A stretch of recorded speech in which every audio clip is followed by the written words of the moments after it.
Ladies and gentlemen, the Railroad Hour. And here comes our star-studded show train.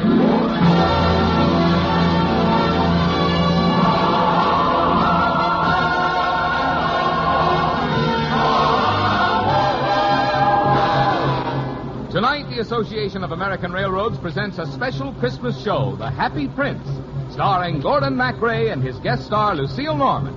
Our choir is under the direction of Norman Luboff, and the music is prepared and conducted by Carmen Dragon. On this Christmas Eve, we have joined a great story with the great music of Christmas, brought to you by the American Railroads, the same railroads that bring you most of the food you eat, the clothes you wear, the fuel you burn, and all the other things you use in your daily life. And now, here is our star, Gordon MacRae.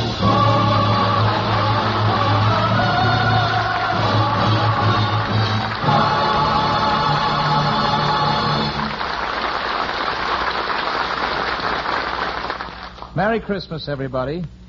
On this Christmas Eve, I shall be the statue of the Happy Prince. Lucille Norman is the little swallow, and John McIntyre is our narrator, who spins for us the lovely story of the Happy Prince.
High above the city, on a tall column, stood the statue of the Happy Prince.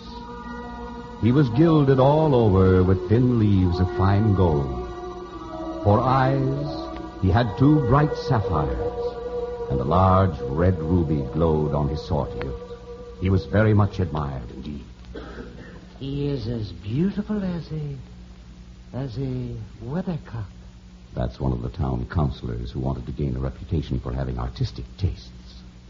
Then there was the sensible mother. Mama, I want the moon. I want the moon. Oh, why can't you be like the Happy Prince? The Happy Prince never dreams of crying for anything. And then there was the disappointed man who gazed up at the wonderful statue. I'm glad there is someone in the world who is quite happy.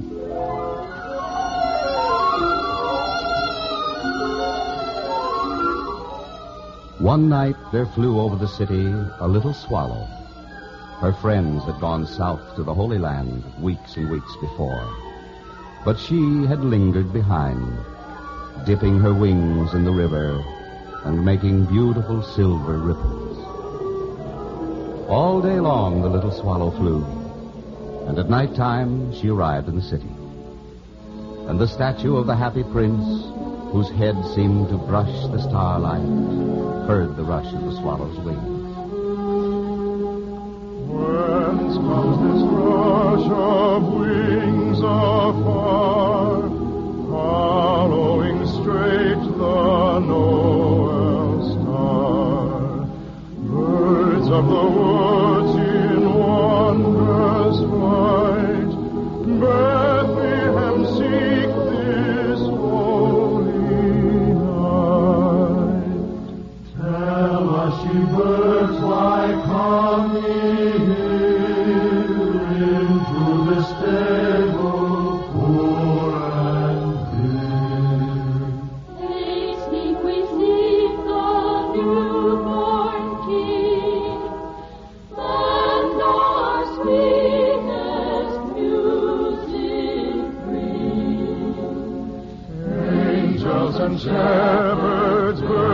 of a sky, come where the Son of God doth lie. Christ on earth with man doth dwell. Join in the shout, Noel, Noel. The swallow swooped down and settled for the night at the feet of the statue. I have a golden bedroom. Now for some sleep. Why, what a curious thing. There is not a single cloud in the sky. The stars are quite clear and bright, and yet it is raining. Another drop. What is the use of a statue if it cannot keep the rain off? Now, really, this is... Why, the eyes of the statue are filled with tears, and tears are running down his golden cheeks. Who are you? I am the Happy Prince. Why are you weeping, then? You have quite drenched me. When I was alive and had a human heart, I did not know what tears were, for I lived in a beautiful palace where sorrow is not allowed to enter. And each year at this time, the palace rang with our joyous Christmas songs. And my voice led all the rest. Let every heart prepare him room, and heaven and nature sing, and heaven and nature sing, and heaven and nature sing.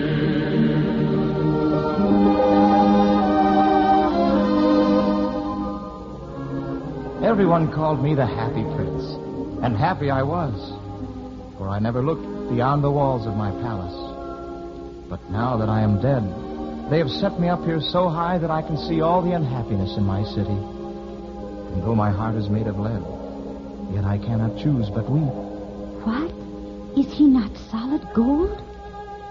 Far away in a little street, there is a poor little house. One of the windows is open, and through it I can see a woman. In a bed in the corner of the room, her little boy is lying ill. He has a fever, and his mother has nothing to give him but river water. So he is crying. Swallow, swallow, little swallow. My feet are fastened to this pedestal, and I cannot move. Take the ruby out of my sword hilt and give it to the boy. I don't think I like boys. Last summer, when I was staying on the river, there were 2 rude boys who were always throwing stones at me. They never hit me, of course. We swallows fly too well for that. But still, it was a mark of disrespect. Please, little swallow, will you not stay with me for one night and be my messenger? Oh, but I am expected in the Holy Land, where the sun shines even in the winter. You have been to the Holy Land? Why, then you know the meaning of Christmas. Have you seen Bethlehem? Oh, yes. Just a bird's eye view, of course. Ah, but it is a beautiful town, dreaming under the starlight.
Cold here, but I will stay with you for one night and be your messenger.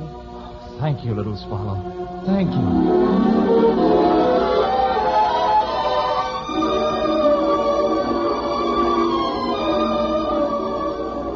So the swallow picked out the great ruby from the prince's sword, and flew away with it in her beak over the roofs of the city.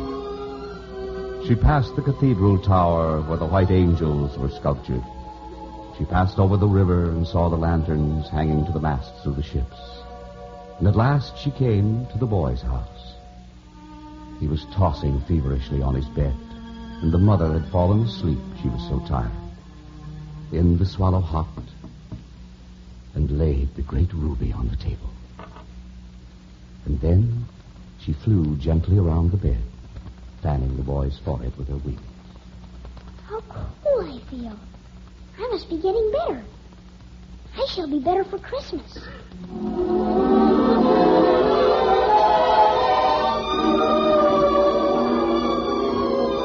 Then the swallow flew back to the happy prince and told him what she had done. Thank you, little swallow. My entire city is preparing for Christmas. And how unhappy I would be if I did not have you for my messenger. Listen, the carolers singing through the streets of my city. But they do not see what I see. To save us all from Satan's power when we were gone astray. Oh, tidings of comfort and joy, comfort and joy. Oh, tidings of comfort and joy. God rest ye merry gentlemen. It is curious, but I feel quite warm now, although it is so cold. That is because you have done a good and loving deed. Now go to sleep, little swallow.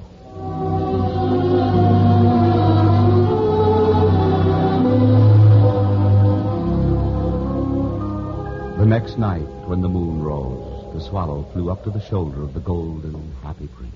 Have you any commissions for the Holy Land? I am just starting. Swallow, swallow, little swallow. Will you not stay with me one night longer? Oh, no, I cannot. Please, little swallow, I need you. You do not understand. Each day it grows colder here in your city. If I stay any longer, I shall freeze. Just one more day, little swallow. I cannot, dear prince. Please. Oh, there are tears in your eyes. Are you so sad that I am leaving?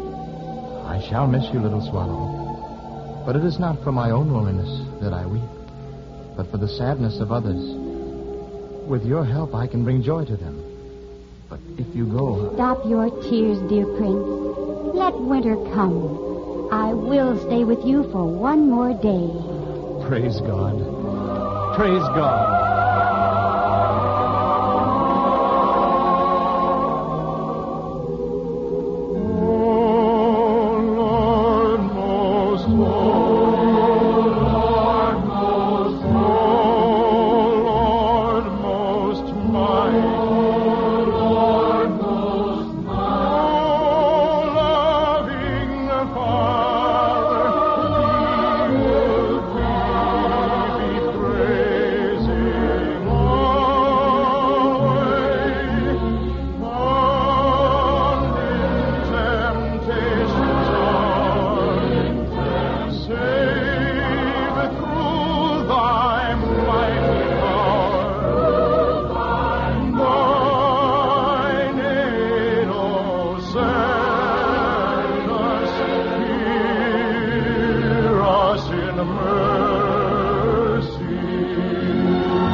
We'll return for the second act of The Happy Prince in just a moment.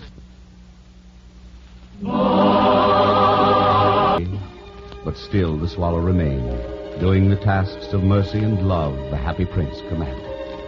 Sit on my shoulder, little swallow. But I am so cold, dear prince. Oh, then I shall tell you a story which will warm your heart. The story of the first Christmas. The first Noel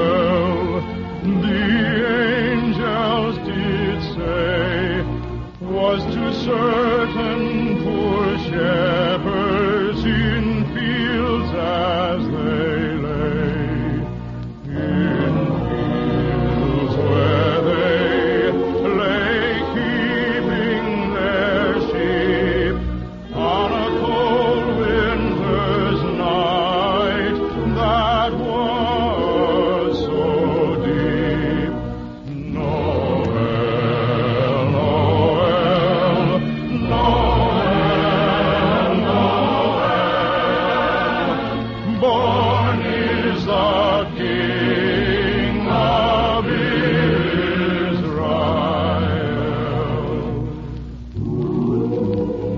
It is a lovely story. Perhaps you did not hear us or understand us, but we birds have sung that for a long, long time. They looked up and saw a star shining in the east, beyond them far, and to the end it gave great light, and so continued both day and night. Born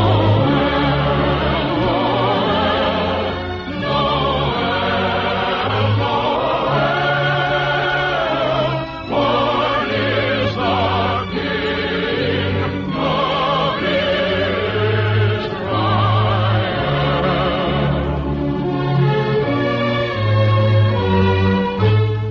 Oh, little swallow.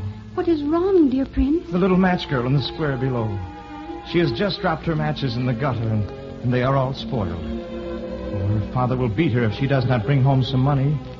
And she is crying, for she thinks that Christmas will pass her by. She has no shoes or stockings, and her little head is bare. Shall I take her a ruby? Alas, I have no ruby now. My eyes are all that I have left. And they are made of rare sapphires which were brought out of India 1,000 years ago. Pluck them out and take them to the child. Oh, no. Her father will sell them to the jeweler and buy food and firewood.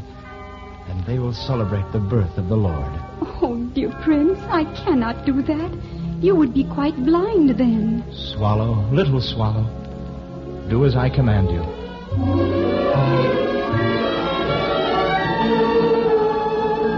So the swallow plucked out the prince's eyes and darted down with them. She swooped past the match girl and slipped the jewels into the palm of the child's hand. Why, what lovely bits of glass. Then the swallow flew back to the prince. You are blind now, so I will stay with you always. No, little swallow. You must go away to the Holy Land where it is warm. I will stay with you always. You have a loving heart.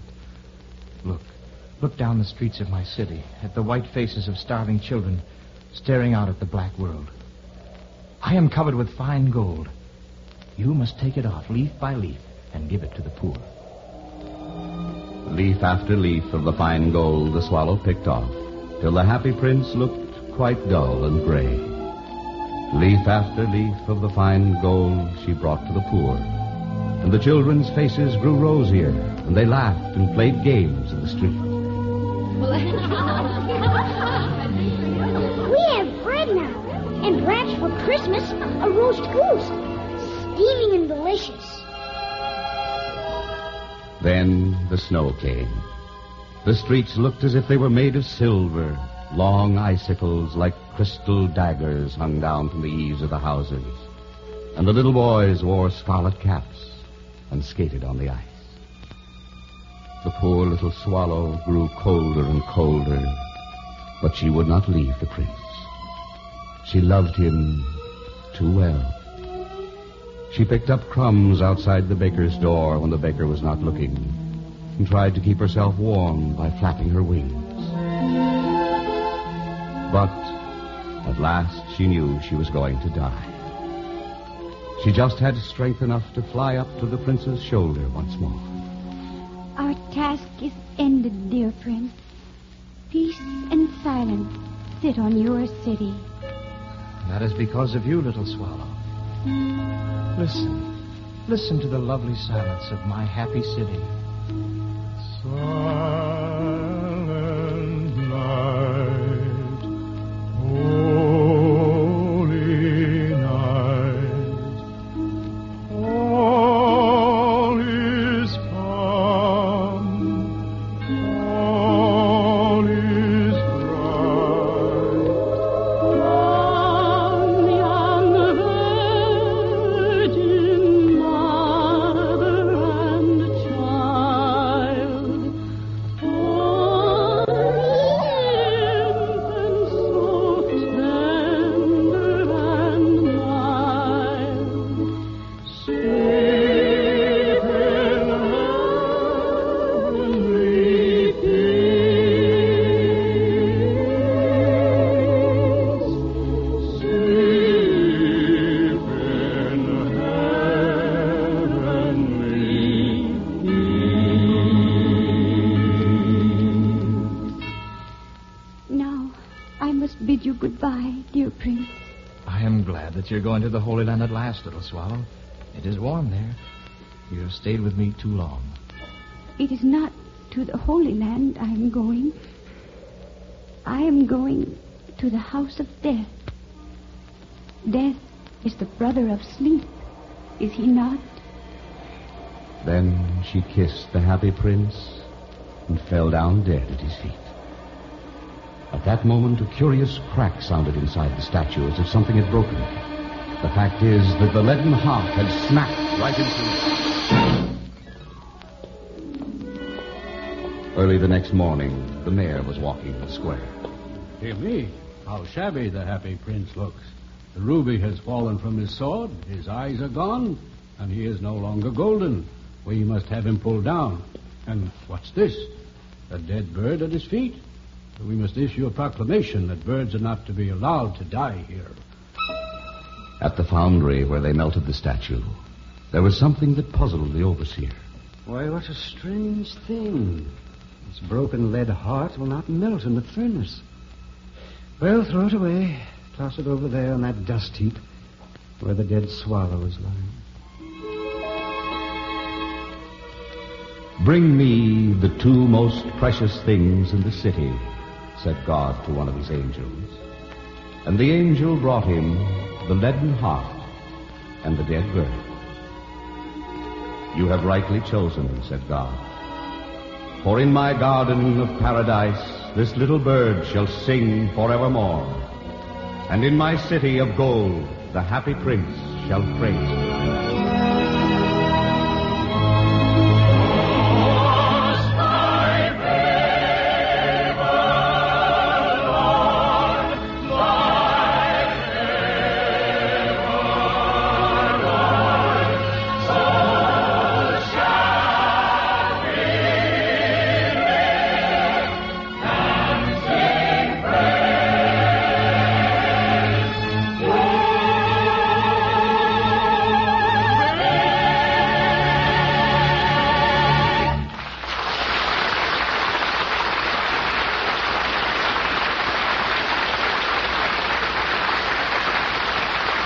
Thank you, ladies and gentlemen. And our thanks to Lucille Norman, John McIntyre, Herb Butterfield, Howard McNair, Patty Ione, Stuffy Singer, Katie Lee, and to our entire company. We're so happy you joined us for our Railroad Hour Christmas party. On behalf of all of the American Railroads and all the members of our company, Lucille Norman, Carmen Dragon, and all his fine musicians, Norman Luboff and all his singers, our producer, our technicians, our writers, and our arrangers. A happy, happy holiday, and God bless you, everyone. All aboard! Well, it looks as though we're ready to pull out, and so until next Monday night, when Lucille Norman joins us for the Railroad Hour Review of the Year, a happy holiday, and good night, everybody.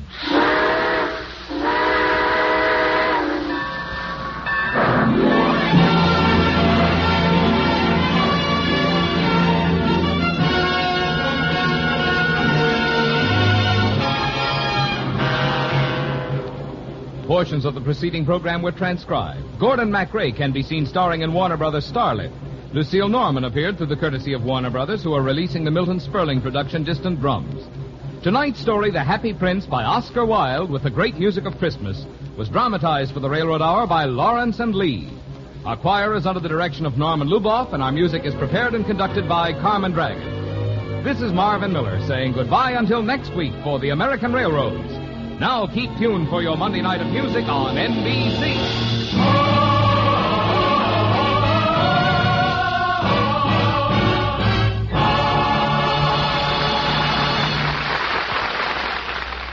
Hear the voice of Firestone with Eleanor Steber next on NBC.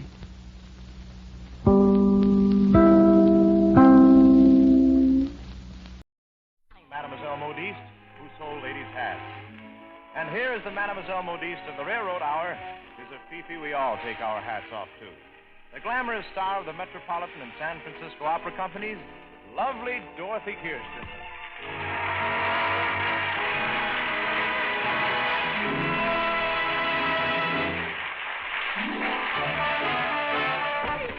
Very tall hats play a part in history for good or ill. Clothes perhaps may make the man, but since first the world began, hats have made the woman, and they always will. Large hats, small hats, flat and very tall hats play a part in history for good or ill. Clothes perhaps may make the man, but since first the world began, hats have made the woman, and they always will.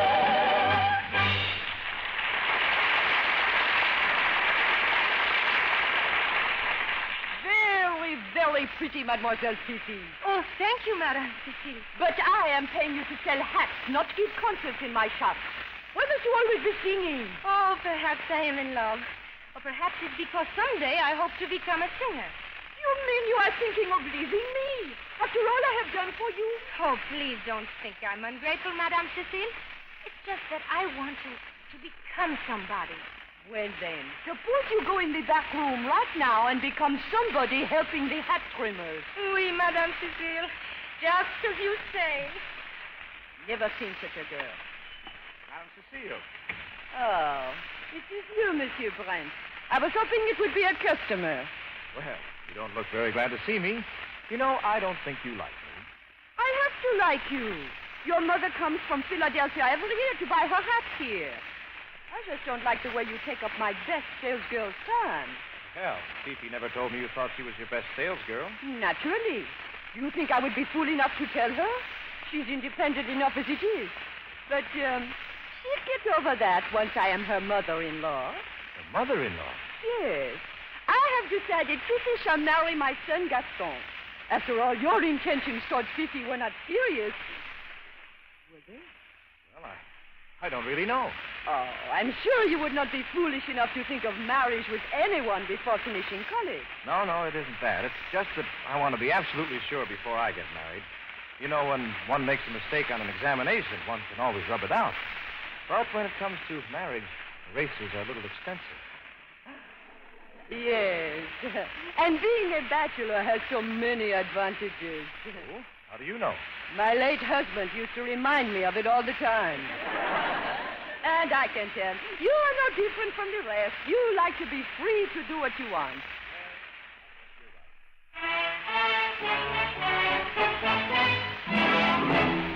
Though fools may prate of the married state and the evils of bachelor life, I'm happier far than the married men are, who are cursed with a shrew of a wife. I drink my fill if I have the will with friends who are tried and old. And oft when the company's good I stay. I may not come home till the break of day. But if dinner is waiting and I am away, there is no one to nag me or scold. For I want what I want when I want it. That's all that makes life worth the while. For the wine that tonight fills my soul with delight, on the morrow may seem to me vile. There's no worldly pleasure myself I deny. There's no one to ask me the wherefore. I eat when I'm hungry and drink when I'm dry. For I want what I want when I want it. I want what I want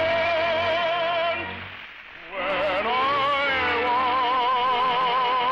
it. For I want what I want when I want it. That's all that makes life worth the while. I can find, if I will, lots of good fellows still who will give me a welcoming smile. So there's no worldly pleasure myself I deny. There's no one to ask me the wherefore. I eat when I'm hungry and drink when I'm dry.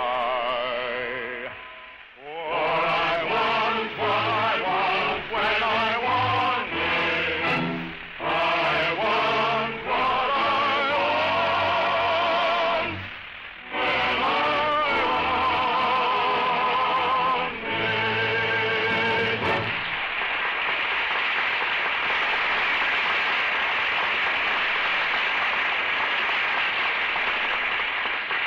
Well, it's nice to know you value your freedom so highly. I will tell Fifi just how you feel. Oh, I'll tell her myself, if you don't mind. She here? No. I sent her on an errand just a few minutes ago. Well, all right, then I'll be back. I want to wish her all the luck in the world. By the way, what sort of man is your son, Gaston? Is he handsome? Well... Good build? Intelligent? He is a man, though. Technically, yes. Well, I'll see you later, Madame Cecile. Au revoir. Your pardon. Oh, I beg your pardon. I didn't see you coming in. Oh, that is all right. I am used to having people walk all over me. Gaston? Gaston, I was just thinking of you. And I have been thinking of you, ma mère. Yes, I know what that means. Money. Well, if you want another sou from me, you will have to do as I say. What do you say? I want you to marry Fifi. Fifi? Yes. Fifi is absolutely invaluable to me. She could go to one of my rivals and get 3 times the wages I pay her. So, before someone with brains gets her, I want her to marry you. And how much will you pay me to bind the bargain, eh? Not a sou. If you don't give me some money, Mother, I swear I will jump off the Eiffel Tower. Promises. All I get is promises. Madame Cecile? Yes. What can I do for you? My name is Brent, Hiram Brent. I'd like to speak to the young lady you have employed here. I believe her name is Fifi. Fifi? Oh, yes. Gaston, go get Fifi. Oui, Mother. If you don't mind, Madame Cecile, I'd like to speak with her alone. Oh, yes, of course. I will step into the other hall. Yes, Mademoiselle Fifi. I'm Richard Brent's father. I understand you're the modiste he's been visiting. Oh, he's been doing much more than visiting. Yes, I can imagine. Mademoiselle Modiste, in case you have any illusions about this friendship between you and Richard, I thought it might soften the blow if I were to tell you nothing could ever come of it. What do you mean? Someday my son will marry a girl with position and money. Well, someday I shall be just as well off as you are, Monsieur Brent. You see, I have a voice, and I can act. Well, now, is that so? What sort of roles would you play? Any role? If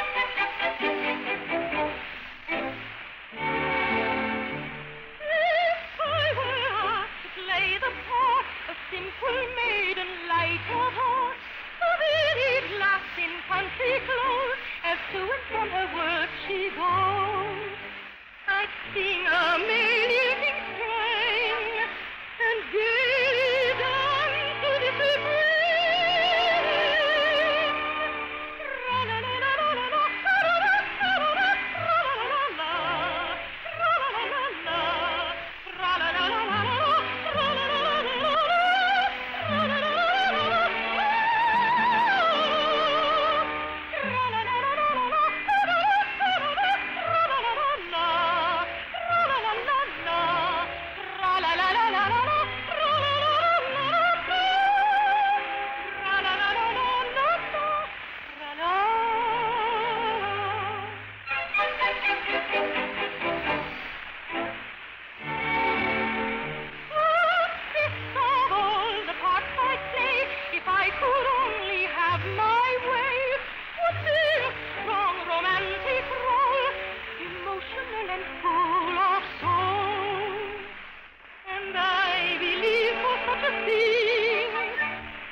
Mademoiselle is much like yours.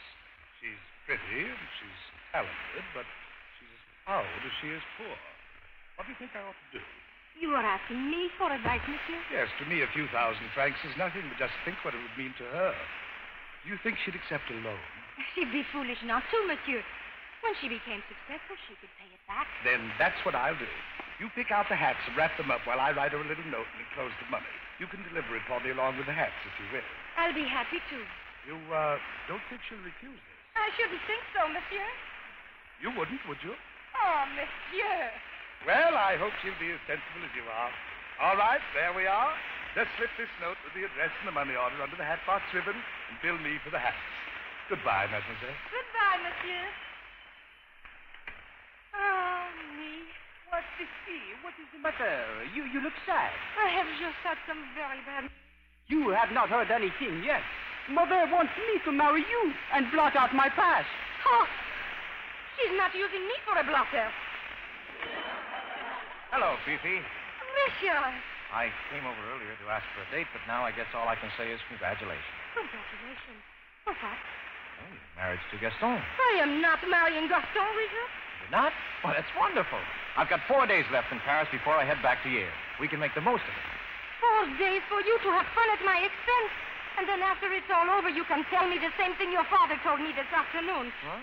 That someday you'll marry a woman with background and money. He had no right to tell you that. I'm old enough to make my own decisions. You're still in school. Look, if we wanted to get married, I'd quit school and go to work. No, Richard. I could not let you work to support me. Then marry me, Fifi. No, Gaston. I couldn't let myself work to support you. What? Did I hear you refuse my son? Without a struggle. You will marry my son or you will leave my shop.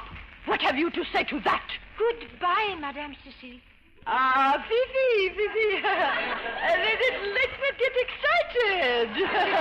Let's be reasonable. You know you can't leave me. I'll raise your wages. I'll do anything. You needn't bother, Madame Cecile. I'm leaving your shop forever as soon as I deliver these hats to... Oh. Fifi, how dare you rip open someone else's personal letter? What does it say? It says, Mademoiselle Fifi, you are the little girl to whom I referred. Kindly accept the enclosed 500,000 francs to be used as your needs may require. With sincerest hopes for your success as a singer. A singer? Ha! I'll get down on my knees and beg before you ever sing for me. You certainly will. But, Fifi, you just can't walk out like this. You don't become a singer overnight. Why, this is your home. You're leaving your friends. Alas, to part, how great the sorrow, to leave the friends grown fond with years, to know perchance that on the morrow, for love and smiles come doubts and tears.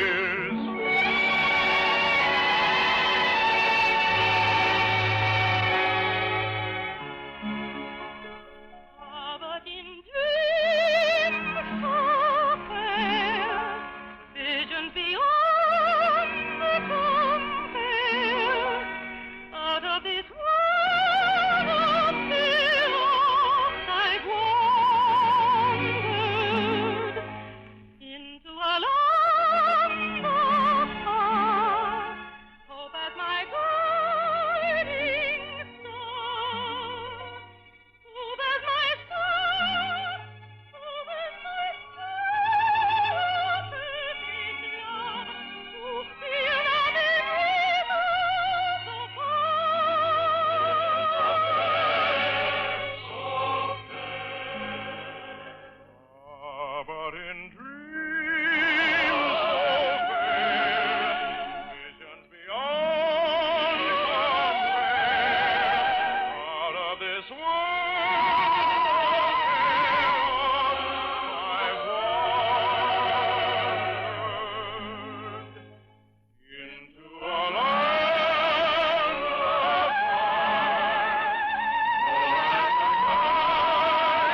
Mother's not home. Richard, what are you doing here? We didn't expect you back from Yale for another 2 days. Oh, finals were over, so I thought I'd head home. I guess I'm a little tired. Richard, you've been a little tired all year. You haven't been the same since we came back from Paris. Are you ill? No. I think what you need is a girl. Well, I'm not interested in girls. You're not ill, you're dead.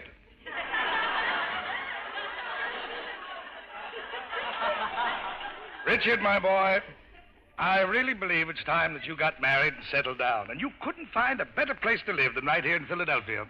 Well, it's the time and the place, all right, Dad. If I only had the girl. I wonder if Cupid is silly or stupid, or if the little rascal cannot see.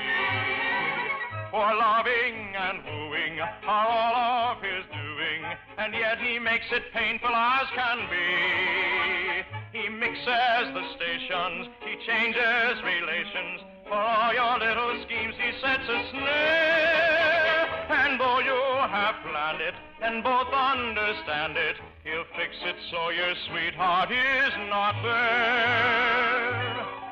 For the time may be morning or evening, the place may be distant or near, and the maiden demure may have made you feel sure that she'll be there without any fear.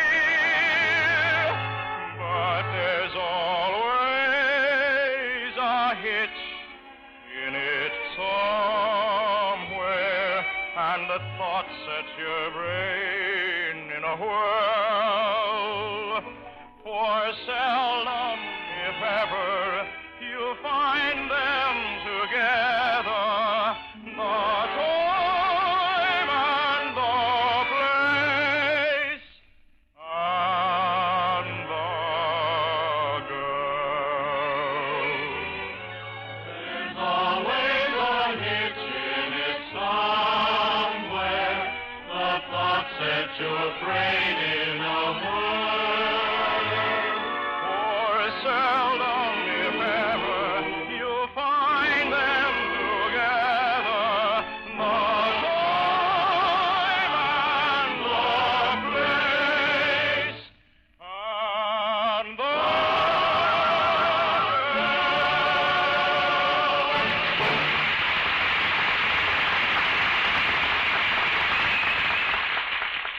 All right, son. I don't need a doctor to diagnose your condition. You're in love. Now, who is she? Oh, she's a girl. You couldn't have made a better choice. Does she have a name? Well, you might as well know, Father. It's Fifi. Fifi, you mean Mademoiselle Modiste? Son, I know she's pretty and colorful and all that. Well, I want some color in my life. Well, you've got money. Buy yourself a paint set. Fifi's forgotten all about you by now. Well, what makes you so sure? Well, for one thing, she's become a famous singer. She went to England with some money I loaned her and became a sensation. With money you loaned her? That's right, my boy. And she tracked down my address and paid me back every cent. If it hadn't been the way she proved the honesty of Frenchwomen, I probably never would have gone into business with Madame Cecile. Now, wait a minute. You're going into business with Madame Cecile? Yes, and a chap named Edward Carlton. I've never met him, but he read about our plans in the London papers and put up the rest of the money. Well, when does all this start? In 2 weeks, we're holding a big charity bazaar and fashion show in Paris to introduce Madame Cecile's new hats. Well, then I could go with you. You'll need someone who speaks French to help you, and while I'm doing that, I can try and find Fifi. Well, that shouldn't be too difficult. They're packing the concert halls to hear her voice. I don't wonder. Everywhere I go, I hear it.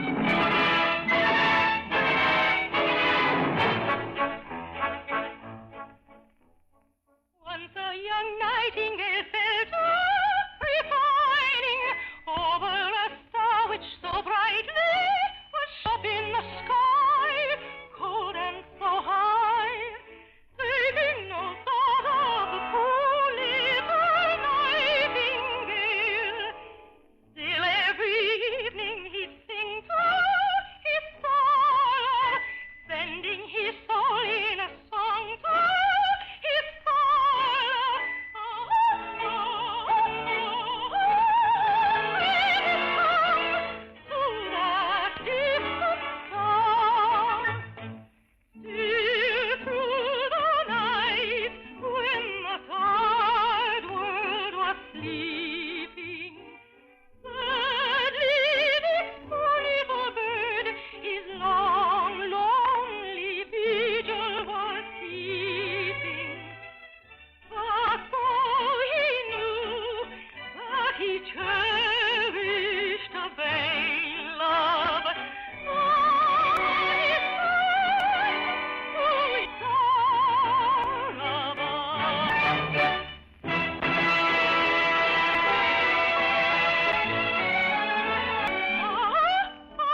Richard? Why, yes, I haven't seen Gaston since the day Mademoiselle Fifi left your shop. Oh, don't mention that horrible girl's name. Let's talk about more pleasant subjects. Yes, Richard. Why don't you go into this tent and have your fortune told? All right. Anything for charity. Well, this looks interesting. Dim lights and a veiled fortune teller. Oh. Well, go ahead, madam. Get the cards out and tell me what the future holds in store. You do not believe in fortune tellers, monsieur? Well, that depends on how much you can tell me about the past. Ah, your past. Let me look at the cards, monsieur. I see queens, nothing but queens. Well, I'm afraid there's only one queen in my life. And who is she? Oh, wait a minute. You're the fortune teller. You're supposed to be telling me. Wait a minute. I see a glamorous singer who sold hats once. Hey, how do you know this? Do not interrupt. You are in love with this woman. That's right, I am. But there is someone who stands in the way. I see a man. Your father.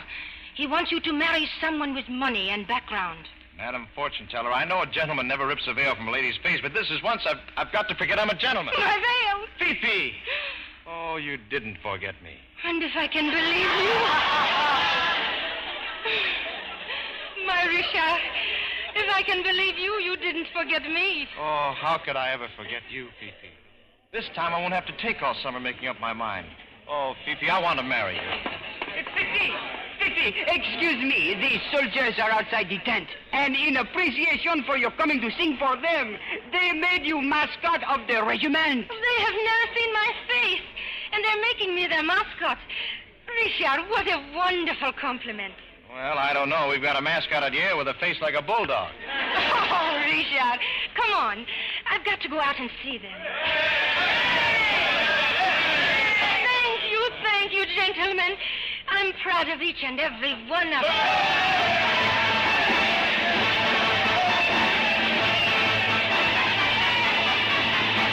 Hark the drum, here they come on parade. At the side hangs their joy trusty blade. And they occupy everything into line. 'Tis no wonder the enemies are afraid.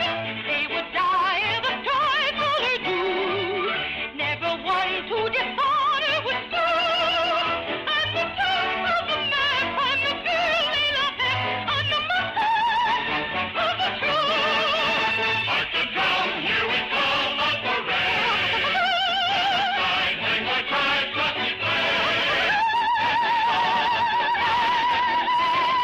And 'tis no wonder the enemy's afraid.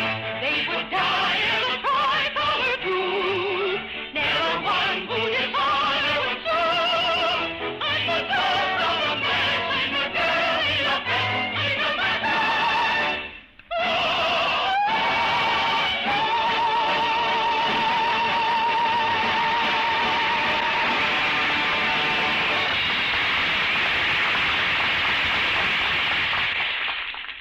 How dare you, Fifi, taking our money under false pretenses. Our corporation hired Madame Bellini. I won't agree to paying you a cent. Well, I have a vote in this corporation, and I will. Well, Edward Carlton won't, and he has the final vote. On the contrary, I think Edward Carlton will. You, Fifi, how do you know? I happen to be Edward Carlton. Now, Fifi, how could you be Edward Carlton? I read in the paper that unless a third partner went in with your father and Madame Cecile, they'd have to give up their company. So I established an account in London under the name of Edward Carlton and joined them. You did this for me? It was at least this little I could do after what Mr. Brent did for me. And to think I said I'd get down on my knees and beg before you ever sang for me. Well, are you going to get down on your knees and beg? Fifi, if I could ever get up again, I certainly would. Well, Richard, you finally found your Fifi. Well, Dad, it was such a surprise, I hardly know what to do. You don't know what to do? Just ask her what song she sang for me the day I made my investment in her. What song did you sing, Fifi? Kiss me again. See what I mean? Safe in your arms. Far from alarms, daylight shall come, but in vain.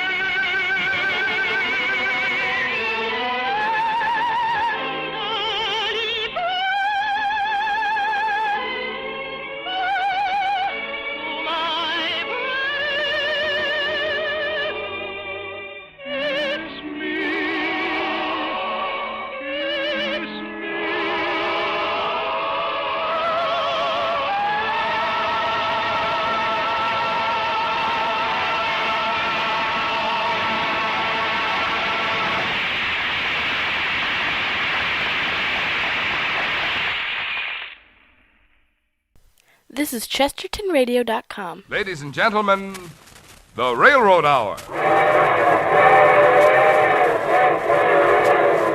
And here comes our star-studded show train.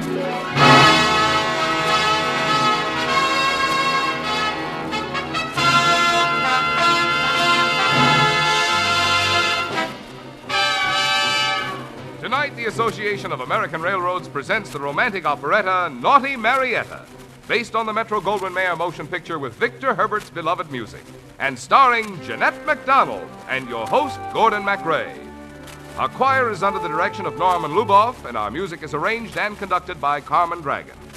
Yes, tonight another great musical success is brought to you by the American Railroads, the same railroads that also bring...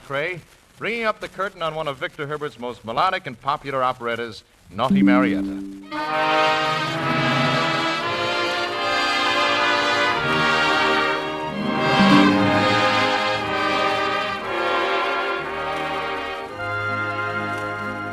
In the character of Captain Dick Warrington, I meet and fall in love with Naughty Marietta in New Orleans, when Louisiana was still under the rule of Louis XV of France. But the story of Marietta begins much before that, and no one is more familiar with it than that lady herself.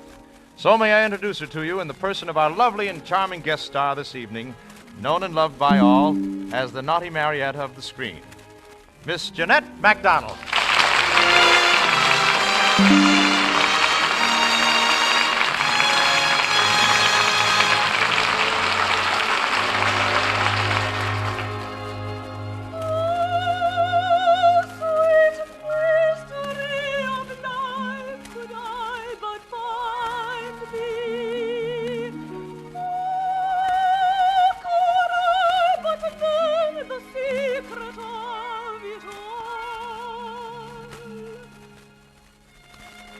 I heard that melody one night in a dream and lived with the memory of it ever after. I remembered only the beginning of that unexplained song, and somehow I felt that if I could complete it, I could find the answer, not only to the mystery of life, but to the mystery of my own unhappiness as well. It was spring in the court at Versailles, and my royal uncle had informed me that the King of France had commanded that I marry a fat, elderly member of the Royal House of Spain named Don Carlos. The thought was intolerable to me, so I arranged to take the place of one of the maids in the castle, a Marietta Franini, on a bride ship bound for New Orleans. And that very night I stole away from the castle and set sail on the adventure of my life. Oh, Marietta, isn't the sea beautiful? I wish we weren't landing tomorrow. Why, Julie, I thought you were looking forward to this brand new world and the fine, handsome young cavalier who would claim you as his wife. Well, suppose it isn't a fine, handsome cavalier. Suppose it's a fat, ugly one. Well, you don't have to accept him. You'll have the pick of all the men in New Orleans. What kind of a husband do you want, Marietta? I don't intend to marry. Oh, but you have to. You accepted the king's dowry. A casket of gold and a grant of land to each girl who will go to the colonies and marry. Well, the king can keep his grant and his casket. Then why did you come on the bride ship? Oh, for many reasons, but mainly because of a song. A song? Yes, a melody that's become a sort of challenge to me. Oh, it's beautiful, Marietta. Oh, please finish it. Oh, I can't, Julie. Perhaps I never will be able to finish it. Well, when you sing, it makes me forget how frightened I am, Marietta. Well, then I'm afraid it'll have to be another song, Julie. Oh, there's a little prayer I learned as a child. Will that do? Oh, yes, yes. All right, then. One song for one smile. Is that a bargain? Oh, yes, Marietta. King of the earth and sky and sea, guide us upon our way. Gladly we place our trust in thee, day by day. Father in heaven, forever with thee. Father of all who guide our children across the sea.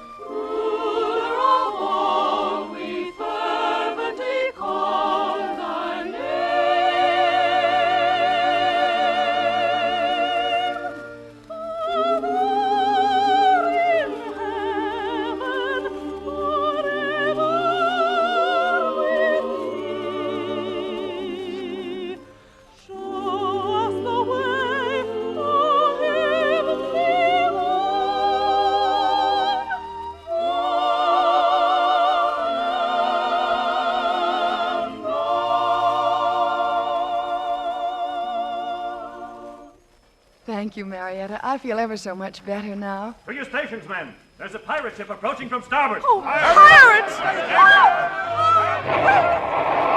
That was straight across the stern. Return fire.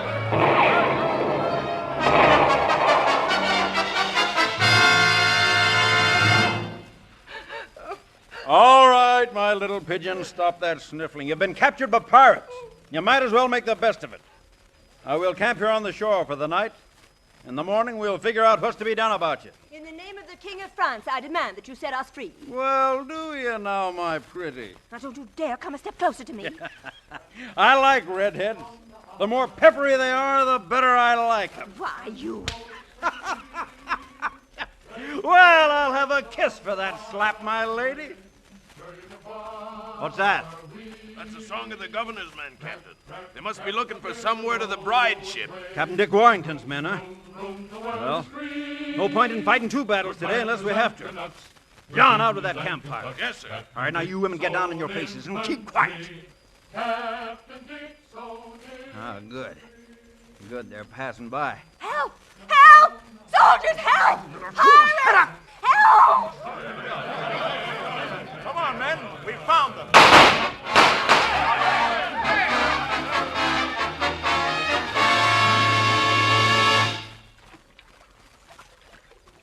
Captain Warrington, I certainly want to thank you, your men. Careful. You're tipping the canoe. If you hadn't come along just when you did, I don't know what might have happened to us. Well, that's what the governor of Louisiana pays us for. Personally, I never approved of you women being shipped over here in the first place. The minute women arrive any place, there's trouble. Why, look at my men.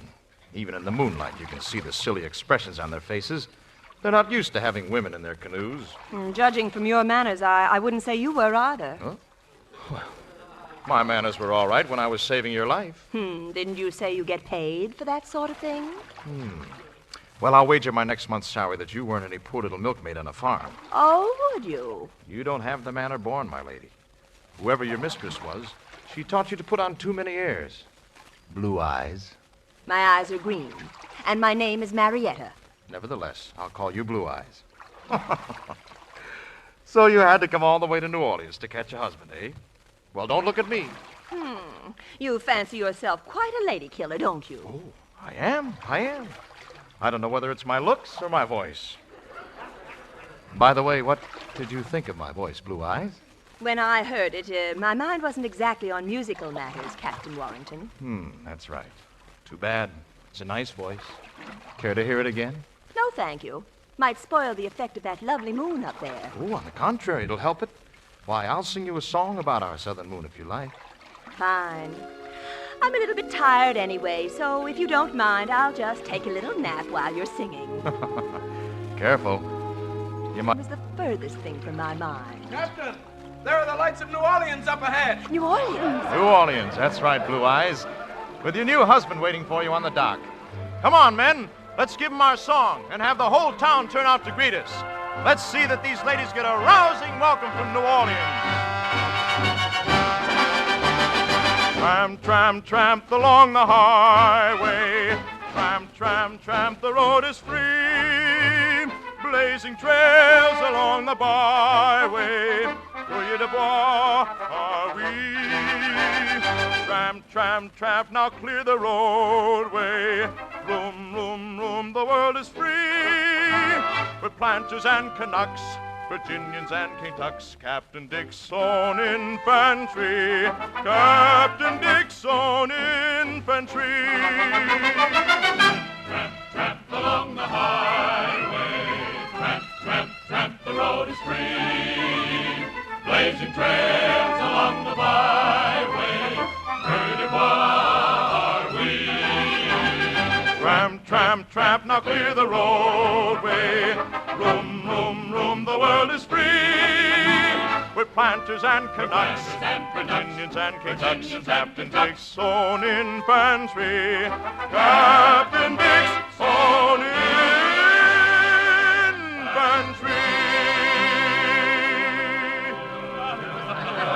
Casket girls! Welcome, casket girls!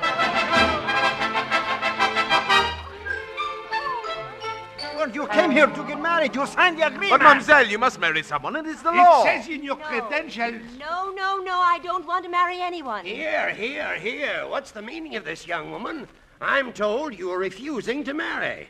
Very true, monsieur. And who are you? I am the governor of Louisiana. Oh, well, then will you please tell these gentlemen that I don't have to marry them? Oh, but you do, mademoiselle. It says in your credentials... Then I shall tear up my credentials. Stop that immediately. Young woman, what is your name? Marietta Franini. Well, Marietta Franini, something has to be done about you. Yes, Your Excellency. I don't want to have to put you in jail. Governor. Oh, Captain Warrington. Dick, my dear boy. I couldn't help hearing your conversation with this young woman. I feel a sort of responsibility for her myself. After all, it's my fault in a way that she's here, and I'm willing that you put her in my custody for the time being. I'll see that she has lodgings. Well, an excellent suggestion, Dick. And if she doesn't get some sense in her head, we'll just have to ship her home to France. Come along, Blue Eyes. Where are you taking me? You are now about to enter one of the main thoroughfares of New Orleans. Charming, isn't it? What brought about this sudden interest in my future, Captain Warrington? Well, I feel sorry for you. You feel sorry for me. Yes. You're so beautiful and so dumb. Oh, am I?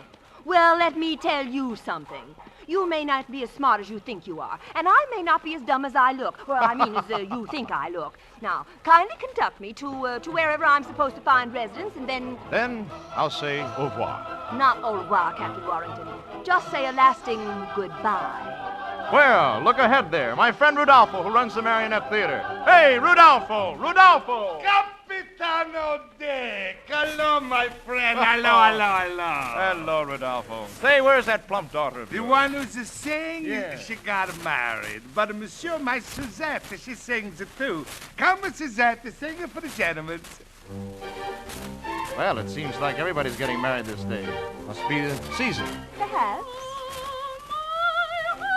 Ah, nice voice, hasn't she, little ice lady? It's too bad you can't sing. Really? Yes, it gives a woman added charm. You might take some lessons, but of course, I'd never expect you to sing as well as Suzette. Oh, that, monsieur, that's a matter of opinion.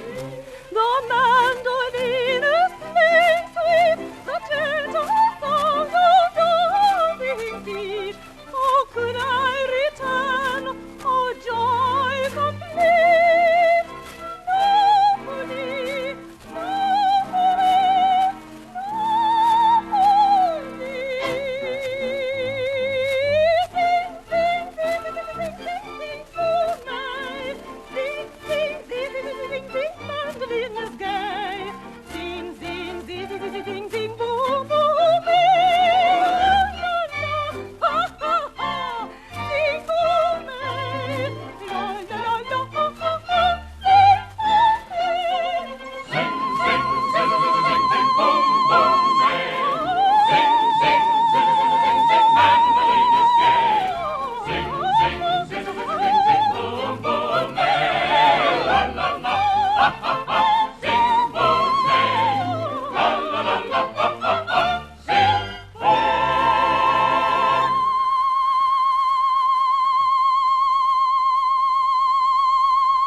Nobody, Mademoiselle, your voice is beautiful. Oh, thank you, Rodolfo. Oh, if such a singer would only come to me, it would mean a new days for my marionette theater. This lady is a prisoner, Rodolfo, and she isn't interested in helping you or anyone. Oh, but that isn't true. Rodolfo, the governor has placed me in this gentleman's custody. But if he'll permit me, I'd be very happy to sing at your theater. Oh, gracias. You will see that she has lodgings and take good care of her? I will. Hey, there's your man, Captain Dick. Are you coming, Captain? I'll be right there. Well, farewell, my lady. Oh, no. No, please wait. What? You realize what you're saying? Oh, I'm sorry. For a moment, well, it was when you turned away from me. That moment, I thought I heard... Come on, Dick. Take good care of her, Rodolfo. Goodbye, Mamselle. Au revoir, monsieur. Did you say au revoir? Yes, I did. Then au revoir it is. Tramp, tramp, tramp the rolling road.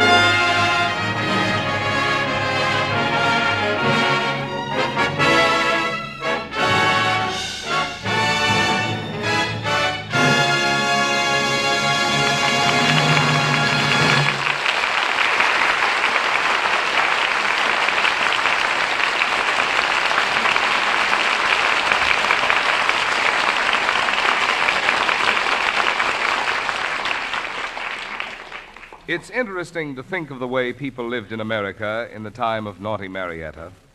Here was this vast continent with every natural resource it has today, and yet it could barely support 2 or 3 million persons.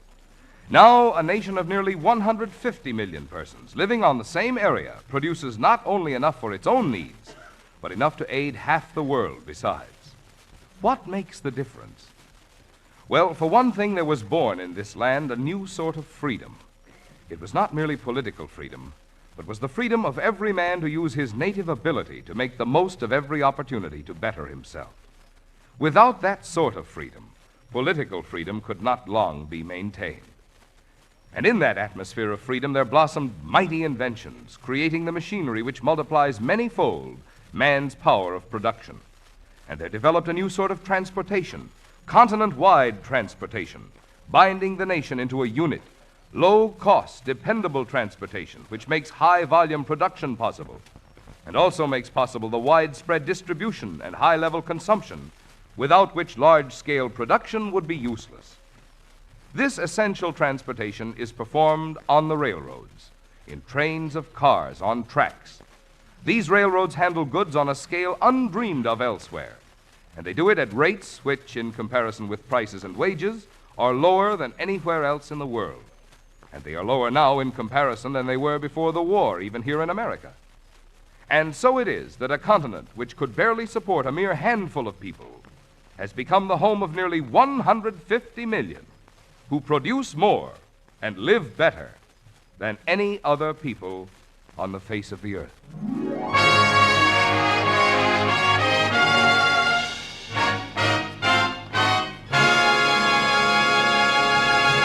Now back to Naughty Marietta with your host, Gordon MacRae, and Jeanette MacDonald as his guest star.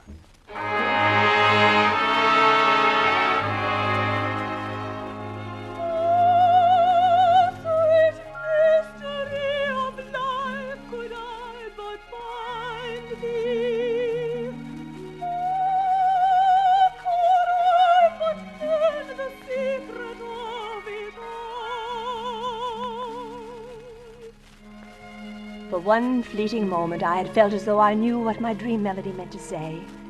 That moment when Dick Warrington smiled at me and said goodbye.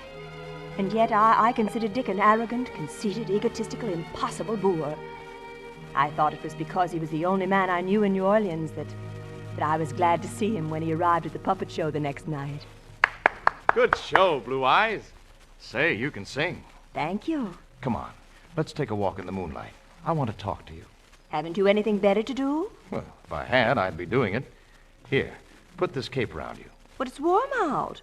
Put the hood up over your hair. Why? Well, let's just say it's too hot to look at red hair. Now, if you're going to be insulting, I'm not going with you. Oh, yes, you are. You're coming with me, and you're going to ride in my canoe out along the edges of the bayou, completely out of earshot of anyone on land. And then you're going to tell me why the governor has today offered a reward of 250,000 louis for the apprehension of one Marietta Frenini. 250,000 louis for me. The governor sent for me this morning and asked me if I knew where you were. I told him you had gotten away from me. Well, did he tell you why they sent for me? No, but you're going to tell me as soon as we get in that boat. Well, will it be safe to talk there? Yes. My men are all through the bayou right now. It's the safest place in New Orleans for the moment. And this is the most dangerous. Now, come on. Yes, sir. Well, you know, I've never given an order to a woman before. No, I've never taken an order from a man. Well, let's talk that over when we have time, Marietta. Yes, when we have time, Dick. You do trust me now, don't you? Well, if I can't trust you, then I have no one. Come on.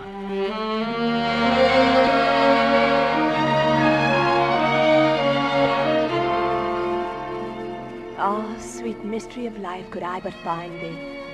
The words repeated themselves within me, urgently over and over as I followed Dick through the streets of New Orleans.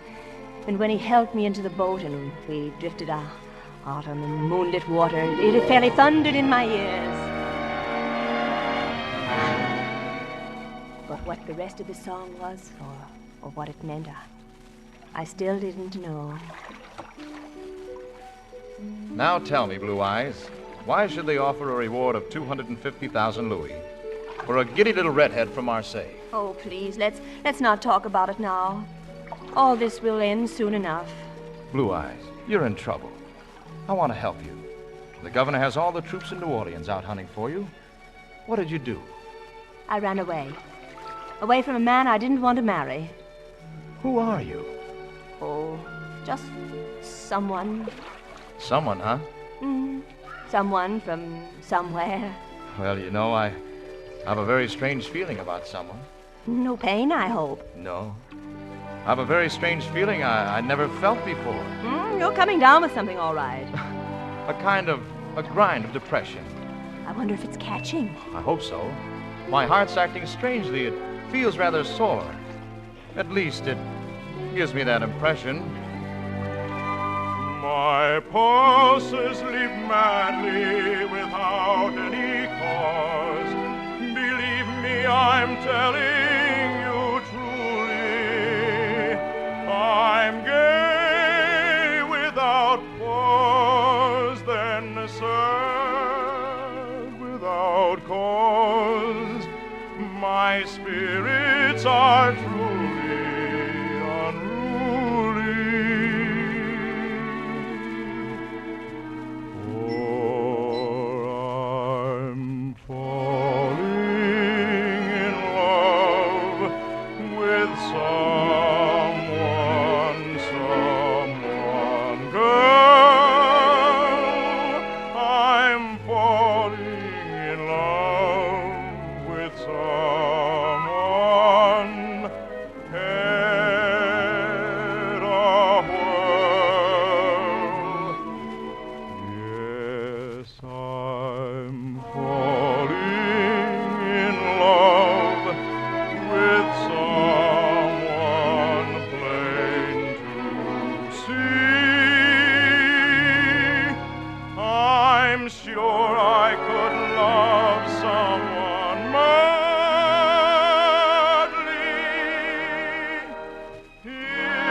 And if someone did love you? Oh, Marietta. I said if. Would you care what her past had been? Would you marry her without questions? If you say you love me, that's the only question I would ask. And the only answer I am interested in. Oh, I know now what it means.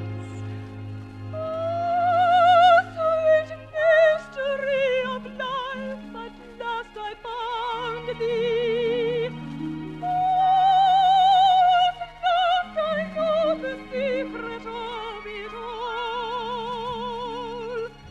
Oh, the longing, seeking, striving, waiting, yearning, the honor. Captain Warrington! Yes, Major? Bring that boat into shore.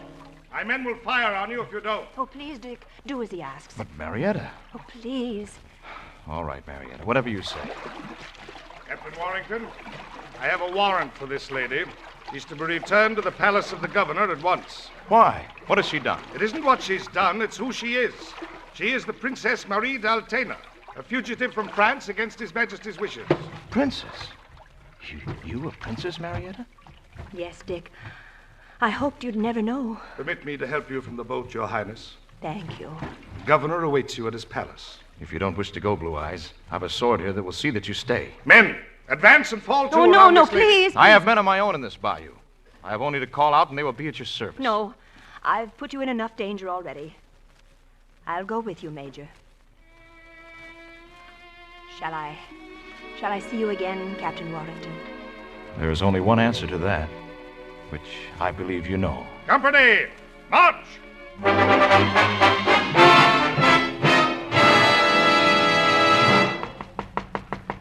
Come in. Good evening, Your Highness.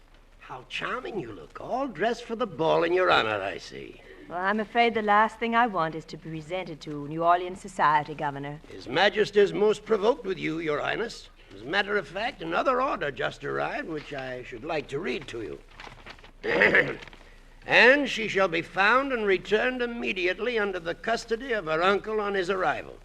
Anyone aiding or abetting her further escape shall be considered in treason to me and shall be given the extreme penalty. Signed, Louis XV. How would you like to marry an old, fat Spanish don that creaks every time he walks? I should be honored. Well, then you marry him. Oh, no, my dear. Oh, I could hardly do that. We'd better go down to the ball. You take my arm, Princess? Thank you. Oh, Princess, I thought you might be interested to know that I have ordered Captain Warrington and his men to start for Barataria today. He's a good soldier, and I should not like to be forced to carry out His Majesty's orders. But if he should attempt to help you escape... I understand, Governor. What's that singing? Oh, Governor, I promise you I won't cause you any trouble. Oh, only please don't let anyone else suffer. I'll return to Versailles. Very well. That, of course, makes my position much easier. Your ship sails at dawn. I shall be aboard.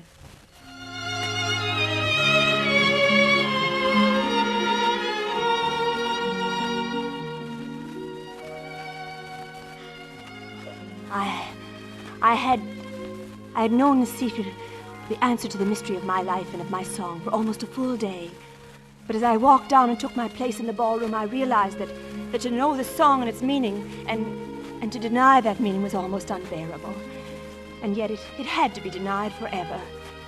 And then, late in the evening, I went out into the garden for a moment, and suddenly, there he was before me. Your Highness. Dick, you must go at once. You're in great danger here. Danger? Do you think I'm afraid of danger? Oh, but I can't really talk to you tonight with all these people here. The moment they find I'm gone, they'll be searching for me. Out on the bayou, you started to sing a song for me. I'd like to hear it now. Oh, please, this ball is in honor of my sailing. I should be back there. Sailing? You know. What have they said about sailing? Oh, sailing? Yes.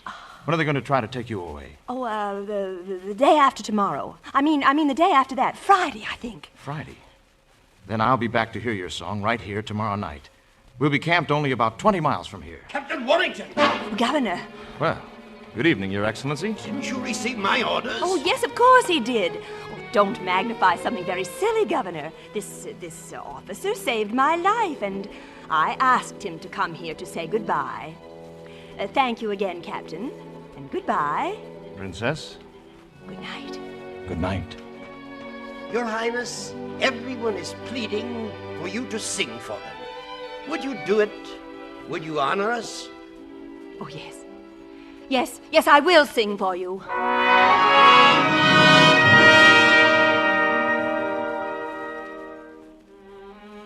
I knew I'd never see Dick again, and I had to let him hear my song. I went into the ballroom and saw Dick at the head of the stairway, just about to leave, so... Dick! Oh, sweet mystery of life, at last I found. Who is that? It's Captain Warrington. There he is, up on the balcony. He's coming down the stairway. Look. Listen. Oh, the longing, seeking, striving, waiting, yearning, the burning hopes, the joy and idle tears that fall. For 'tis love and love alone the world is seeking. And 'tis love and love alone I've waited for.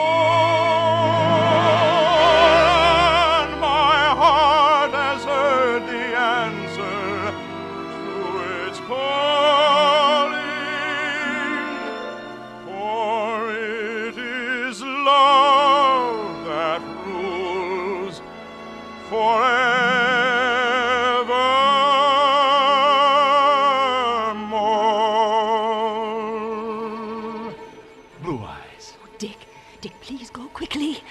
Au revoir, my princess.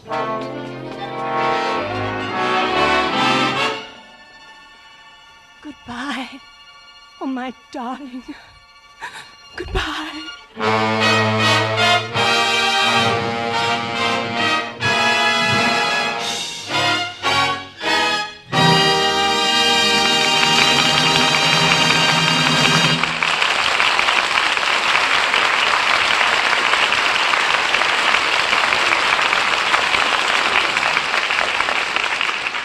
A few minutes ago, we were talking about what freedom and invention and transportation have done in this country in making the way we live in America the marvel of the world.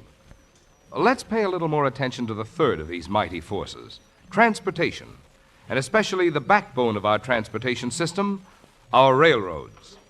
Production as we know it would not be possible without railroads to assemble the materials used. The fertilizers and farm implements, for example, for the kind of agriculture which is practiced in America, or the raw materials, the fuel, and the machinery used in industry. And not only would production on the American scale be impossible without railroads, it would also be useless without the widespread distribution and the high consumption of goods which railroad transportation makes possible. America finds use for other forms of transportation, but no one of them, nor all of them together, could take the place of railroads in furnishing the low-cost, continental-wide, all-season service, which is fundamental to the way we make things and the way we use them here in America.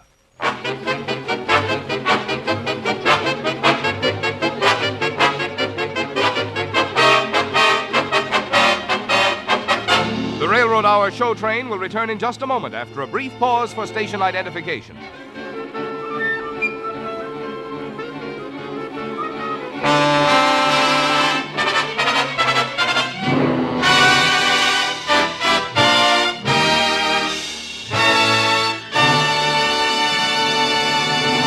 Now back to Act 3 of Naughty Marietta with your host, Gordon MacRae, and his guest star, Jeanette MacDonald.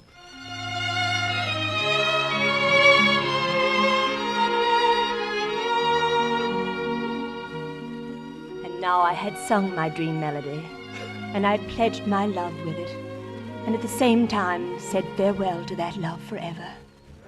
I ran upstairs after I finished singing and stood at the window, listening to his men march through the empty moonlit streets. And I stood there thinking, he is with them, and they are marching away from me. Yes? I just wanted to say good night, Princess. I hope you'll be quite comfortable. Well, it doesn't matter now, Governor. Nothing matters. I'm going back to marry Don Carlos as the king commanded. Sometimes it's very sad to be of royal blood, Princess. But life establishes the rules of our conduct by how we are born, and we must obey those rules. Well, I hoped this was a new country where all those out-of-date precepts could be forgotten. It's too bad, Princess, that we cannot make of the world what we dream it should be. Good night. Oh, Dick. Dick! Did you call me, Blue Eyes? Oh, Dick! Oh, why did you come back? I came for you. You wouldn't have sung that song to me if you'd ever expected to see me again, would you? No. When are you really sailing? At dawn. Why didn't you tell me? Well, if you'd known, you never would have gone, and I'd have seen them lead you away to be... What have I to live for without you? Oh, what are we to do? Get a cloak. My men are waiting at the edge of town. Now, hurry. Oh, but we can't. The palace is surrounded. I got in. I'll get out. But, Dick, wherever we'd go, they'd only find us again. Oh, not where we're going. We're heading west, Blue Eyes, into a new country, a new life, together. Will you come with me? No, of course I will. Then quick, hurry now. Princess! Princess! Quick, out on the balcony, hurry. Guard! Call the guard! Something's wrong! Warn the guard! First, I'll jump over the balcony. Are you all right? Yes. Now jump. I'll catch you. Oh, there you are. Halt where you are. Up with your hand. Oh, I knew it. I knew it. Hold those two. We have them, Governor. Bring them to my rooms. Don't let them escape. They won't escape from us, Your Excellency. Good. Well, shall we march, gentlemen? Oh, Dick, I knew it would all be for nothing. We know quite a long way to the governor's office, Captain. Yes, sir, through the woods. Kind of pretty. Uh-huh. Now you follow us. Right out through the castle gates. Dick. Shh. We're not safe yet. But these soldiers, they're your men. Of course. Oh, my darling. How on earth did you manage that? Easily. They changed places with some of the palace guards, who were very glad to get a night off. The horses are just ahead. The men are waiting. Well, here we are, Your Highness. No more, Your Highness. From this moment, there are no titles left in the world. Oh, yes, there are. Your new one. What's that? Why, Mrs. Warrington, naturally. Here, let me help you up. We have a long ride ahead of us, but there's a ship waiting and a whole new country. And a new life. Ah, sweet mystery of life, at last I found thee. Oh, at last I know the secret of it all. All the longing, seeking, striving, waiting, yearning, the idle hope and joys, the burning tears that fall. The roadway, room, room, room, the world is free. But in love and love alone the world is seeking. And in love alone I've waited for. And my heart has heard the answer to its call. For it is love that rules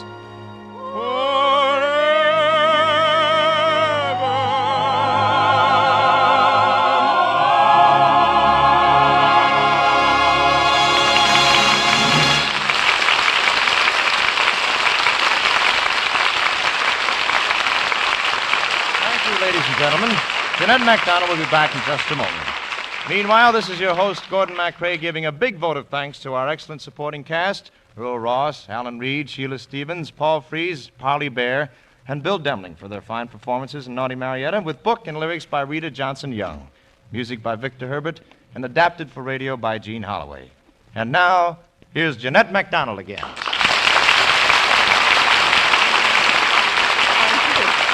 Thank you.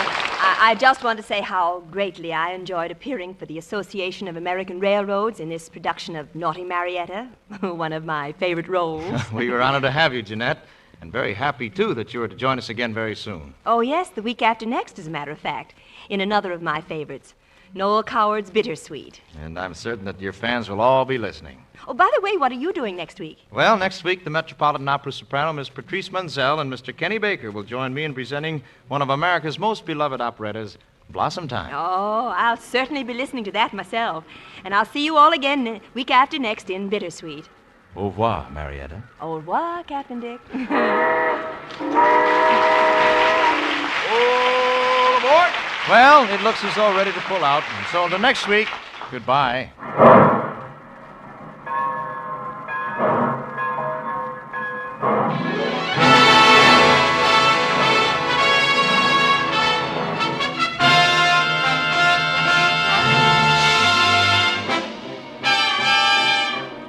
Naughty Marietta has been presented by special arrangement with the Tams Whitmark Music Library. Jeanette MacDonald's new motion picture is The Sun Comes Up, produced by Metro-Goldwyn-Mayer, whose current hit is Words and Music. Gordon MacRae appeared on this program by arrangement with Warner Brothers. This is Marvin Miller speaking. The Railroad Hour is brought to you each week at this time by 132 railroads of the United States. Each one of them has its own operations and services. Each one competes keenly with others for business. But all of them work together through the Association of American Railroads for the improvement of all railroading and for better service to you.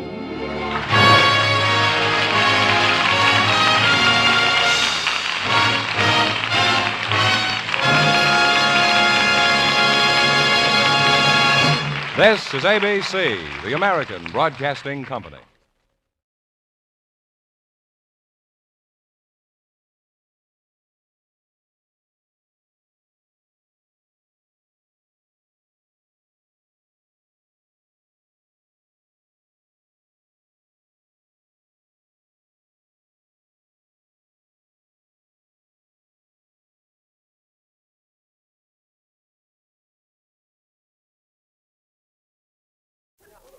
Ladies and gentlemen, the Railroad Hour.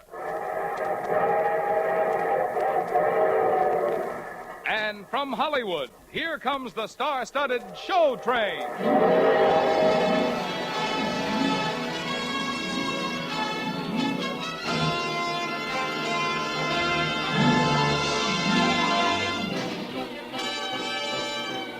Tonight, your railroads, through the Association of American Railroads, present the charming operetta The Cat and the Fiddle. In our star-studded cast, you will hear the host of our series, Gordon MacRae, two famous guest stars, Miss Risa Stevens and Mr. Adolphe Manjou, and a great cast of Hollywood featured players. Our choir is under the direction of Norman Luboff, and the entire production is set to the music of Carmen Dragon's orchestra, and brought to you by the American Railroads, the same railroads that bring you most of the food you eat, the clothes you wear, the fuel you burn, and the things you use in your daily life. And now, here is Gordon MacRae.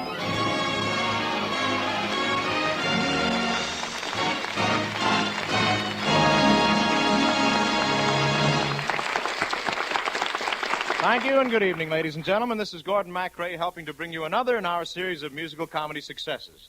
Tonight, the Railroad Hour Show Train presents The Cat and the Fiddle, a musical love story by Jerome Kern and Otto Harbach.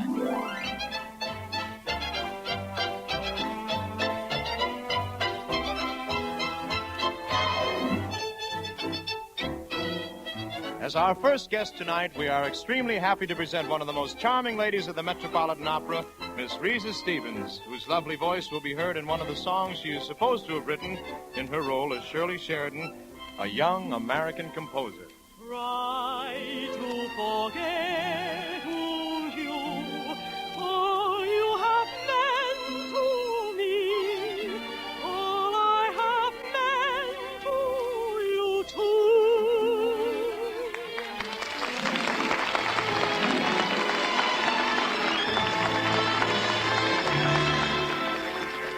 My role this evening is that of Victor Florescu, also a composer. But my music is of the more serious type, as you will hear when I sing, "One moment alone is all that we own, and yet in that instant rain."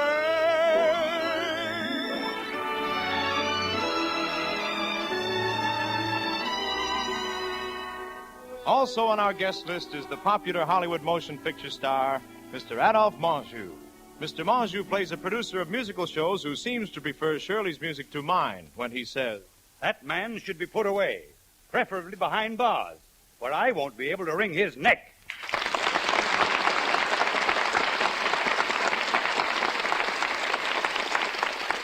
Our story opens in Paris in the spring. It is dusk, and the setting sun is reflected in the River Seine, which flows by the Quai Voltaire.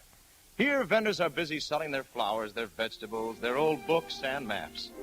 Along the street comes Pompano, a vendor of music selling songs of love. Many are the lovers whose lips have met as Pompano strolled by singing, "La nuit est pour l'amour, la nuit est pour l'amour."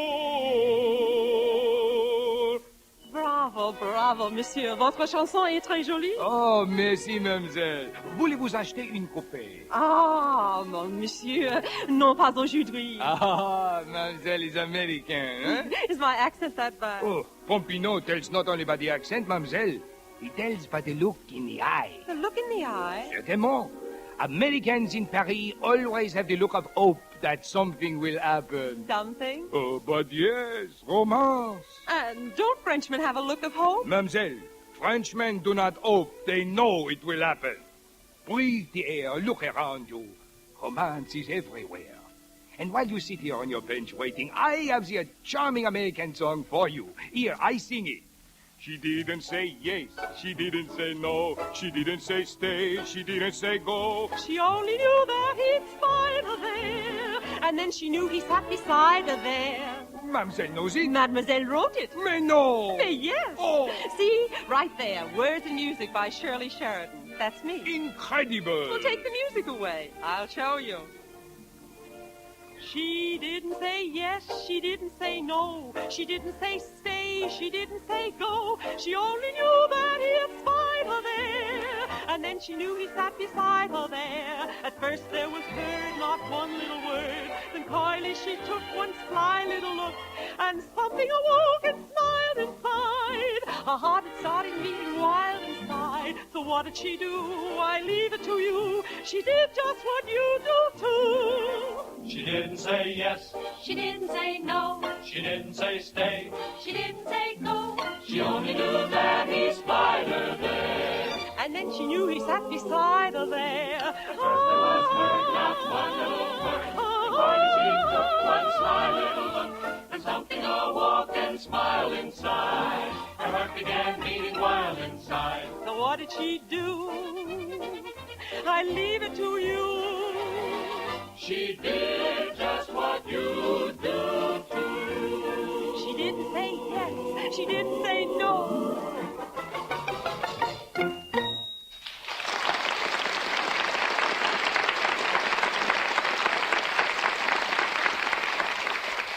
Pardon, mamselle, for my intrusion, but I just heard that song you sang. You have a fine talent for music. Thank you. But what a pity you choose to cheapen it with such a vulgar commercial style. Well, really? But your voice, the way you looked. Oh, I'm sorry. I know I'm a perfect stranger. No, but you're not. You're Victor Florescu, the prize student in composition at the conservatory. Oh, you study there, too? No, I had to stop. I guess you'd call it a lack of woman's tuition. Was I not right, mademoiselle?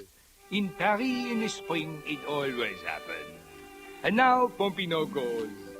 La nuit est pour l'amour. La nuit est pour l'amour. But I did not go far. This was the first romance of the new spring season for Pompino, and it was still too young to trust without a guiding hand. I leaned against a nearby street lamp to see if I could be of further help. I'm afraid our friend Pompino was a little too deep for me. What did he mean? It always happens. Oh, just something silly, Mr. Florescu. I'm glad I met you because I heard your symphony. It was very impressive. Impressive? Nothing more? Well, it was very sad and unhappy. You see, I tried to make it true to life, just as I'm trying in the new operetta I'm composing. But life isn't always sad.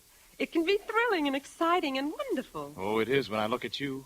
Only twice before have I ever felt like this. The first time I heard Beethoven's Ninth, and then once in the Alps when I saw a sunrise, and now tonight, when I first saw you smile. Mr. Florescu, back home, that would be called a line. You're afraid of life, aren't you? Oh, no, just cautious.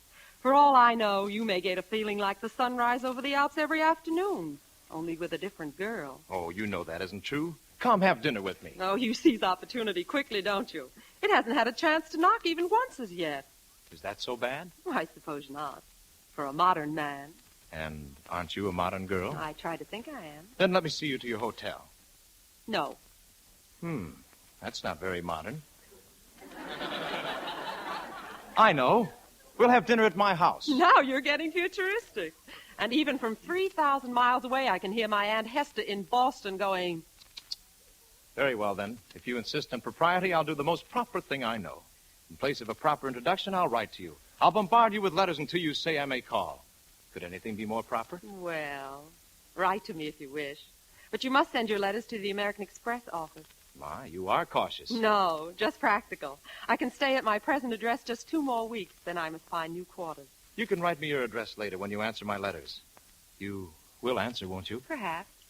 But if you lose interest, just stop writing. I'll understand. Lose interest? Oh, that would be like losing interest in life itself. In fact, I shall go now and write the first letter. Au revoir. Au revoir. Oh, I know what you're thinking, Aunt Hester. But you didn't see the look in his eyes.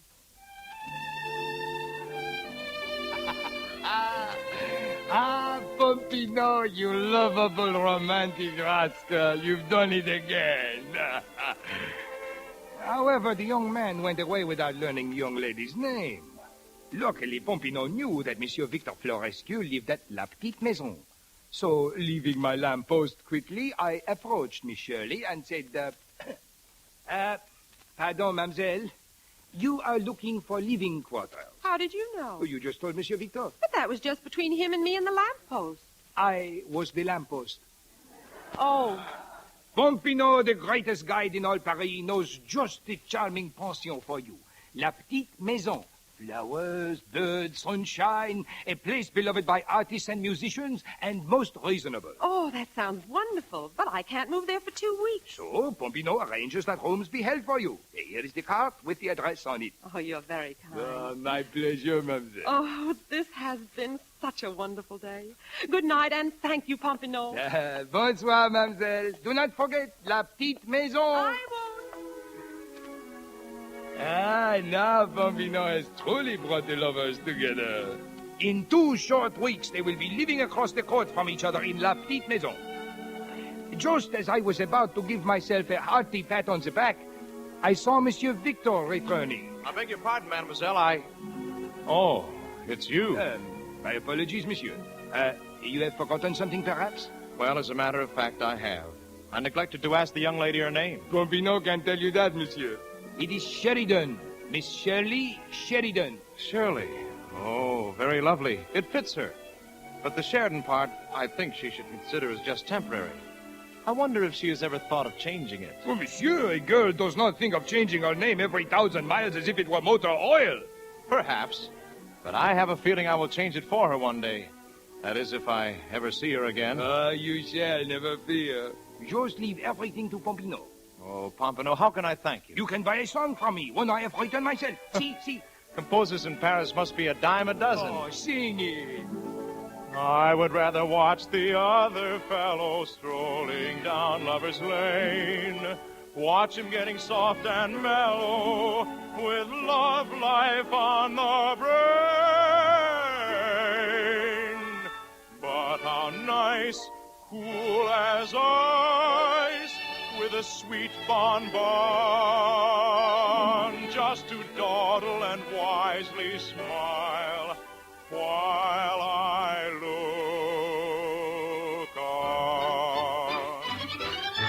Watch the love parade gaily going by, naughty man and willing maid, mischief in her eye.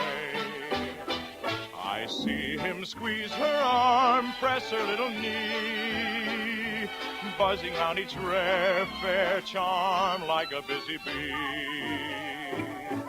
But when the march is ended and they part, when fears and tears are blended in each heart, I'm very glad I stayed sitting high and dry, looking on the love parade gaily going by. Why, Pompino, that's a very charming melody, but aren't the words a bit sardonic? That is my philosophy. Let the others fall in love, while I sit back, footloose and fancy-free, watching the parade. We're the love parade, gaily going by. Naughty man and willing maid, mischief in her eye. I watch her closely cling to his manly side, thinking thoughts that well might bring blushes to a bride.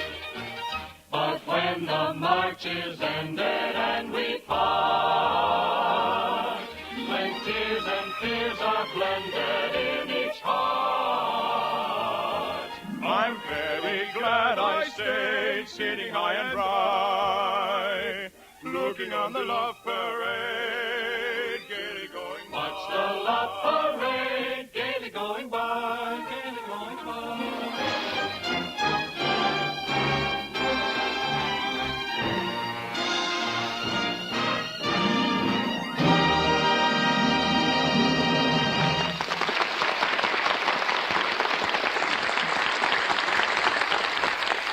We'll return to the Cat and the Fiddle in just a moment. But first, here is a bit of information that will interest you. No man is better known for results in the field of research than Charles F. Kettering of General Motors. Speaking of railroads and the research that goes into them, Mr. Kettering said, and I quote, "No matter what other forms of transportation do or what new ones come into being, the railroads will remain the backbone of transportation." And he added, "The amazing progress made by the railroads in their first century is only a promise of what they will do." End of quotation. The progress of which Mr. Kettering spoke is the product of research, carried on not only in the laboratory, but out of the great proving ground of the railroads themselves, plus the investment of billions of dollars in the better cars and engines, tracks and signals, and all the other improvements which research and invention have devised. And right now, to realize the promise of the future to which Mr. Kettering referred, the railroads are carrying forward an ever-increasing and expanding research program.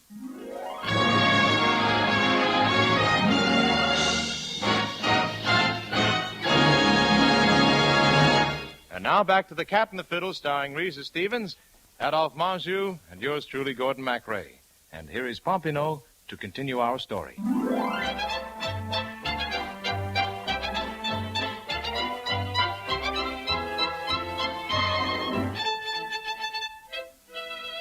In 2 weeks, just as I had planned, Shirley and Victor were living across the court from each other at La Petite Maison.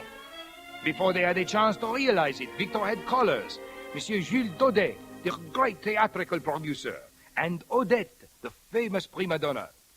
I happened to be under Victor's window, just listening to the music, of course, as he played one of his new compositions. Ah, glorious Victor, n'est-ce pas, Jules? Well, frankly, Odette... Frankly what, Monsieur Daudet? I'm anxious to hear your smallest criticism. Oh, Victor, darling, please. I'll be happy to give you my criticism for rescue. Very happy. Jules, be calm. Why should I be calm? I'm a producer.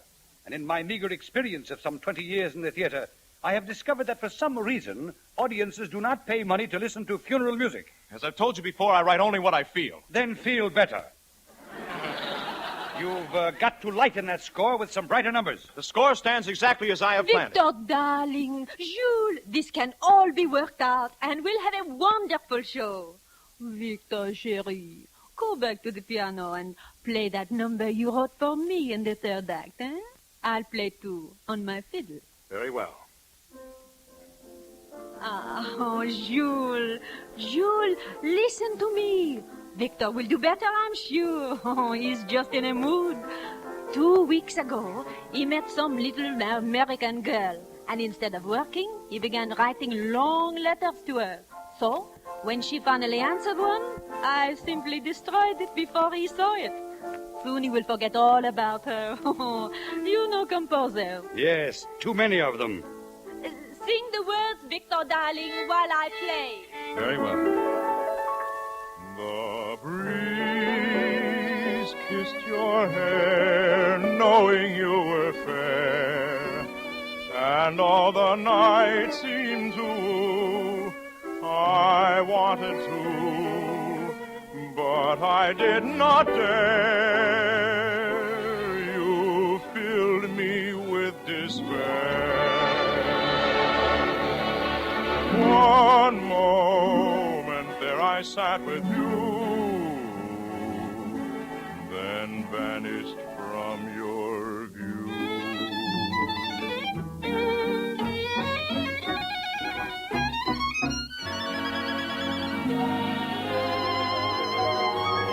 One moment alone, that's all we have known, and yet it seemed paradise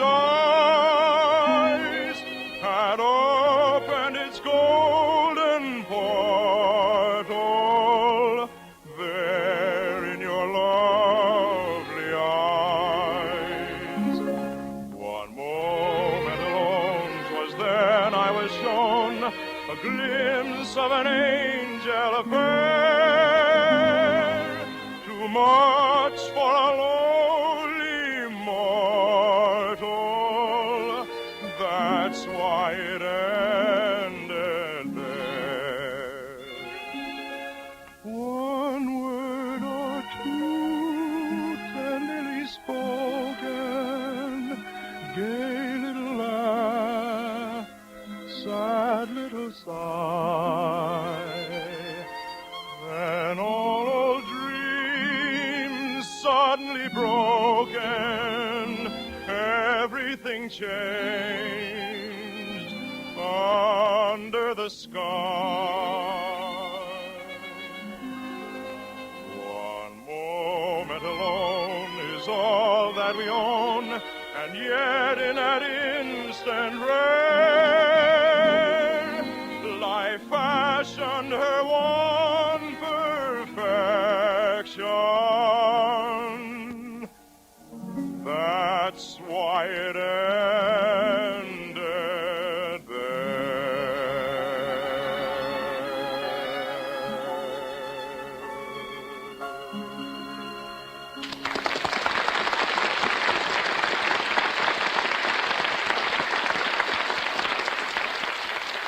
Well, Victor, there's no denying it has beauty, but such somberness can only induce mass melancholia. Listen to that. That's all I need. New neighbors with a passion for trash. Is that the sort of thing you want, Monsieur Daudet? Not bad. In fact, just the sort of thing I want. Then you're in the wrong studio. Very possibly. Au revoir, Odette. As Monsieur Daudet left Victor's room, the spot where I had been lolling under his window grew suddenly quite uncomfortable. So I followed Daudet across the court because I noticed a bench outside of Shirley's window that would be a much better place for me. To rest, of course. I settled myself just as Daudet knocked on Shirley's door. Come in. May I? My name is Jules Daudet. The producer? Yes, but don't hold it against me. Oh, I should say not. I'm Shirley Sheridan. You are quite as lovely as the tune you were playing. Did you compose it, Miss Sheridan? I'm afraid I'm the guilty party. I'm looking for some songs like that for a new operetta I'm producing. Would you mind playing it again? Well, I'd be happy to. Try to forget, won't you? All you have meant to me. All I have meant to you too. I'm sending back to you the things you sent to me. Your daydreams, your gay dreams, your glad dreams, your mad dreams. Yet don't forget, will you, that memories haunt me too. Is what they want me to do. To go on just doing my best to forget. So I'll remember you. Charming, charming. I know just the spot in the play for that number. I'll fill the stage with dancers in Latin American costumes. As they dance, they'll sing. Try to forget, won't you, all you have meant to me, and all I've meant to you too. I'm sending back to you the things you sent to me, your daydreams, your gay dreams, your glad dreams, your mad dreams. Yet don't forget, will you, that memories haunt me too. Is what they want me to do. To go on just doing my best to forget.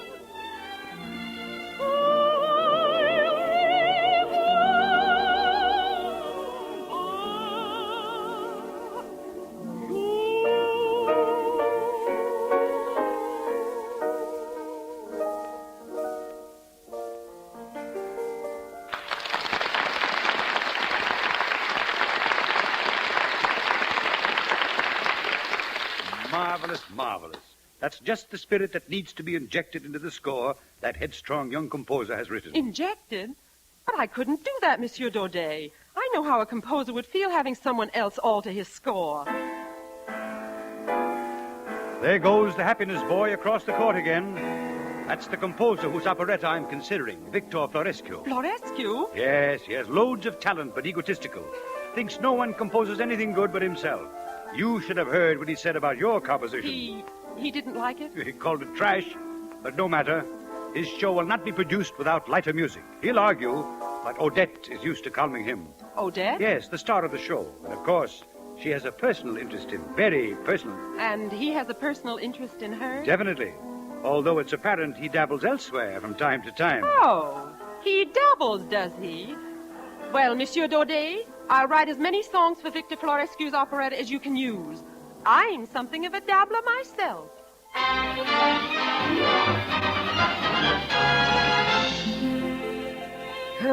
Lesser genius than Pompino would have given up hope to see his favorite romance fall so far asunder. I did not know how, but I was sure that someday, somehow, I would bring those two together in happiness in spite of themselves. So, on the night that Shirley was to play her music for Victor at Daudet's apartment, I, quite coincidentally, was standing near his window, enjoying the view of the lovely Bois. Oh, Jules, I'm so nervous about tonight. But you needn't be, my dear. When Victor hears your songs, well, not even that mad genius could resist your charm. Ah, Shirley, my dear, if I was sure that no one else had a claim on your heart, I would... that will be Odette and Victor. You can depend on him for bad timing. Now, don't worry. If Victor won't permit your numbers in the show, there will be no show. Ah, bonjour, Jules, mon cher. Well, Odette, come in. And Victor, how are you? Well, where's this composer? Let's get it over with. I promised I'd listen, so... Shirley. Good evening, Victor. Ah, you two know each other? Well, that makes it all the better. Yes, it gets better and better all the time. Now, what's the matter with him? Jules, please, no quarreling tonight. Oh, Shirley, this is Mademoiselle Odette, Miss Sheridan. Ah, how do you do, Mademoiselle Sheridan? I'm always interested in Jules' protégés. He's so generous with them. I'm sure you speak from experience, mademoiselle. I wish somebody would tell me what's wrong with everybody. Oh, nothing's wrong, Jules, darling. Should I begin my additions to the score? Of course. Sit down, Odette. Victor? I'll stand. Naturally. This is not my own composition, Mr. Florescu, but a rewrite of one of yours. I'm sure it's a great improvement. Oh, I tried to make it a little happier, more optimistic. As I remember, you thought life is wonderful and exciting. I'm glad you found what you were looking for. Florescu, would you mind letting her get on with the thing? All right, Shirley, my dear. Perhaps Mr. Florescu would join me. I'd be... Victor! charmed. Thank you, Mr. Florescu. One moment alone, that's all we have known, and yet it seems paradise. And open its golden portal, there in your lovely eyes. One moment alone, 'twas then I was shown a glimpse of an angel fair, too much for a immortal. That's why it ended there. One word or two tenderly spoken, gay little laugh, sad little sigh. Then all our dreams suddenly broken, everything changed under the sky. One moment alone is all that we own, and yet in an instant there, my passion, her one perfection, that's why it ended there.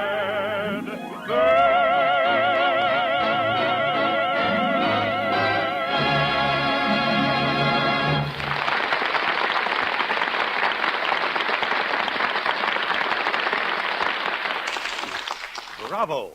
Now wait till you hear the next one. Well, I, for one, intend to hear no more. Victor's beautiful music ruined. Odette. I will listen to no more. If you wish to see me, I will be in my apartment. And what do you think, Victor? Unfortunately, Monsieur Daudet, that is also my opinion. Easy commercialized emotion sickens me. Good night. That man should be put away. Preferably behind bars, where I won't be able to wring his neck. Victor, please. Oh, forget Victor, my dear. Frankly, I'm not at all sorry they've left us. Come, my dove, I have a bottle of Napoleon brandy I've been saving for just such an occasion. What does the most beautiful composer in all Paris say to that? What does she say, Jules? Da-da-da-dee-dee, da-dee-dee-dee-dee. Well, I don't quite understand. She wanted to stay, but thought she should go. She wasn't so sure that he'd be good. She wasn't even sure that she'd be good. She wanted to rest, all cuddled and pressed, a popular part of somebody's heart. She loved to be on report with him, but not behind a bolted door with him. So what did she do? I leave it to you. She did just what I'll do too. Good night, Jules. Shirley, come back, my dove. I'm not a dove. I'm a homing pigeon.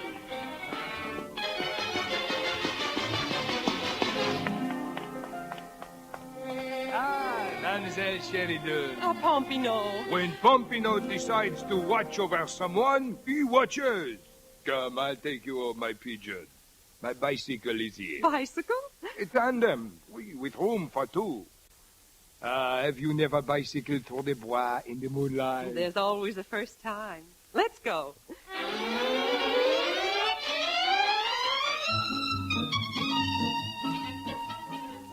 Mademoiselle, you are comfortable? Yes, but not very happy. You and that young composer, you're having trouble, huh? Oh, Pompano, I don't understand it. I fixed his music and did all I could for him, and did he appreciate it? No. He laughed at it and left with Odette, that cat with her fiddle. You must not jump to conclusions. Perhaps there is a reason, a very simple one. If you will but go to him and give him a chance to explain. Well, I... Oh, but of course, if Mademoiselle insists on being stubborn, No, Pompino, no. Take me to him. Take me as quickly as you can. Nothing matters except love. The night was made for love. The night was made for love.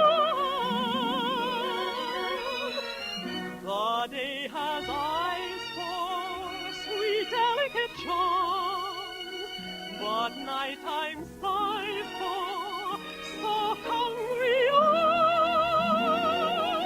To lovingly hold you while tulips on fire have ardently told you of sweet desire. For like caressing an empty glove is night without some love. Here we are, mademoiselle. And there is Victor's door. Go quickly, up the stairs with you.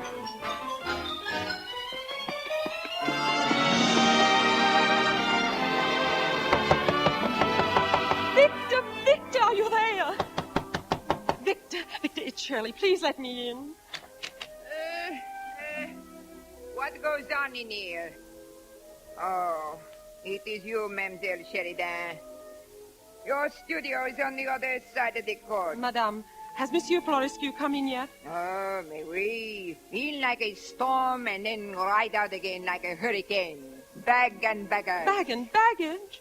He's gone? He say he's through with Paris for life. And if any mail come for him, tear it up. I go back to bed now. Bonsoir, mademoiselle. Bonsoir, madame. Oh, Victor, I loved you so.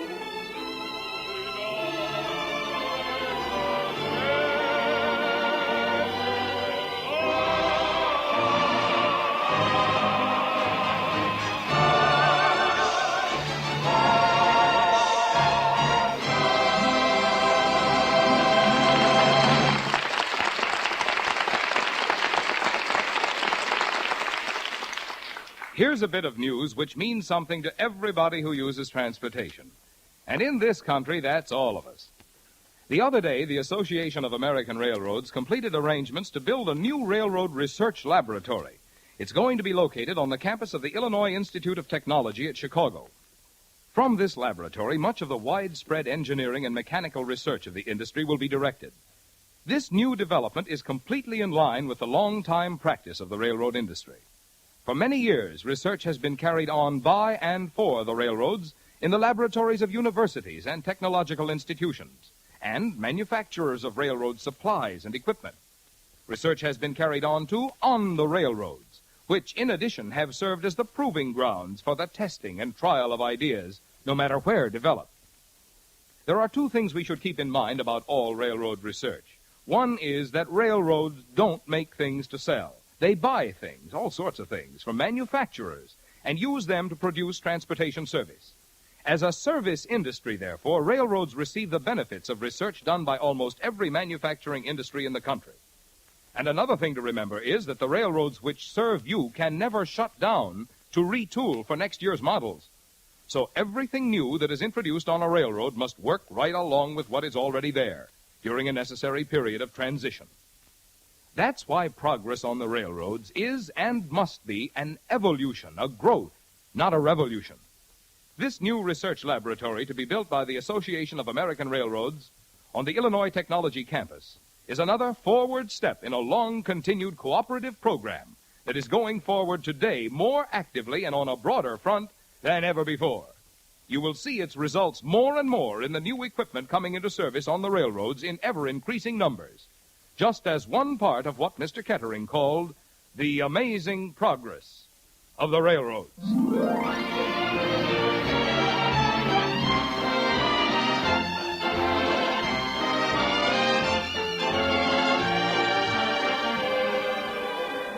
The show train will return in just a moment after a brief pause for station identification.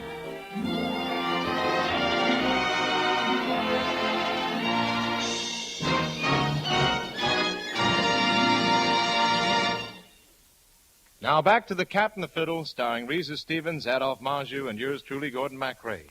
And here's Pompano continuing the story.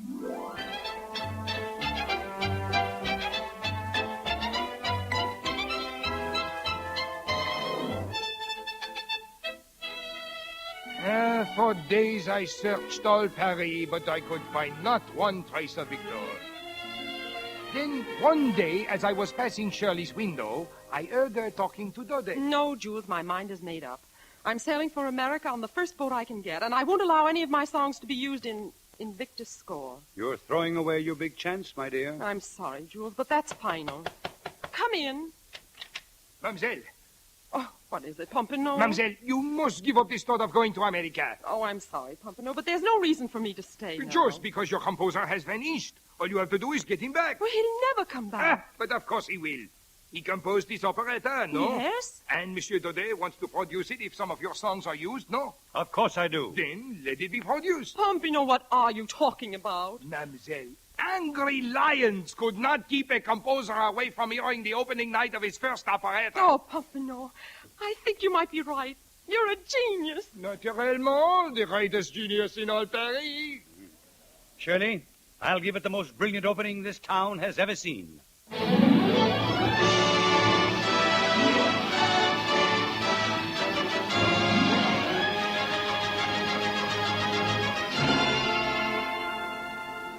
For once it appeared that Pompino, the greatest student of human nature in all Paris, was wrong. At the opening of the operetta, Shirley and I stood in the lobby, watching every member of the audience. But nowhere did we see Victor. Patiently we waited all through the show. Oh, Pompano, what a pity Victor can't hear how everyone loves his music. Mademoiselle is too generous. They like your music, too. But listen, they're going to do the finale now, and I didn't touch one note of it. It's all Victor.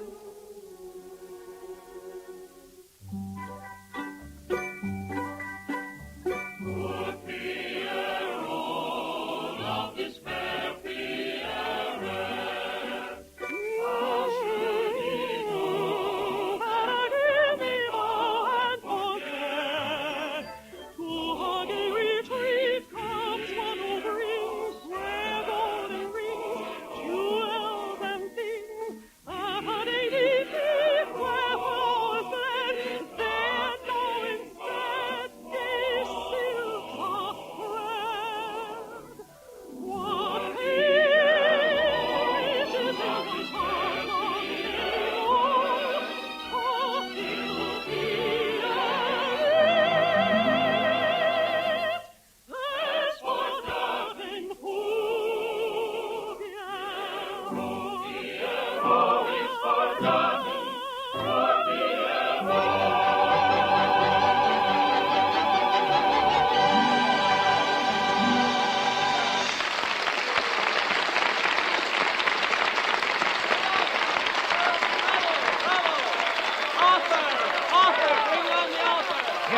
for you, mademoiselle. No, it's for Victor. Victor who isn't here.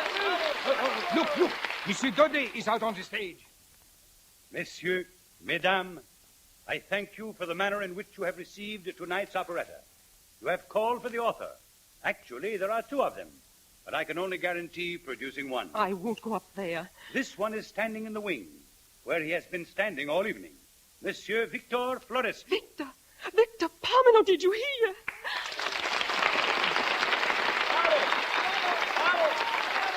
Thank you.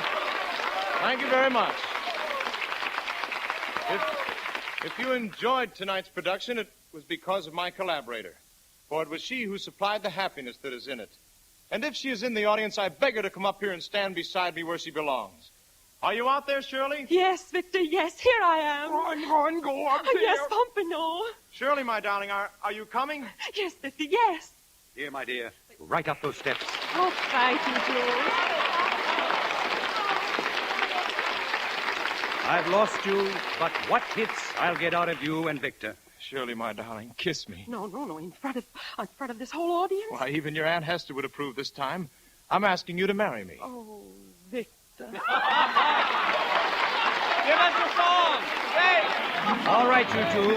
Save that clinch till later. Sing. The nighttime sighs for soft, hungry arms. The night was made for love.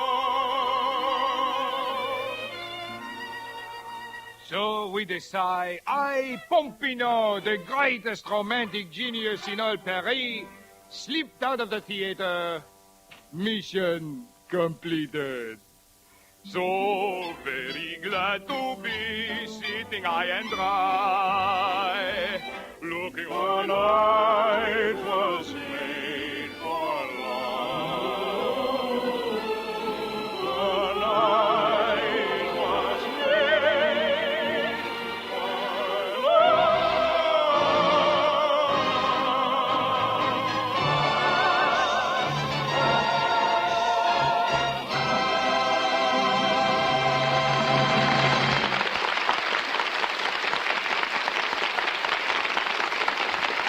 Thank you, ladies and gentlemen. This is Gordon MacRae giving a special vote of thanks to our guest stars this evening, Miss Risa Stevens and Mr. Adolphe Manjou, and to the other members of tonight's cast for their fine performances in our production of The Cat and the Fiddle, which was adapted for radio by Mr. Don Ettlinger. Next week, our star-studded show train will arrive on the same tracks at the same time. On board will be the Metropolitan Opera soprano, Miss Dorothy Kirsten, and Kenny Baker to join me in bringing you the famous Sigmund Romberg operetta, The Student Prince, with our chorus under the direction of Norman Luboff and the music arranged and conducted by Carmen Dragon. All aboard! Well, it looks as though we're ready to pull out. So until next week, goodbye.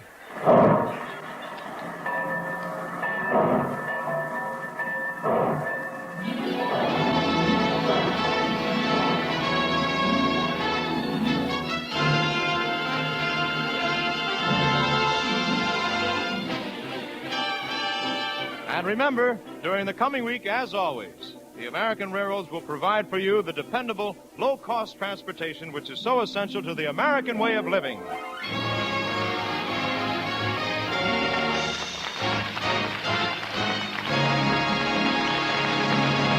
Cat and the Fiddle has been presented by special arrangement with Ham's Whitmark Music Library. Mr. Manjou will soon be seen in the Warner Brothers picture My Dream Is Yours. Gordon MacRae appeared on this program by arrangement with Warner Brothers. This is Marvin Miller speaking. The Railroad Hour is brought to you each week at this time by the Association of American Railroads. This is ABC, the American Broadcasting Company. Ladies and gentlemen, the Railroad Hour. And here comes our star-studded show train.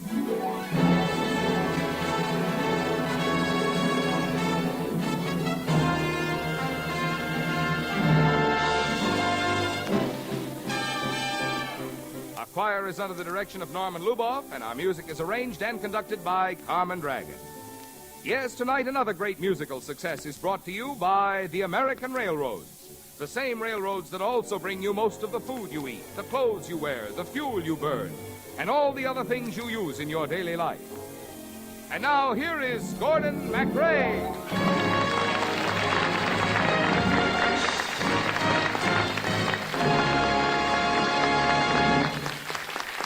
Thank you very much, and good evening, ladies and gentlemen. Well, tonight we bring you the immortal melodies of Franz Schubert in the operetta based on the life and music of that great composer. It's Blossom Time with book and lyrics by Dorothy Donnelly and music adapted by Sigmund Romberg.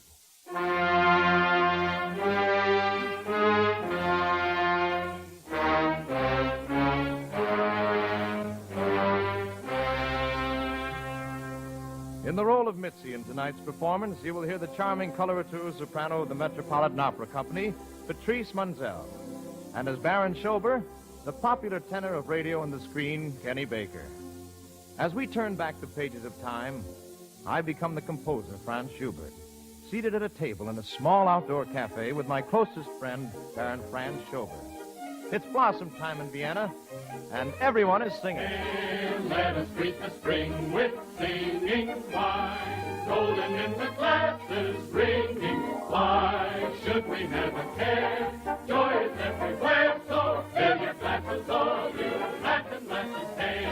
Let us greet the spring with singing. Birds gaily in the sky are winging. Why should we never care? Joy is everywhere, away on air, we're singing there. Sing to the spring. Did you ever see such a day, Schober? Why, look at that sky.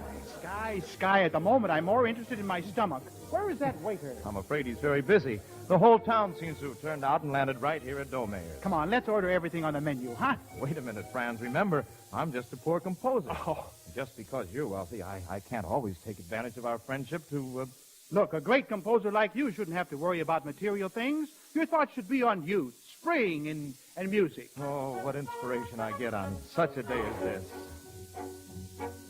Birds are darting, buds are starting, hand in hand go girl and boy. Very charming, but more calming is the wine cup's golden joy. I would roam from my home far across the sea. My joy best is expressed in a melody. What more royal, comrade loyal, greater blessings can you tell? Cease your pondering, wine and wandering, friendship art will lose its spell.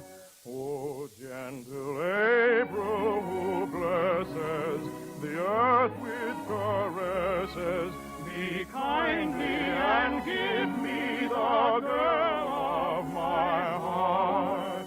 Upon her soft maiden bosom let sweet lilacs blossom, while I sing her praises, my springtime thou art. Oh, how the world laughs in springtime, 'tis ever known as love's own ringtime. Why are we waiting? The birds are mating. In every tree they chirp and sing. And in the green forest flowers, we'll find a wreath of snowy flowers. Why do we tarry? It's time to marry. Come pluck the blossoms in the spring. And in the green forest flowers, we'll find a wreath of snowy flowers.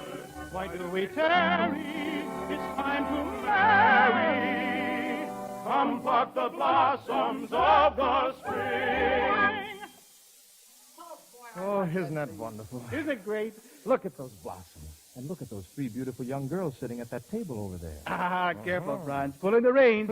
A man could get into trouble on a day like this. Where is he? Where is Baron Schober? Yeah, I'm in trouble. Oh, there you are. Madame Bellabruna. You deceiver, you breaker of women's hearts. Now, please, just a moment. You promised to take me to supper last night after my performance at the opera. Where were you? Careful, madame. My friend is a composer. You'll upset his inspiration. I'm not interested in his inspirations. I'm only interested in... Bellabruna! My husband. My husband. Or no. Good heavens. Oh, I must fly. Get out of sight, Baron. He's frightfully jealous of you. Yes. Franz, where shall I go? Here, under the table. Where is she? Where did she go? Young man, wasn't Madame Bellabruna here a moment ago? Well, she may have been, sir. I couldn't say. I saw her talking with that young whippersnapper, Baron Schober. Now, where did they go? That way, I think.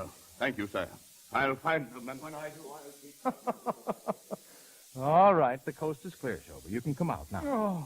You certainly get yourself involved, my friend. Yes, but through no fault of my own, Franz. Bellabruna fancies herself in love with me. Oh, and you? Franz, you know women mean absolutely nothing to me. Nothing. I beg your pardon, but aren't you Baron Schober? Well,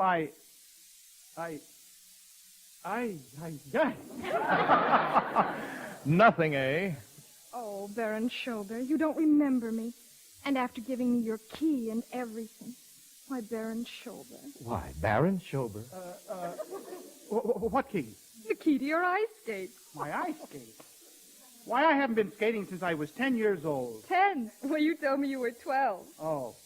Oh, why, you're Mitzi. Little Mitzi. Mitzi Kranz. Miss Kranz, may I present Mr. Schubert? Oh, you're not Franz Schubert. Yes, I'm afraid I am. Oh, I'm honored to meet you. Oh, thank you. And I'm delighted to meet you. My sisters and I were sitting over there at that table, and we saw you turn and look at us, and well, suddenly I recognized Baron Schober. And I remembered that years ago he told me if I was ever in trouble to call on him. And, are you in trouble, Mitzi? Oh, desperate trouble. Well, what's wrong?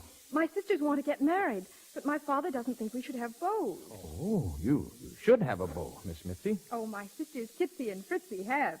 They went out walking with them just now, and if Papa finds out about it, he'll be furious. Oh. They'll never be able to get married. Say, would you like me to try and persuade him, Mitzi? You think you could? Could I? Leave it to me. Your sisters are as good as married right now. Don't worry any more about it. All your cares are blown away. Soon will be their wedding day. 2 little maidens soon will be wed. 3 little maids no more. There is in all Vienna town a dwelling place, and like a house that's built for doves, there dwells inside 3 little nuns. The house of these 3 maidens fair is known no far and near. Not very soon a honeymoon will claim 2 maidens dear. Trixie and Kitsy and Mitzi, they say, flutter their wings, for they'll soon fly away. Though they may fly as birdlings do, you'll always be 3 daughters true. Trixie and Kitsy and Mitzi, the 3 dear little maidens will soon married be. May you be blessed with happiness, 3 lovely little maids. Trixie and Kitsy and Mitzi, the 3 dear little maidens of the merry day. May you be blessed with happiness, and while the sunset fades, then every boy here will enjoy 3 happy days. Say, Mitzi, I don't want to alarm you, but isn't that your father just turning the corner there? Oh, dear. Oh, what can I do? If he sees me here talking to a man, he'll be furious. Wait a minute. I'll tell you what. I'll go tell him you're arranging for Franz for some music lessons. Oh, that's a wonderful idea. Isn't it, Mr. Schubert? I can't think of a better one. Good. I'll take care of it right away. It's a beautiful day, isn't it, Miss Mitzi? Yes, beautiful.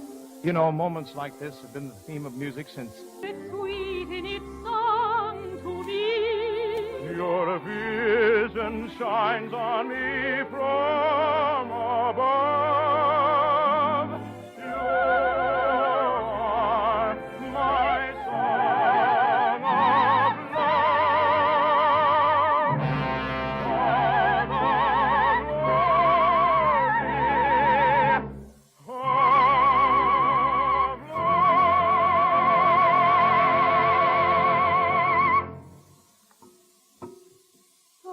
Of Schubert, this has been an afternoon I shall remember forever. Aha! Mitzi, and all alone with a man. Oh, Papa. Why, Miss Mitzi, this man is your father? Depressing, ain't it? Papa, may I introduce Mr. Franz Schubert? Franz Schubert, the great composer? Yes, Papa. I came to see Mr. Schubert about music lessons. But I didn't come alone. Fritzy and Kitsy are here. You don't say. Well, they must have shrunk a little. I don't see them. I believe they went for a stroll through the gardens. Well, that's harmless enough if they don't meet those two young men who are always mooning around them. Oh, but Fritzy and Kitsy are in love, Papa. They want to get married. Impossible. I refuse to grant my permissions. But surely you aren't against marriage, sir. Why, you got married yourself. One of my strongest arguments. You know what marriage can lead to? Daughters. You know what daughters can lead to? Young whippersnippers who try to take them away from you. Such agony those boys cost me. I could do anything this side of murder to get rid of them. Then let them marry your daughters. That ought to teach them a lesson. You're right. I'll do it. Wait a minute. Would you say that was this side or the other side of murder? Well, I think the punishment would just about fit the crime, Mr. Kranz. Oh, there you are, Mr. Kranz. Good afternoon.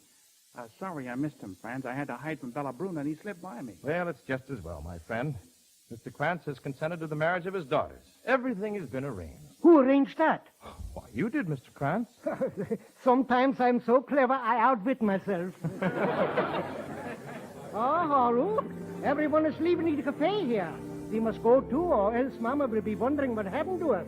Wouldn't you like to have us walk home with you, Mr. Kranz? Oh, that's a wonderful idea, Baron Schubert. You walk ahead with Papa, and Mr. Schubert and I will follow. Yes, I'm so lucky. Don't get lost in the crowd, Papa. If I do, I'll find myself. Come, Mr. Schubert. Thank you. Mr. Schubert, I want to thank you for helping me with Papa. Oh, it was a pleasure. But I'm sorry the music lessons were just an excuse.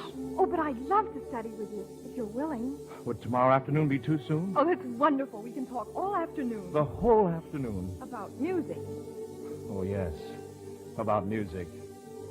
Softly your music is singing, bringing secrets sweet in its song to me. Your vision shines on me from above.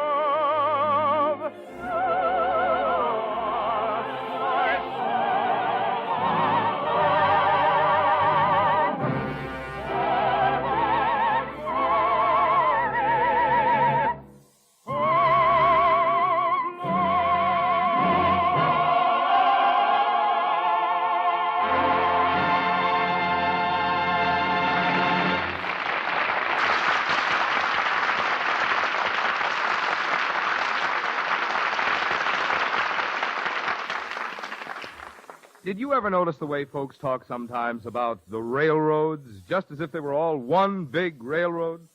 Actually, there are about 600 different railroads operating in the United States. Some of them operate over thousands of miles of track spanning great sections of the country. Some run just a few miles between local stations. Others operate joint terminals for 2 or more railroads in cities. Whatever the kind of operating they do, each one of them has its own business to do, its own problems to meet, its own services to perform. But there are some things common to all of them, large and small. They all are part of the great national and indeed continental system of transportation, which makes it possible for any shipper anywhere to send his goods anywhere else that railroads run, all as one transaction. He doesn't have to deal with a lot of railroads, just the one in his own town. And there's another thing common to all these railroads. They are, every one of them, part and an essential part of every place they serve. They are not some distant and abstract something, the railroad. They are part of your town. Railroad men and women work there. Railroad wages are paid there. Railroad supplies and materials are bought there. Railroad property is owned there. And railroad taxes are paid there. Because railroad service is so widespread, because railroads go so many places, all of us are likely to overlook this big and simple fact about them. The fact that everywhere the railroad goes, it is a local business enterprise, a citizen of every community it serves.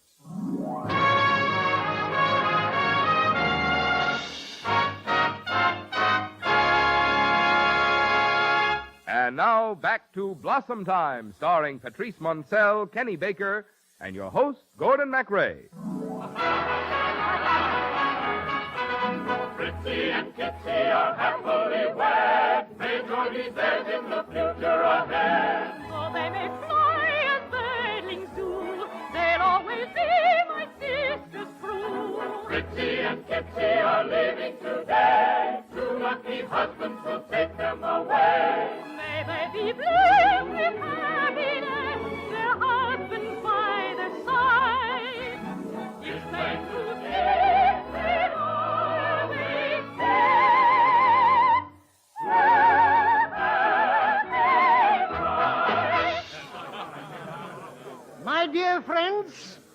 My dear friends, dare I say, ladies and gentlemen, today we have been present at the marriage of three of my two daughters.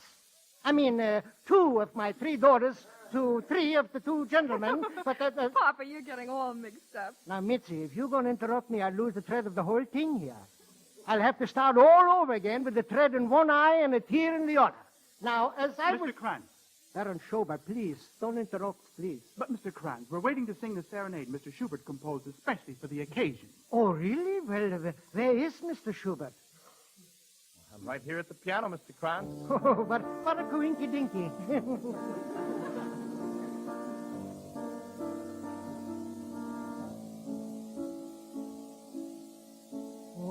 Under your window, deep in the shadow, stand I here alone. Stand I here alone. With my song, the night wind weaves a pleading like my own.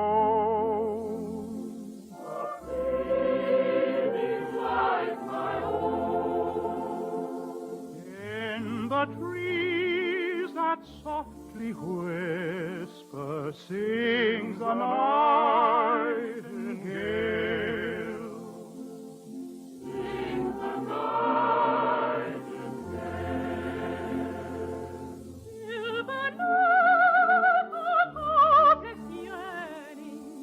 Where my words must fail. Where my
Very pretty indeed, Mr. Schubert. Oh, thank you, Mr. Krantz. A little depressing, but pretty. Why, don't be silly, Mr. Krantz. People will be singing that song when we're all playing on harps. That's what I mean. Depressing, ain't it? Don't pay any attention to Papa, Mr. Schubert.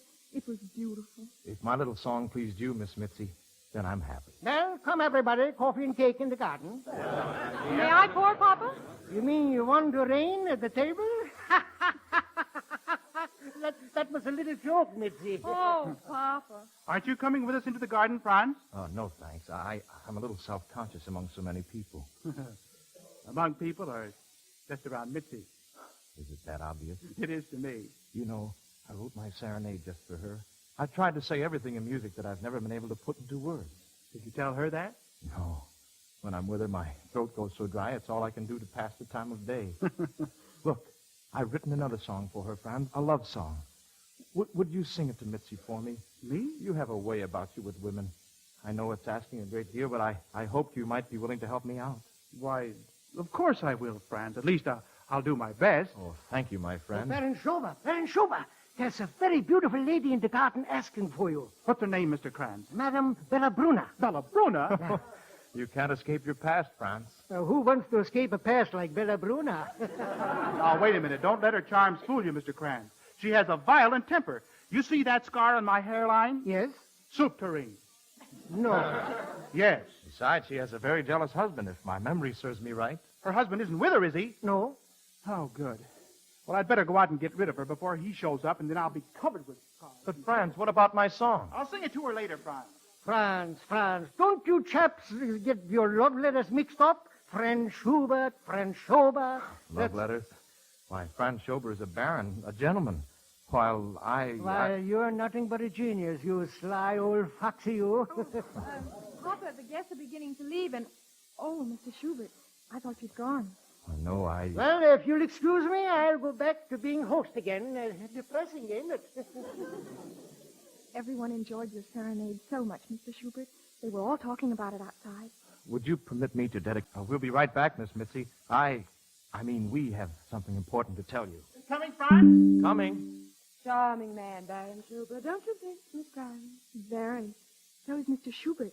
All Papa's friends are most pleasant. I'll wager I know one who's head over heels in love with you. You do? Who? Oh, come now. I'm sure you can guess the name. It's someone who just left the room. Nana, you embarrass me. I'll give you the initials then. S.S. How could you tell? He's so shy. Oh, he's shy with you, is he? That's a new method. What do you mean? Why, that bashful, shy creature with the silent man and the eloquent eyes has left a trail of broken hearts all over Vienna. I don't believe it. He's fine and good. Oh, don't be taken in, my dear. These shy fellows are the worst of all. I don't believe you. You have no proof. No proof? Why, I am the proof. He was shy with me. He looked at me with those longing eyes. He sang to me. Oh, madam. You must weep, and let your tears be tears of joy. It's far better to cry at your age than to cry at mine. Good afternoon, Miss Frank. Oh, Frank. Has she gone yet? Mitzi, what happened? What's wrong? Oh, leave me alone. Please, leave me alone. Oh, now, wait. Don't cry, Mitzi. Please. Come lift your head with laughter and show your pretty smile again. For sunshine follows after on summer roses in the rain. You men are everyone deceivers. I never trust you anymore. When women are believers, they may find their hearts are sore. They talk of lovers, lovers, when another maiden they adore. But cease your plaintive sighing, another tale you shortly tell. When Cupid comes a-flying, you'll hear the wedding bell. I'm sure that I never wed. Quite often I've heard that said. Forever with love I am done. But there'll come just the one.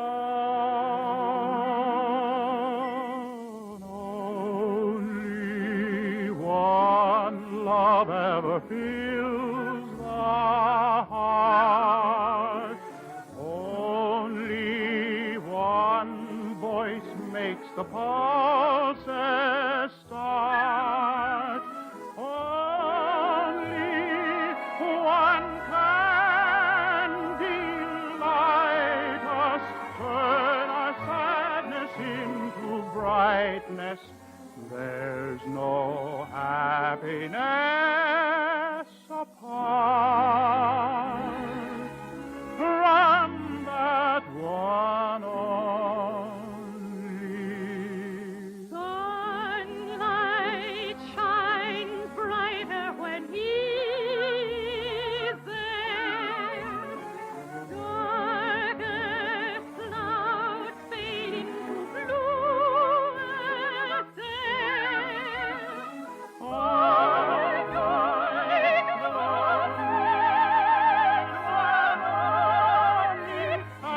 And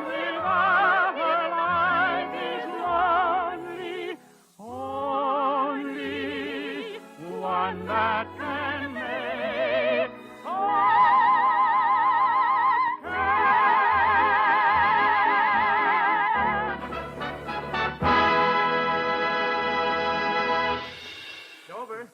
Silver. Oh, you're both here. Franz, here's a copy of my song. Wouldn't now be a good time to... Oh, Mr. Schubert.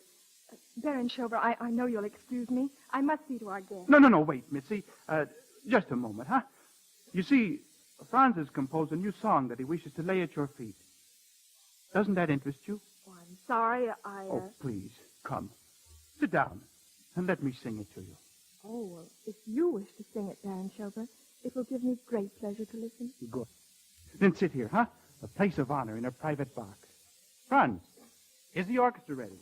I'm here.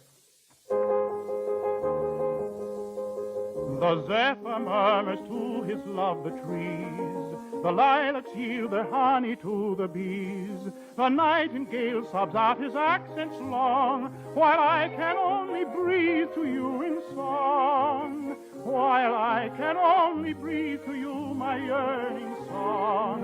Thou art my love, thou art my love, and thou wilt ever be my only love, my only love.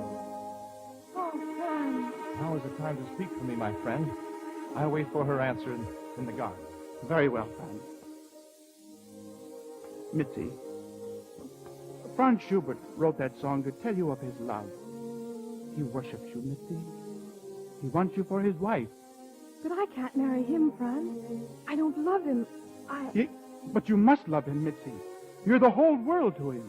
Oh, Franz, I can't help how I feel. I can't change how I feel. I just realize it's you. You I love. Mitzi. Oh, darling. What a fool I've been. Mitzi, I've always loved you. Oh, Franz, darling. No. What have I done? It was for my dearest friend, Franz Schubert, I promised to speak. What can I say to Franz? Say nothing.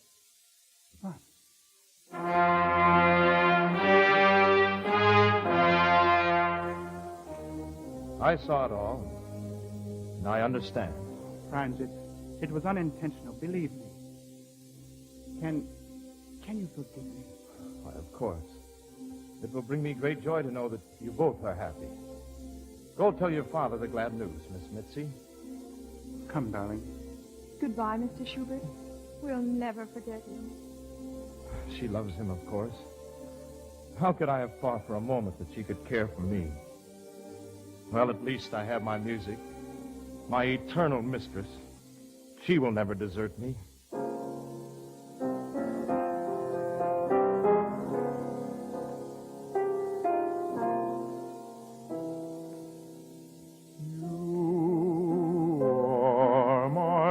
Song of love, melody immortal, echo of paradise, heard through heaven's portal. Though my music is unavailing, happiness cannot be for me. Still my passion shall never fail. Thou art my love. Thou art my love. Mitzi. Oh, Mitzi.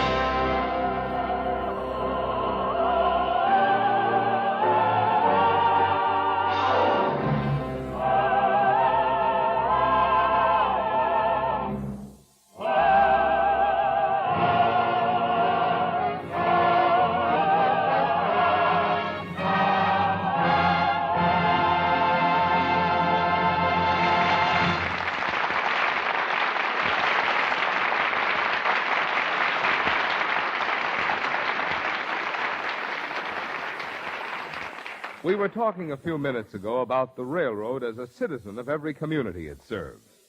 Like any other citizen, it does its share in meeting the costs of government and public institutions and services. It does so through the taxes it pays on its property or its earnings. Now, everybody pays taxes, but there's a difference between the taxes which railroads pay and most of the taxes which many other forms of commercial transportation pay. The difference is in what's done with them. Railroad taxes are not used to build and maintain railroad tracks or terminals. Railroad taxes are like the taxes you pay on your home or your property. They are used to help pay for the defense of the nation, for the maintenance of public institutions and public welfare services, for public health and public schools.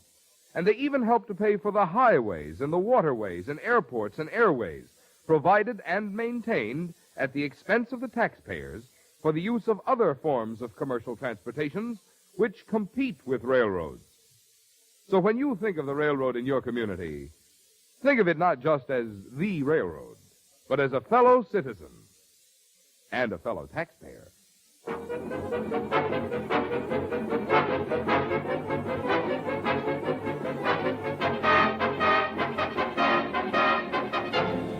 The Railroad Hour show train will return in just a moment after a brief pause for station identification.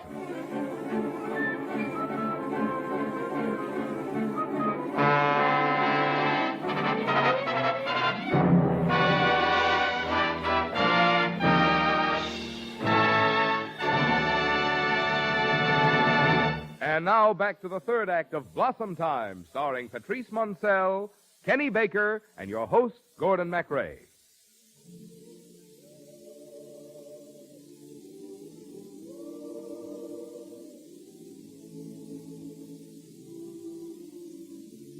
Oh, Mitzi, Mitzi. You've left me nothing but echoes of melodies. I'll never write again. Never again. A caller at this hour? I'll soon see who it is, Mr. Schubert. Is Mr. Schubert home? He is, but he's been quite ill, and I'll see the gentleman, Mrs. Coburg. Won't you come in, sir? Thank you. I'm sorry to bother you so late in the evening, Mr. Schubert. But I am Count Chantoff, the husband of Madame Ballabruna. Oh, yes, the opera singer. I just heard your unfinished symphony performed, Mr. Schubert. It was magnificent. Thank you. I'm so impressed, I'd like to arrange that you write an opera for Madame Ballabruna. I should be honored.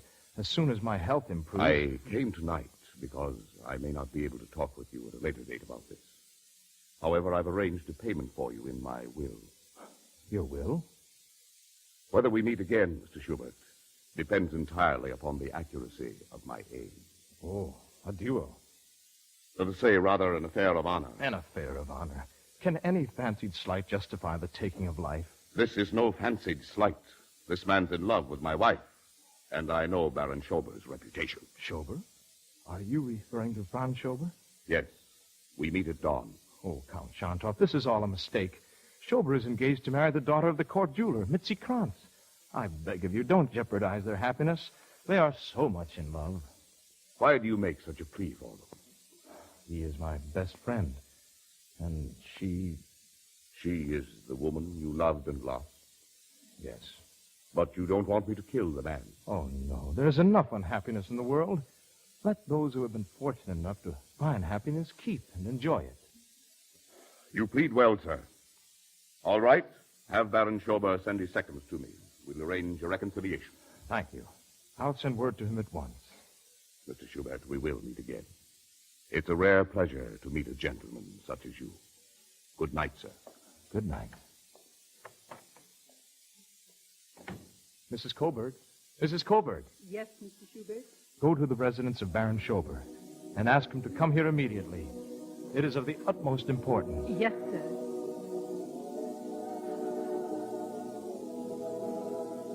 Oh, what music. What eternal music is sounding in my ears. Where is my pen? I must write it down.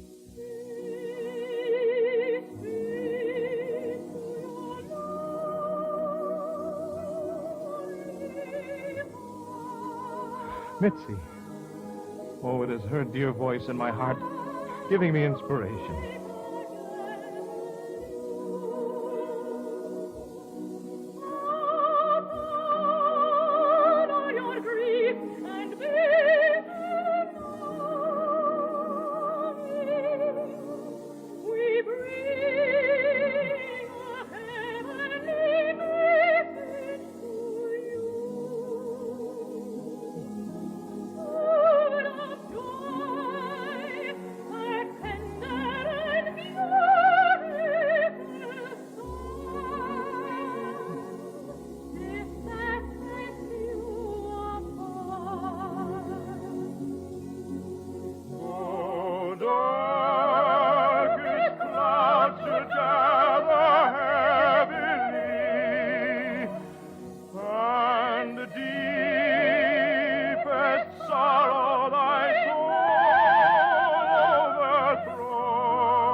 Mitzi. Oh, Mitzi.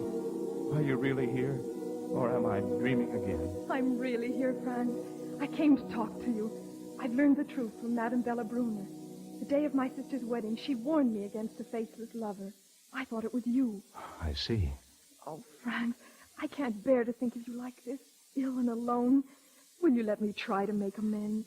I'll devote my life to making you happy. Do you mean you are in love with me, Mitzi? Oh, I've always been very fond of you, Franz. I'll nurse you, serve you, treasure your music. Mitzi, look at me. Look at me and say, Franz, I love you. Oh, Franz, It's no good, my darling. You see, with all your generosity, you cannot give me that. So there is nothing you can give me. Now, what has happened between you and Schober? I'm never going to see him again. After some of the things Madame Bellebrune said, why... He loves you and you love him. It doesn't matter what anyone says. I don't love him. Oh, I see. Then you would desert him in his hour of danger. Danger? Count Shantov has challenged him to a duel. A duel? Take place at dawn. Oh, no. He can't. He might be killed. There, you see, you do love him. Come in. Franz! Oh, Mitzi. Mitzi, my dear. Oh, darling, darling. Franz, Count Shantov was here. He wants to speak to your seconds to arrange a reconciliation. A reconciliation? Oh, Franz, I don't know how to thank you. Don't try, my friend. Just be happy together. Always. We will, Franz. We will. And so I give my song of love to you. Take it. For it belongs to people like you who meet and fall in love in blossom. Ladies and gentlemen, the Railroad Hour.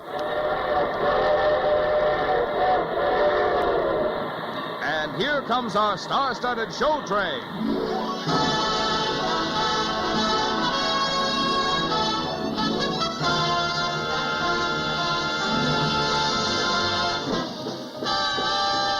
Tonight, the Association of American Railroads presents the hilarious musical hit George Abbott's Best Foot Forward, starring Betty Garrett, Eileen Wilson, and your host, Gordon MacRae, with Jerome Cowan, Bill Shirley, Alice Pierce, Gloria Wood, Joseph Kearns, and from the original Broadway cast, Gil Stratton, Jr. Our choir is under the direction of Norman Luboff, and our music is arranged and conducted by Carmen Dragon. Yes, tonight, another great musical success is brought to you by the American Railroads, the same railroads that also bring you most of the food you eat, the clothes you wear, the fuel you burn, and all the other things you use in your daily life. And now, here is Gordon MacRae.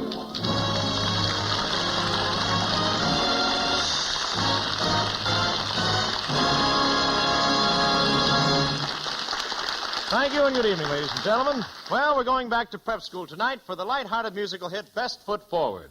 And we're coming on the campus just in time for the spring prom. We've got an all-star cast to sing the wonderful Hugh Martin, Ralph Blaine songs. So, are you all ready, gang? Let's go! What's the best school in the whole darn state of Pennsylvania? Buckle down, Winsocki, buckle down. You can win, Winsocki, if you knuckle down. If you break their necks, if you make them wrecks, you can break the hex, so buckle down. Knuckle down, Winsocki, knuckle down. You can win, Winsocki, if you buckle down. If you mow them down, if you go to town, you can wear the crown if you will only knuckle down.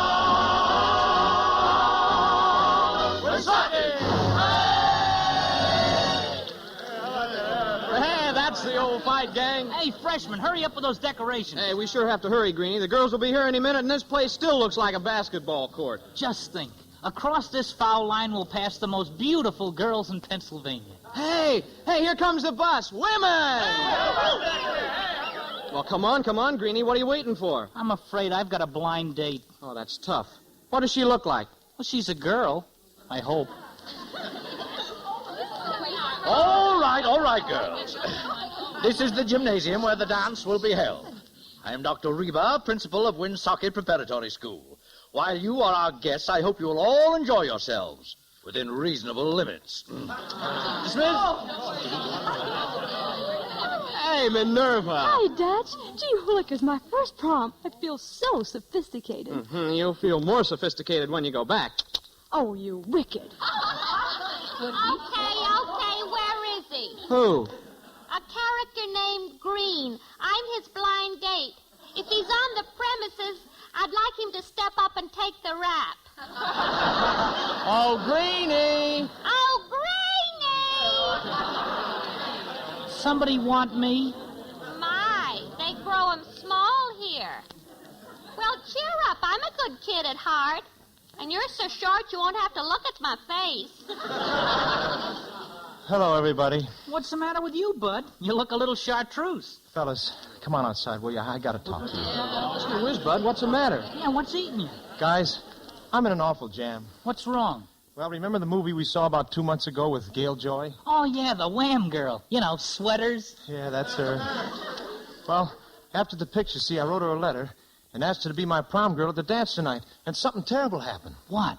She accepted. Oh, no, that's impossible. Gail Joy's way out there in Hollywood. Oh, no, not tonight she isn't. She's right here in town at the Eagle House. She is? Well, Bud, old man, we won't let you down. We'll help you take Gail Joy to the dance. We'll divvy her between us. Oh, gee, fellas, I hate to put you to this trouble. Oh, anything for a friend.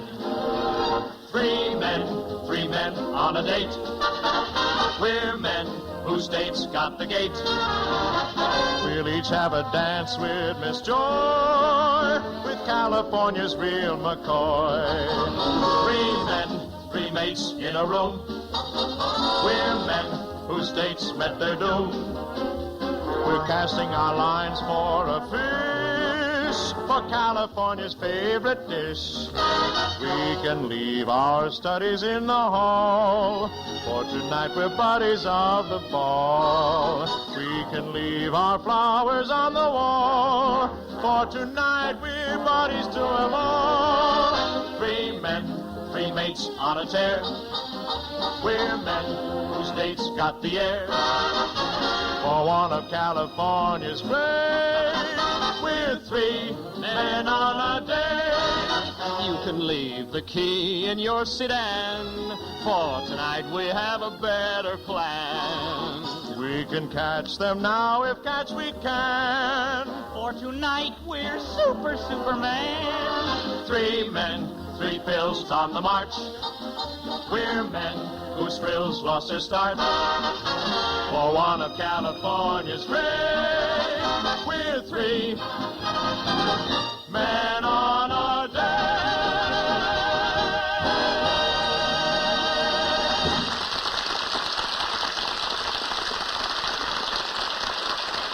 Just a minute, Bud. What about your regular girl, Helen Schlesinger? Well, when I got this letter from Gail Joy, I wrote Helen I had the grip and told her not to come. Well, you turned her name into the faculty, didn't you? Well, sure. Oh, then you're all set. Your girl isn't coming, so Gail Joy goes as Helen Schlesinger. Well, people will sure think Helen has rounded out a little. Ah, we'll explain the whole thing to Miss Joy. She'll understand. Yeah, come on, Bud. She must be lonely at the Eagle House. Even eagles are lonely at the Eagle House. Just a moment. Where are you boys going? Why, just over to the Eagle House, Dr. Reber. To help Bud Hooper pick up his date. Who is your date, Hooper? Helen Schlesinger, sir. Well, why isn't she staying here with the rest of the girls? Well, goodbye, Dr. Reber. Answer my question. Come back here, boys. Come back. See you later, Dr. Reber. Yes, long. Something very suspicious is going on here. Hello, I'm Helen Schlesinger, and I'm looking Helen for... Schlesinger. How does it happen you're staying unchaperoned in town? But I'm not. Well, young Hooper just went into the Eagle House to meet you. Oh, it must be another Helen Schlesinger. Unless... Oh, dear. I just came down to cheer Bud up while he was sick. Golly, I guess I've got things all messed up again. Folks are true. I wish I had a clue or two. Where I stood, I thought I knew for sure. True or false, life was a never-ending war. Then it caught the summer sauce for good.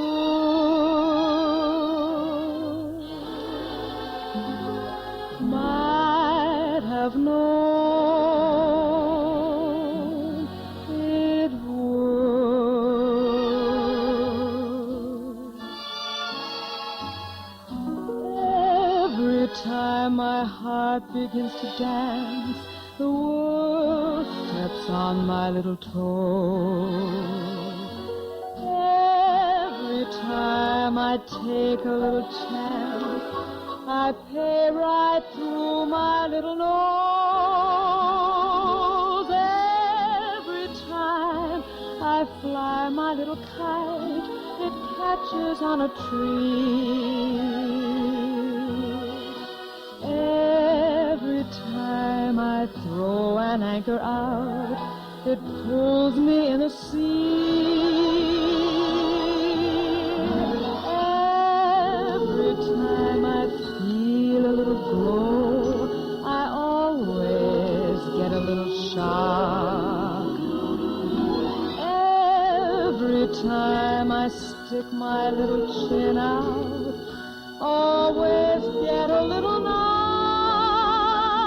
And when I aim my arrows at the sun, they always miss their mark,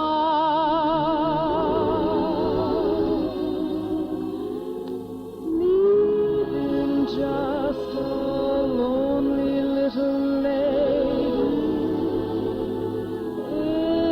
in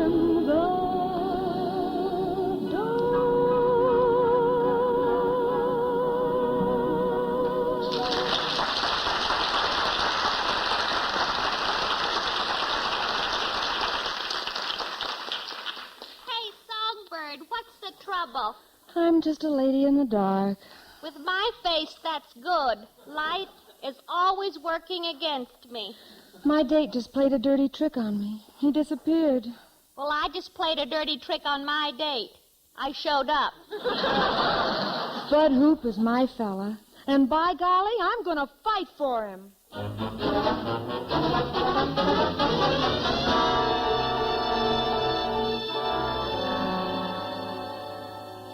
What a hotel, the Eagle House yet. Now, Gail. What am I doing in a broken down town like this just because your office says it's great publicity? It is great publicity. Schoolboy invites movie star to senior prom. Why, it's Cinderella spelled backwards. It's great publicity. And who knows, your option wasn't picked up. Nobody who doesn't live in Hollywood or Beverly Hills. Well, don't be bitter. If you pull this off, every movie producer in Hollywood will be chasing you. Naturally. But will they give me a job? Why do you always have to look at the gloomy side of things? Experience, chum. That silver lining ain't worth a plugged nickel. You really like to sing the blues, don't you, lady? It's my favorite color of necessity. Like a fish loves the ocean, like a chimney sweep loves his flues, like each bride with a wedding cake would love to take a cruise. That's how I love the blues. Like a cha-cha loves his candy, like an indigent housewife her stews, like reporters who need the cash would love to crash the news. That's how I love the blues. Like a squaw loves her papoose, like a hobo his caboose, like detectives I love their clues. I love the blues. Like a sailor loves tattoos, like a barber loves shampoos, like a decorator loves chartreuse. I love the blues. Like a star loves a close-up, like a practical joker a ruse, like a guy on a desert isle would love to smile on you. Yes, that's how I love the blues. Like a dog loves his master, like the Pulitzer board loves to choose, like a crocodile loves to grin and wallow in his ooze. That's how I love the blues. That's how I love the blues. That's how I love the blues.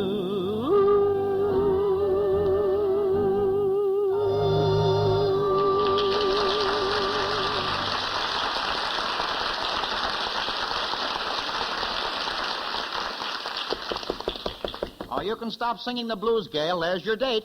Come in. Hello. Hello. Well, 3 of them. Come in. Thank you. My name's Bud Hooper, and these are my roommates, Dutch and Greenie. How do you do? My name is Jack Haggerty. Love your school. Wonderful atmosphere. Reminds me of Yale. Oh, did you go to Yale? We made it once. Made what? A picture about Yale. You'll have to excuse Mr. Haggerty, boys. He's an agent. Pardon me, Miss Joy, but I have to say something. Oh, when you introduce me. Oh, don't let that worry you. My, but he's young, isn't he? Well, I would be to you anyway. What a lovely compliment. Miss Joy, I don't know how to say it. Would you mind going to the prom as Helen Schlesinger? As who? Helen Schlesinger. Oh, it must be a masquerade. Huh? By the way, who was she? Helen Schlesinger? Why, she was the girl who outsmarted the British darling in 1776. Oh, of course. How stupid of me. Yeah, I think Bergman played her. Well, maybe she did, but there's another one now. You see, Helen Schlesinger is the name I turned in. Turned in where? To the faculty, so they could look up her past.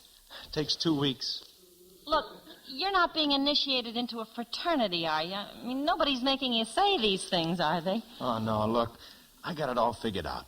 If you come to the dance as Helen Schlesinger, nobody will ever know you're Gail Joy. Oh, well, that's just ducky.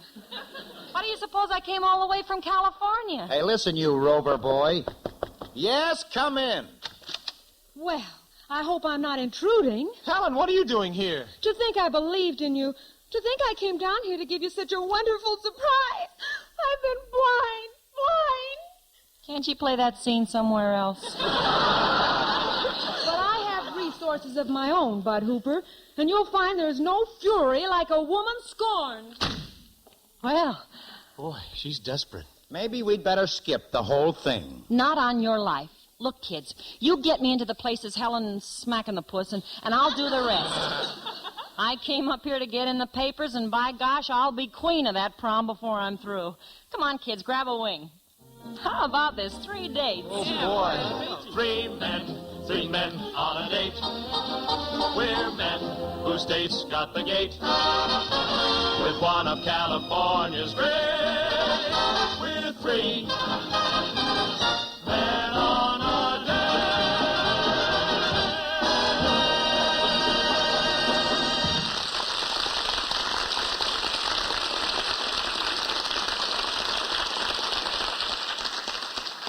With spring officially here and winter about over, we hope, the states which were struck by the unprecedented series of winter storms can begin to compute the cost.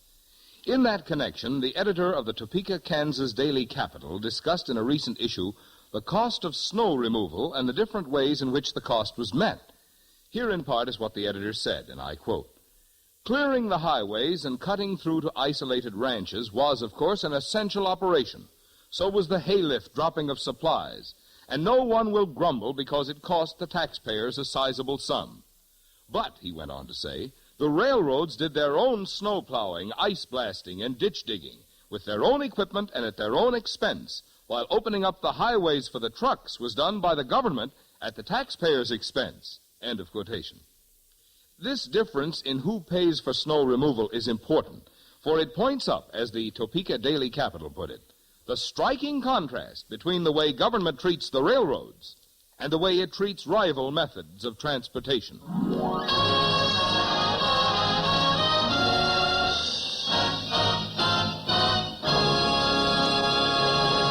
We're ready for the second act of the George Abbott hit Best Foot Forward, starring Betty Garrett, Eileen Wilson, and your host, Gordon MacRae, with Jerome Cowan, Bill Shirley, Alice Pierce, Gloria Wood, Joseph Kearns, and Gil Stratton, Jr.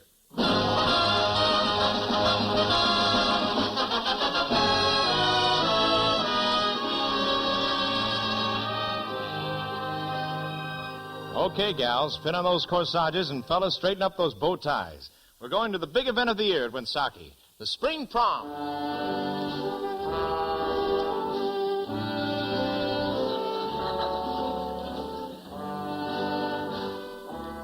Well, welcome to the prom, Miss Joy. Oh, that music.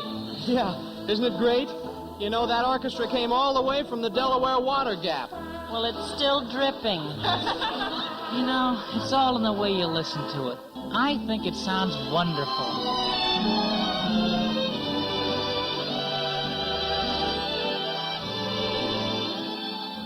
Come on, Miss Joy. Let's dance.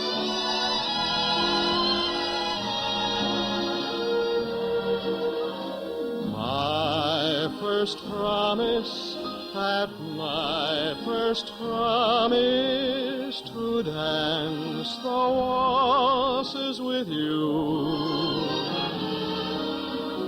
I'll take chances with other dances, but no one waltzes like you.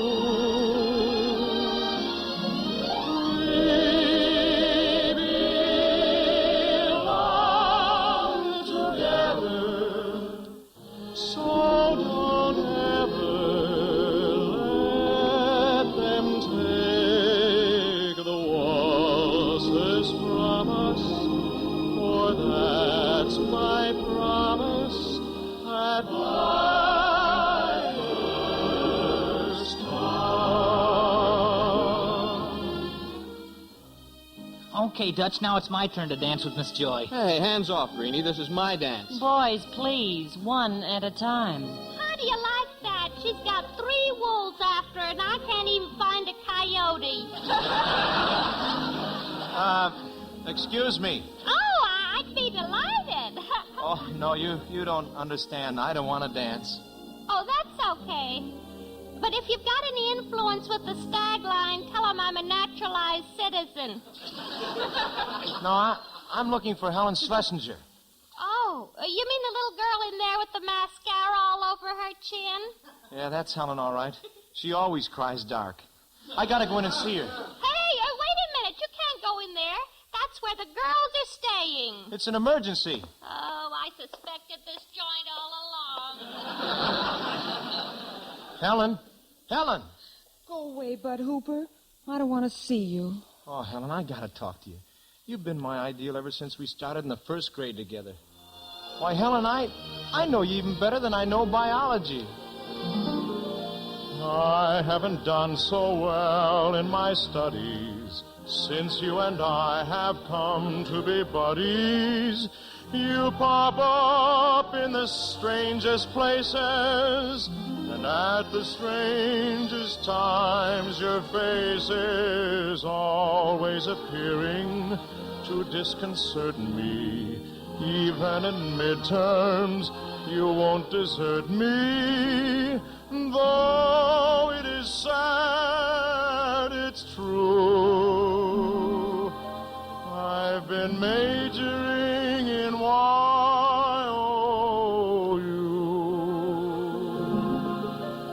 I know you by heart. You are no more a mystery. I drew you in art, memorized you in history. You're on my mind at every lecture.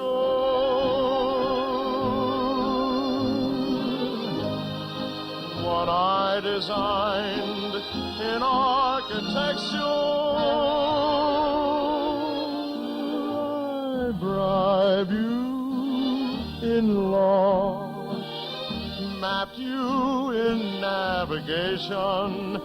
You came and I saw, and I was a conquered nation. The marks are low upon my study chart, but I know you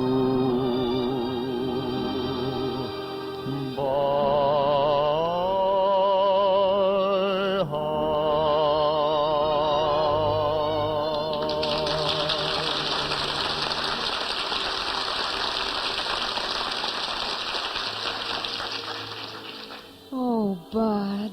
Helen, I got 2 favors to ask of you. Yes, Bud? First, trust me. Second, go home. I came here to go to this dance, Bud Hooper, and I'm going. But you can't. There's one Helen Schlesinger in there already. She's Gail Joy, the movie star. Oh, she is not. Yes, she is. I didn't recognize her without her sweater. Well, I'm going into that dance with or without you. Helen, if you do, I'm a bigamist. Helen! All right, everybody, let's put some life into this party. No more slow music. Hit it. Bounce it. Bump it. I'm for that myself. Let's give the brush to Bach, Beethoven, and Brahms. Well, girls, I don't go much for that no-haircut stuff myself. Say, Miss Joy, maybe we have something in common. If it's common, we've got it. I never want to hear Johann Sebastian Bach, and I don't want to listen to Ludwig Beethoven, and I don't give a hoot for all Johannes Brahms.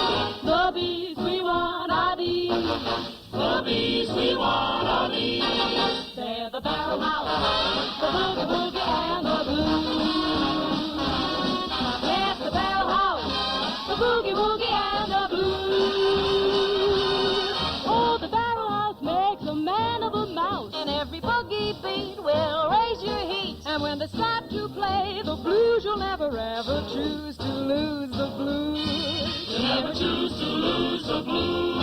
Oh, the blues will really get you, and the barrel house is bound to upset you. And the boogie-woogie beat will drive you straight to distraction. Even school professors get a solid reaction from the barrel house. Boogie and the boogie. I love the boogie 'cause it tickles just fine. I love the boogie 'cause it's fresh and it's fine. Just like a cigarette with modern design. That's why I love the boogie-woogie. Yes, yes, it seems to knock the wind right out of my chest. It's so darn good, it makes a fool of the rest. Just goes to show you that the boogie's the best. That's why I love the boogie-woogie. Yes, yes. It's right as rain, as low as thunder, high as a cloud, and sweet as a cake. It's got a kick like mountain liquor, and it's as slick and hard to take as the porterhouse steak. It picks you up and knocks you flat in the mat. It makes fat people thin and thin people fat. No other music is as solid as that. Go, I love that boogie beat. Great! I love the boogie too, but not when I'm feeling blue. I get the blues in the morning, the blues at night. I even get the blues when I'm feeling right, 'cause it sounds so good, and it feels so good, and it is so good, the best jazz music there is.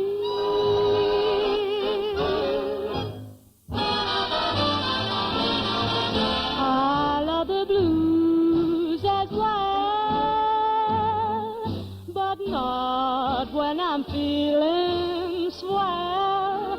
When I'm feeling kind of jivey and I want to join the stivey, I go barrel house, to make them stand me down. Oh, the atmosphere is falling and the band is really solid. They say barrel house, they really go to town. The beat is solid as a rock there. They play till 5 or 6 o'clock there. You'll be mighty glad you found them. It's a treat to be around them while they sock it, beat it, kill it, bang it. The barrel house will sell Stravinsky or Strauss on jazz. It's the barrel house of boogie-woogie, and it's the barrel house of boogie-woogie, and it's the barrel house of boogie-woogie, and it's the barrel house of boogie-woogie. From the great of you, take the lead out of you too. Talking about those three beats, talking about those three beats. 1, 2, 3. 1, 1, 2, 1, 2, 3 beats.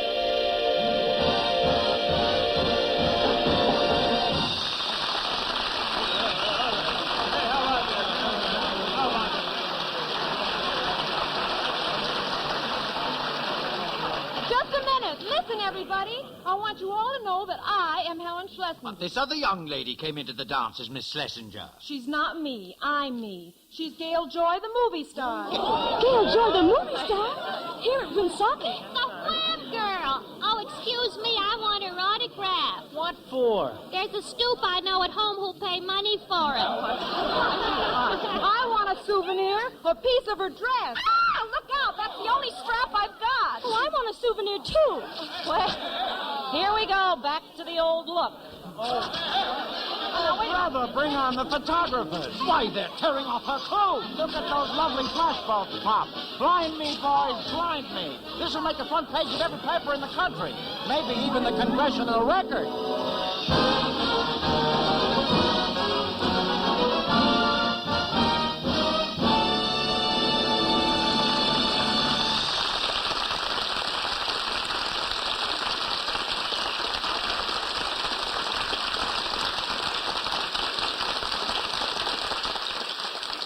During this winter's unprecedented succession of snow and sleet storms in the Great Plains and Rocky Mountain regions, there was a constant battle to keep the ways of transportation open. Not only the railways, but every way of transportation. In that struggle, state and county highway forces, government forces, everybody labored with devotion and efficiency. But between what was done to enable other forms of transportation to operate and what was done on the railroads, there is this important difference, that the expense of opening up railroad lines and keeping them open is paid by the railroads themselves. When a railroad snowplow bucks adrift, or ice has to be blasted away, or a great whirling rotary chews into a snowpack cut, the cost of doing the job is borne by the railroads. In some places last winter, the cost amounted to as much as $1,000 a mile, spent by the railroads so that essential supplies could be kept moving. There was more to it than just a matter of cost, too. There was a human side, which was well expressed by the editor of Traffic World, a national weekly widely read among shippers, who happened to be on a train which was stalled by the snow in the Rocky Mountains. There was nothing in the rule books, he wrote, and not even anything in past experience, which covered the emergency. But the emergency was met by the self-reliant, self-supporting railroads, with their own crews and at their own cost. We doff our hat to the railroad organization, said this experienced observer. The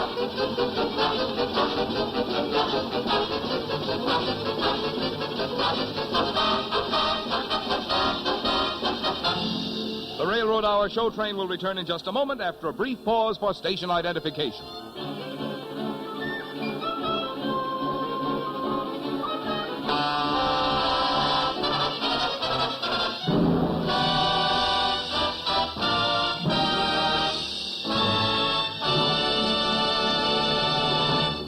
Now for Act 3 of Best Foot Forward with an all-star Broadway and Hollywood cast, headed by Betty Garrett, Eileen Wilson, and your host, Gordon MacRae.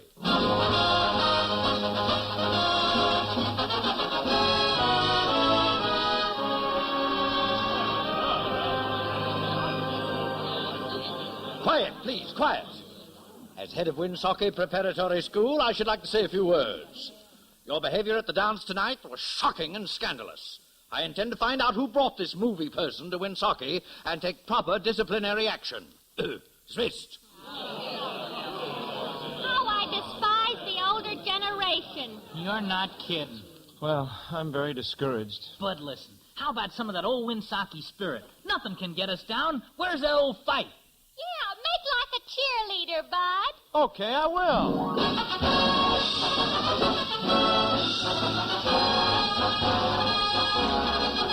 If you shout hooray for the Pennsylvania Dutchman, they will cover the ground for a number one down or a touch. Everyone has agreed that you'll have to concede to the Dutchman. Shout hooray for the Pennsylvania Dutch. If you shout hooray for the Pennsylvania Dutchman, every team that they play will be carried away with a crutch. When they're out on the field, if they're wearing the shield of the Dutchman, shout hooray for the Pennsylvania Dutch.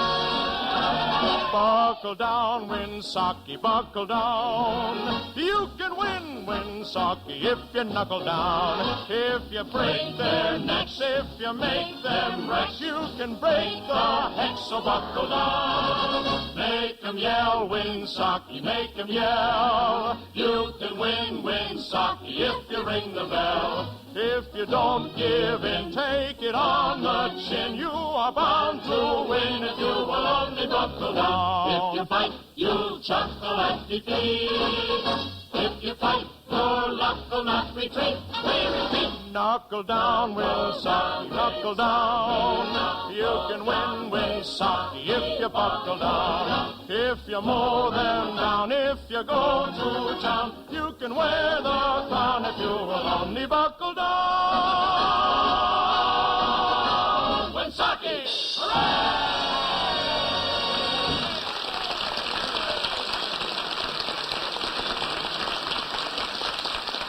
Hey, what's all the excitement? Yeah, what's been going on? Where have you two lovebirds been? Oh, Dutch and I were just out in the grandstand. That's where everybody at Winsaki goes to hold hands. I wish somebody'd take me out to the grandstand. A big, strong man, maybe. I had one, but he was stronger than I was. I couldn't hold him. Come on, kids. We got to huddle about how to keep Bud in school.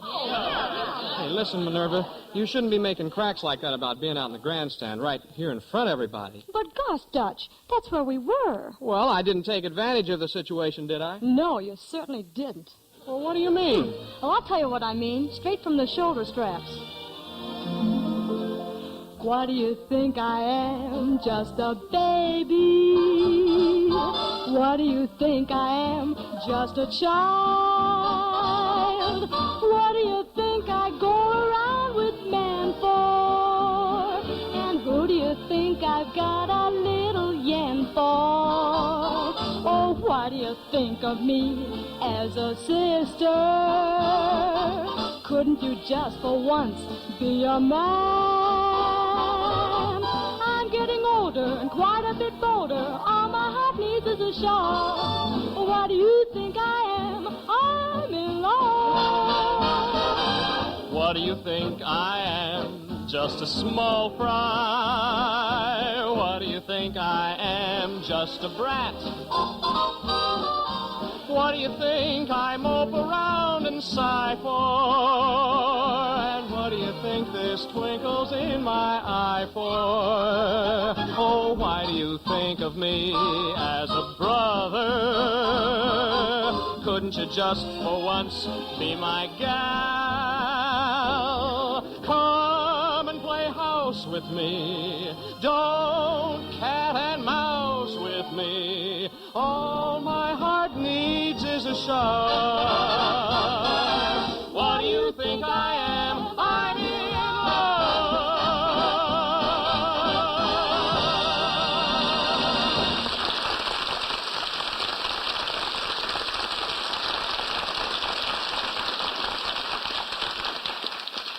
Hey, kids, come quick. There's big excitement up in Bud Hooper's room. Well, what happened? Dr. Reber found that Bud brought Gail Joy to the prom, so Bud's been expelled.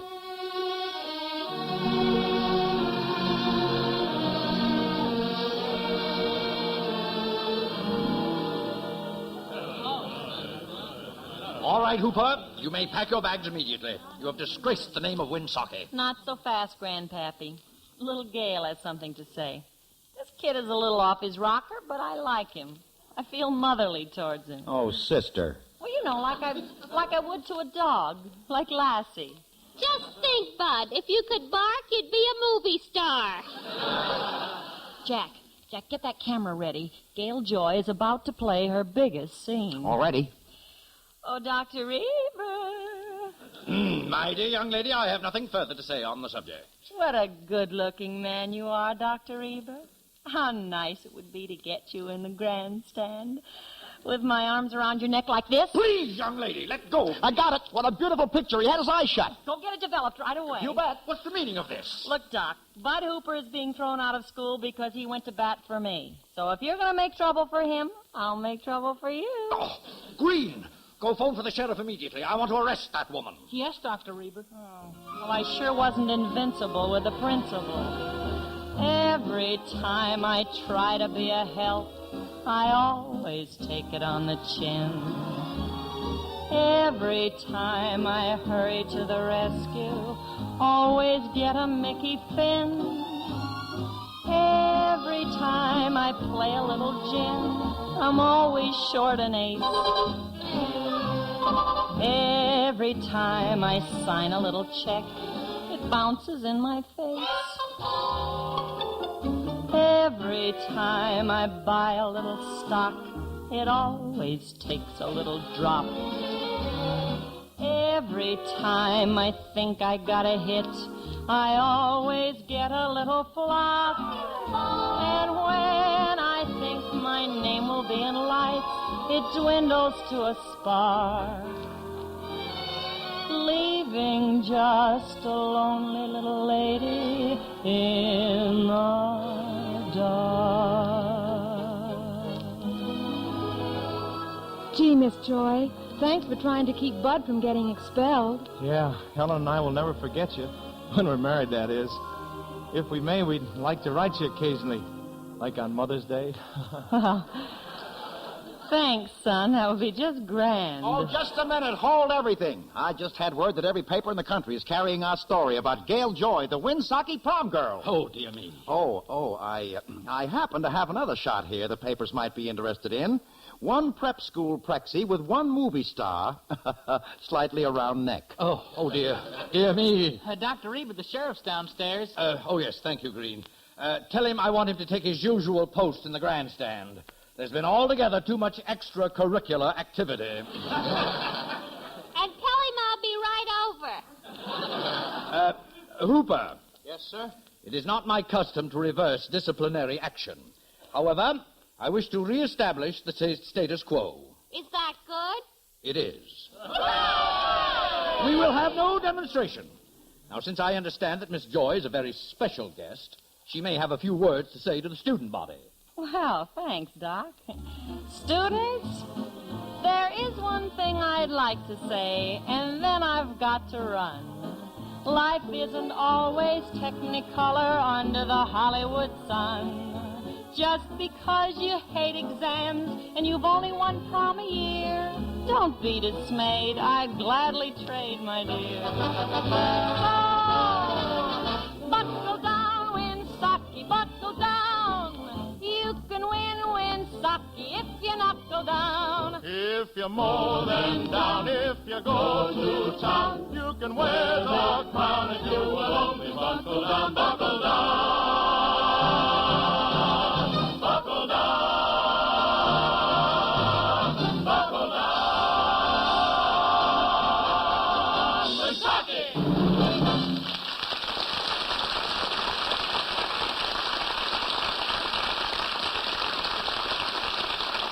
Thank you very much, ladies and gentlemen. The book for Best Foot Forward is by John Cecil Home. The words and music by Hugh Martin and Ralph Blaine. Well, next week, our show train will bring you the glamorous Metropolitan Opera soprano, Miss Dorothy Kirsten, who joins me in Victor Herbert's melodious operetta, Mademoiselle Modiste. All aboard! Well, it looks as though we're ready to pull out. But, friends, here is a reminder. Many thousands of our listeners have asked for the informative 64-page booklet, Quiz on Railroads and Railroading. If you have not yet sent for this interesting booklet, you can get a copy without charge by writing to the Railroad Hour, Transportation Building, Washington 6, D.C. I'll repeat that address, the Railroad Hour, Transportation Building, Washington 6, D.C.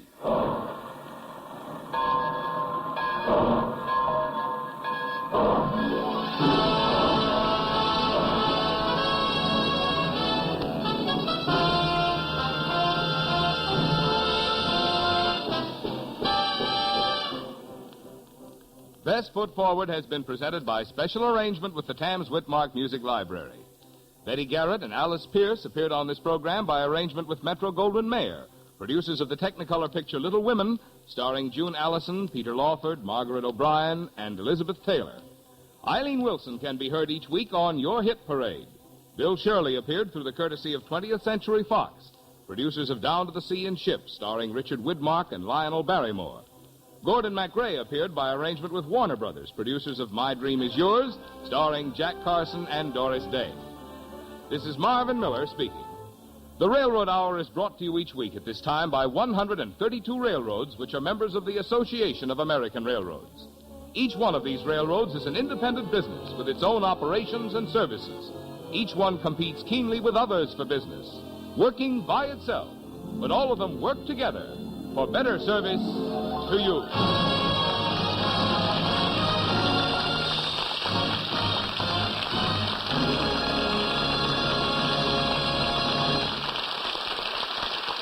There goes our show train, but don't forget it'll be back next week with Mademoiselle Modiste. And here's Carmen Dragon and the orchestra to play one of the hits from that operetta.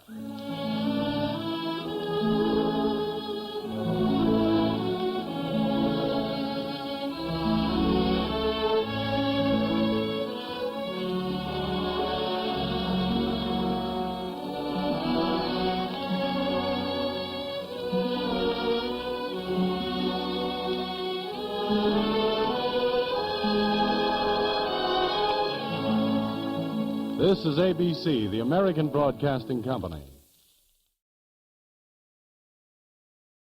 Ladies and gentlemen, the Railroad Hour. And here comes our summer show train with your host, Gordon MacRae.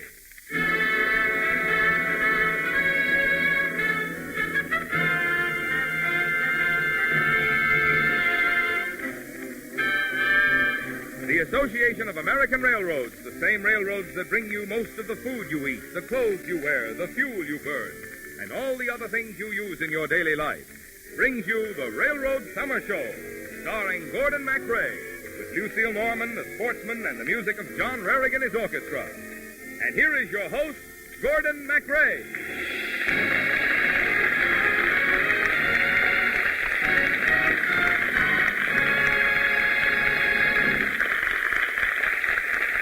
Thank you. Good evening, ladies and gentlemen.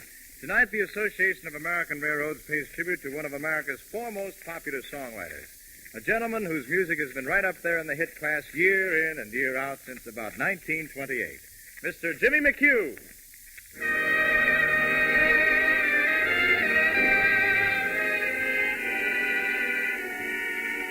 Thank you for a lovely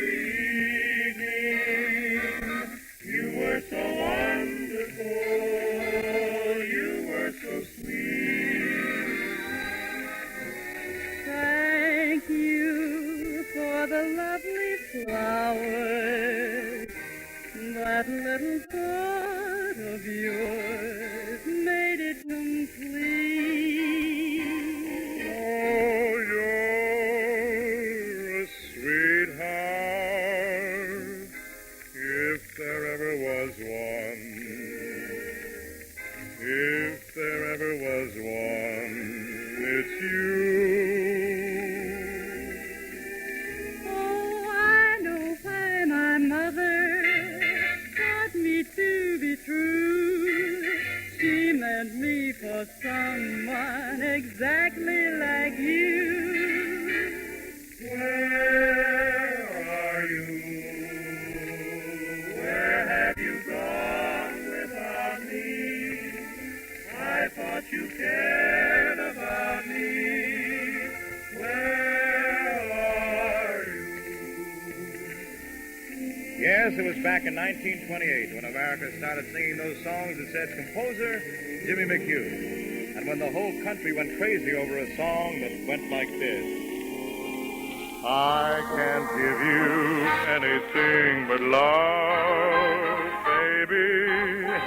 That's the only thing I've plenty of, baby.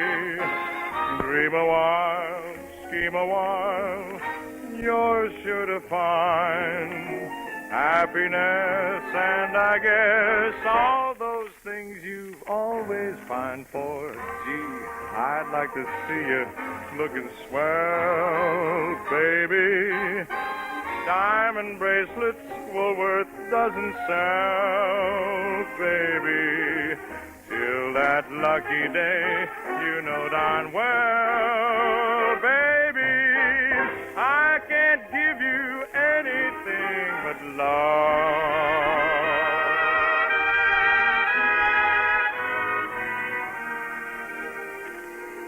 story of Jimmy McHugh is the wonderful American Horatio Alger type success story. Jimmy started out as an office boy in the Boston Opera House at $8 a week. He had studied music, and he was always hanging around after hours plunking at the piano. Why, even the opera stars used to kid him about it. Jimmy, don't you know it's hours after going home time? Yeah, sure I do.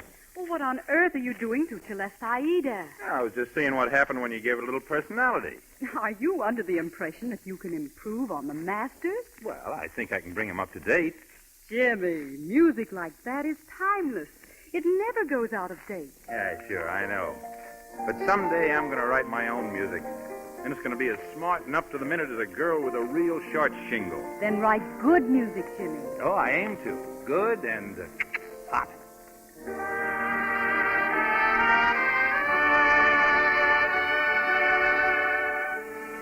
He wrote it good, all right. He wrote it good, he wrote it hot, he wrote it sweet, and he wrote it blue. But back in those days, nobody sang it because nobody knew about it. Well, from his job as office boy at the Boston Opera House, Jimmy McHugh went to work as a song plugger in a music publishing house in Boston. Once in a while, he'd play his music for some of the other publishers. You don't like my tunes, huh? Well, don't get me wrong, kid. I like them. I think all your songs are great. I'm just saying that people wouldn't go for them. Now, forget about songwriting. I don't think it's for you. Well, thanks for the advice anyhow. I wonder how that music publisher felt in 1930 when the reviews came on a show called the International Review. And anyone could read that a great entertainer named Harry Richmond had stepped out and made theatrical history with a little song by Dorothy Fields and Jimmy McHugh that went like this. Grab your coat and grab your hat, leave your worry on the doorstep.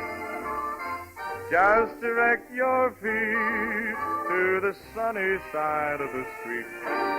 Can't you hear a pitter-pat, and that happy tune is your step?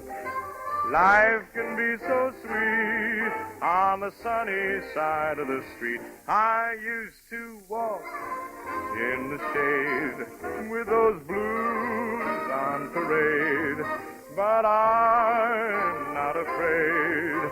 This rover crossed over.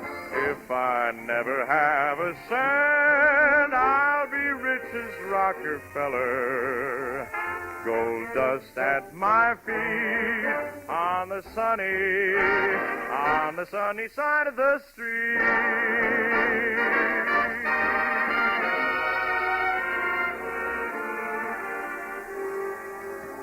Jimmy McHugh's first real break came at the Cotton Club in Harlem, where he was finally hired as a composer. He wrote the music for the Cotton Club shows, and it was while working there that he and Dorothy Fields did their first Broadway show together, the memorable Blackbirds of 1928, and had their first great hit, I Can't Give You Anything But Love, Baby. Well, that same season, he and Dorothy Fields had 3 hit shows running on Broadway at the same time. After that, he was on his way up. From Broadway, Dorothy Fields and Jimmy McHugh went to Hollywood, where a young singer named Frances Langford and a song of theirs got together in a way the nation never forgot. Why stop to think of whether this little dream might fade? We put our hearts together. Now we are one. I'm not afraid. If there's a cloud above, if it should rain, we'll let it all. But for tonight, forget it. I'm in the mood for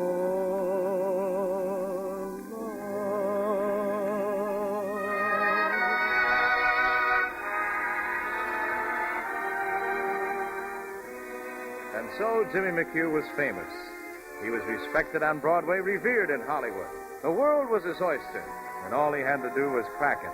Nothing to it. He had arrived. Now he could relax and take it easy. Uh-huh.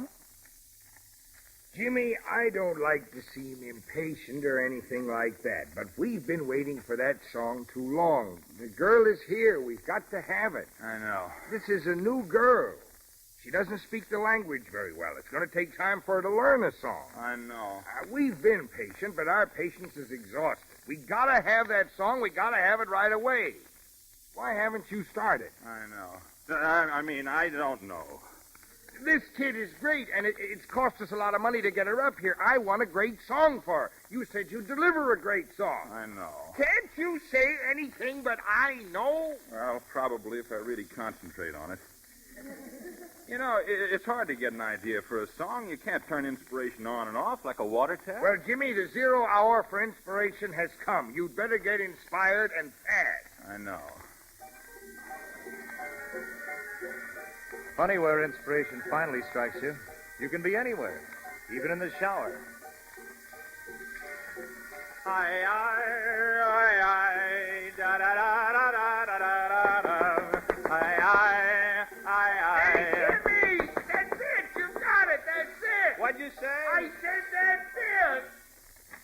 Look, I'm taking a shower. I'll talk to you as soon as I get out. That was it. That was it, Jimmy. What was what? What are you talking about? That's the song you were singing in the shower. Sing it again. Well, I don't remember what I was singing in the shower. Was it any good? It was sensational. Well, how'd it go? It went, let's see, went something like this.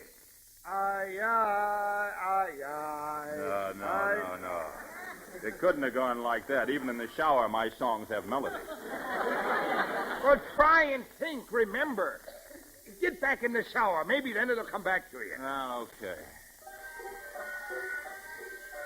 Anything coming? No. Aye, aye, aye, aye. Aye, aye, aye, aye, huh? Aye, aye, aye, aye. That's it. Now, don't forget it. Aye, aye, aye, aye. Get me a pencil quick before I do forget it. Aye, aye, aye, aye.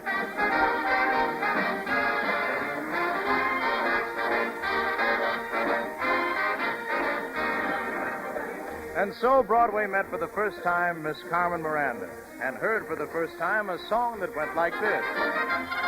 Aye, aye, aye, aye. Have you ever danced in the tropics in that hazy, lazy, like kind of crazy, like South American way? Aye, aye, aye, aye. Have you ever kissed in the moonlight in the grand and glorious, gay, notorious South American way? The Latin scheme of love is like a dream of love. The Latin stream of love is in their veins. They'll buy a Jew for you, or fight a Jew for you, or drive a mule for you across the plains. Aye, aye, aye, aye. There is melody in their music. While the gauchos sing it, come on and swing it the South American way. The Latin scheme of love is like a dream of love. The Latin stream of love is in their veins. They'll buy a Jew for you, or fight a Jew for you, or drive a mule for you across the plains. Aye, aye, aye, aye. There is melody in their music. While the gauchos sing it, come on and swing it the South American way. While the gauchos sing it, come on and swing it the South American way.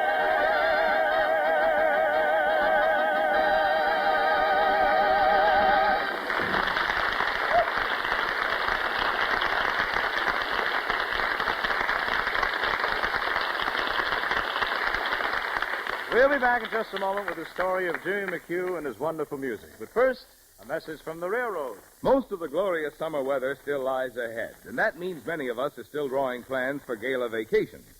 Perhaps you have already bought your railroad tickets to your own favorite resort, so you are assured of a journey that will be swift, comfortable, and safe. For safety is the first rule of railroad service, and safety is an essential part of almost every other rule by which the railroads are operated. To give you some idea of just how safe railroad travel is today, the record so far this year shows that you could expect to travel by train from one coast of our country to the other more than 400,000 times, a distance of more than 1,300,000,000 miles, without running the risk of a fatal accident. This excellent and constantly improving record of safety on the railroads is not the result of the adoption of any particular device or devices. Instead, it is the result of a long-time program carried out on a broad front by railroads and by railroad men. It is due partly to improved plant and equipment. During the past 25 years, the railroads have invested each year, on the average, more than $500 million in improved facilities. And virtually every dollar of that expenditure has worked not only to increase efficiency, but also to enhance safety. But spending money on safety is only part of the story. The railroads have sought safety as well as efficiency in establishing and enforcing their operating rules. For efficiency and safety go forward together. And railroads and railroad men working together have carried on a continuous program of safety education, recognizing that the greatest of all safety devices is a safe man. No, the railroad safety record didn't just happen. It is the result of decades of investment in safer facilities, of study of safer methods, of attention to safety education and enforcement of rules, all to the end that American railroads shall continue to be the safest of all forms of transportation.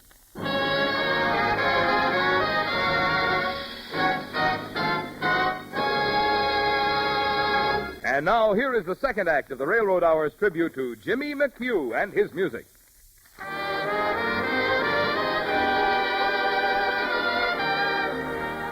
Another song he wrote with Dorothy Fields. Don't blame me for falling in love with you. I'm under your spell, but how can I help it? Don't blame me. Can't you see? When you do the things you do, if I can't conceal the thrill that I'm feeling, don't blame me. I can't help it if that doggone moon above makes me need someone like you to love. Blame your kiss, as sweet as a kiss can be, and blame all your charms that melt in my arms, but don't blame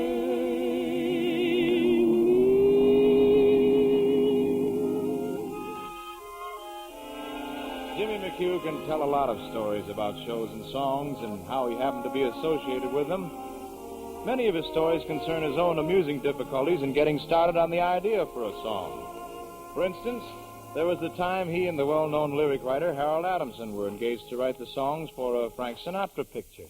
Maybe you don't like the title, Jimmy. No, I think the title's great, Harold. I Couldn't Sleep a Wink Last Night. It's a swell title for a song. I just can't find a tune to go with it. Well, it'll come to you. Yeah, but when? Studio's already screaming. I've got to the point where I can't sleep a wink any night worrying about it. Well, don't worry about it. Go to bed. Forget about it. It'll come to you.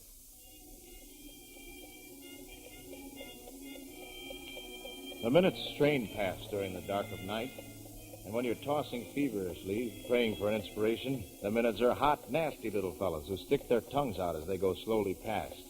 You toss, you turn, you flop the pillow over, you flop it back. You get up, have a cigarette. You go back to bed and you listen to that infernal clock, and you say the words over and over. I couldn't sleep a wink last night. I couldn't sleep a wink last... nuts. If I could only get some sleep.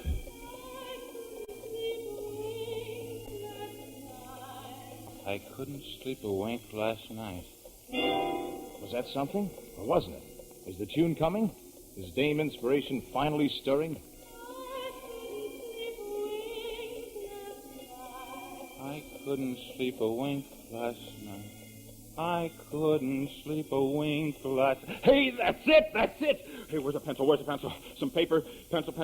Here it is. Now then, paper. Oh, no paper. Okay, I'll write it on the sheet.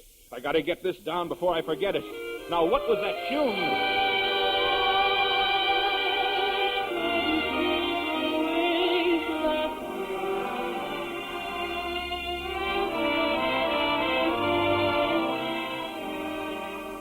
So Jimmy McHugh wrote the whole melody down on the bedsheet. And then he pulled the sheet over his tired body and went to sleep. The next day, he rushed jubilantly to the studio to do the song. And he found he couldn't remember it. So he telephoned his home. Now, look, take the sheet off my bed, get in a cab, and come straight out to the studio with it. Yeah, the bed sheet. No, not the clean one. Hey, you did what? Oh, no, you didn't. Harold, she sent the sheet to the laundry. Oh, no. What laundry? Yeah? Okay, I'll get right over there so long. Come on, Harold, we gotta run.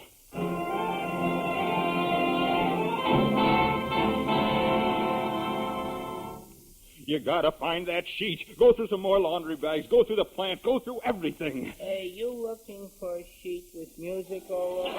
Yeah, that's it. Okay, mister, keep your shirt on. Here it is. And there it was, written in beautiful black pencil on a beautiful white sheet. Music by Jimmy McHugh, words by Harold Adamson. And I'm sure you all remember that it went like this. I couldn't sleep a wink last night because we had that silly fight. I thought my heart would break the whole night through. I knew that you'd be sorry, and I'm sorry too. I didn't have my favorite dream, the one in which I hold you tight. I had to call you up this morning to see if everything was still all right. Yes, I had to call you up this morning, 'cause I couldn't sleep a wink last night.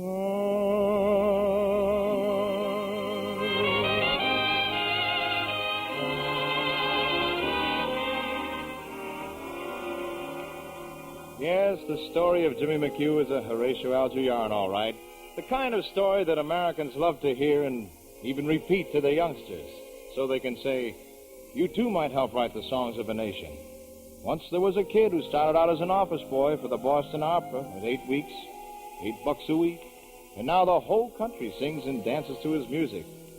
Oh, yes, it's a wonderful story, the story of Jimmy McHugh, because it says if you've really got it, there's nothing that can keep you down. If you've really got a song to sing, keep singing it. And one of these days, everybody else will be singing it with you. You know, we couldn't put into 1/2 hour even one half of Jimmy McHugh's great songs.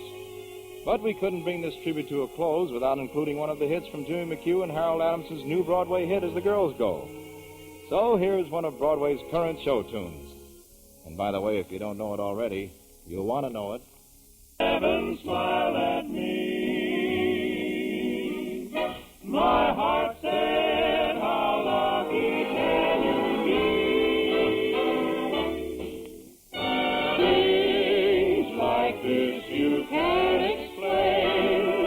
I only know that I met the love of my life when I got lonely in the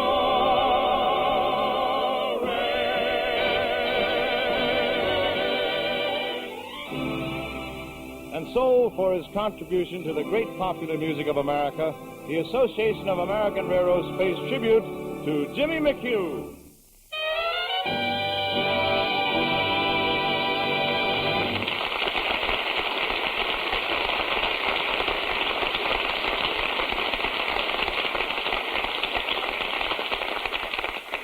As a lasting tribute to Jimmy McHugh and to his wonderful songs, the Railroad Hour is presenting him with a parchment scroll.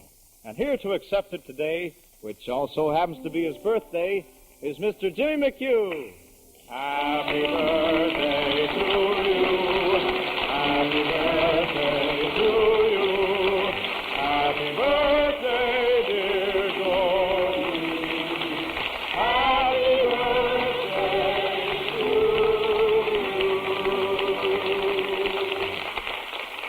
Wonderful, Gordon.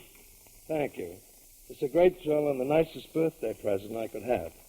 Hearing you and Lucille sing all of my songs, I just brought back such wonderful memories. This has been a great day, and I'll never forget it. Say, Jim, I bet you and Harold Adamson knew something like this would happen last year when you wrote this great tune. It's a most unusual day. Feel like throwing my worries away. As an old native-born Californian would say, it's a most unusual day. It's a most unusual time. I keep feeling my temperature climb. If my heart won't behave in the usual way, well, there's only one thing to say. It's a most unusual, most unusual day.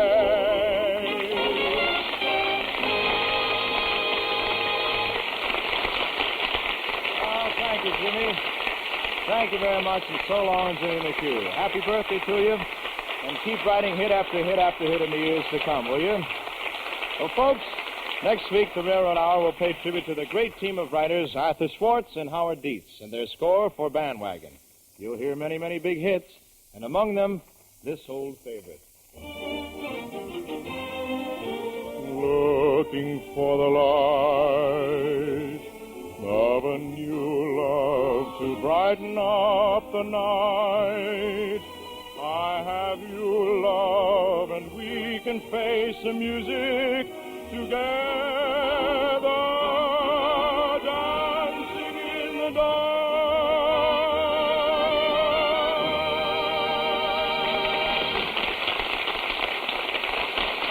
The Railroad Summer Hour is written by Gene Holloway and is brought to you each week at this time by the American Railroads.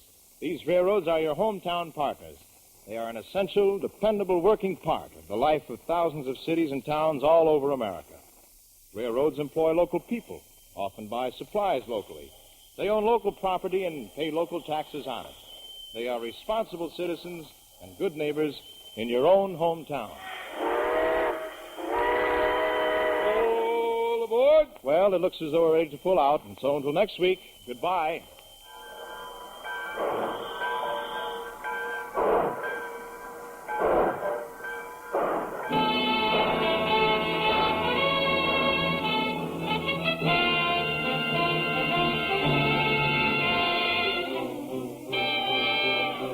Gordon MacRae is now being seen in the Warner Brothers Technicolor production, Look for the Silver Lining. In tonight's tribute, the part of Jimmy McHugh was played by Barney Phillips, and Don Randolph was Harold Adamson. Now, for Lucille Norman, the sportsman, John Rarig and his orchestra, and your host, Gordon MacRae, a hearty invitation to meet us again next week at this same place on your dial. We'll have more songs and an exciting tribute to Arthur Schwartz and Howard Dietz and their wonderful score for The Bandwagon. This is Marvin Miller speaking.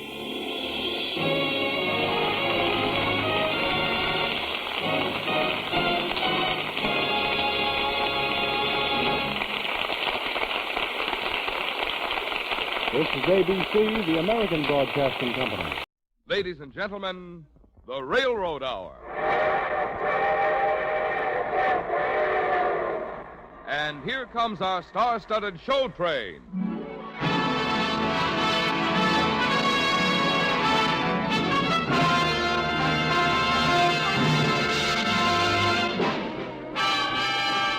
Tonight, the Association of American Railroads presents Noel Coward's operetta, Bittersweet, starring Jeanette MacDonald and your host, Gordon MacRae. Our choir is under the direction of Norman Luboff, and our music is arranged and conducted by Carmen Dragon. Yes, tonight another great musical success is brought to you by the American Railroads, the same railroads that also bring you most of the food you eat, the clothes you wear, the fuel you burn, and all the other things you use in your daily life. And now, here is Gordon MacRae.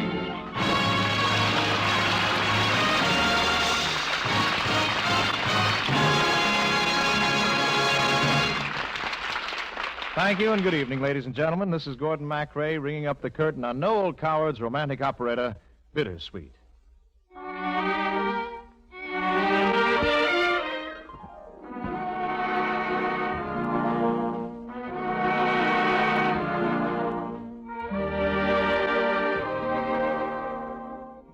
In writing the book, lyrics, and music for Bittersweet, Mr. Coward fashioned an operetta of rare charm, created characters both warm and real, and gave them some of his most beautiful music to sing. As the composer Carl Linden, I'm supposed to have written most of those melodies, and in teaching them to charming Sarah Millick, we fall in love and marry. We first meet Sarah tonight as a very lovely old lady who treasures within her heart the story of a great romance.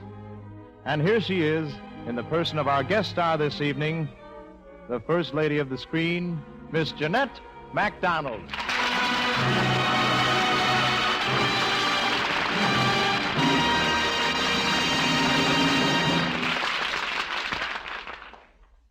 No matter how many years you live, the past is only a memory away.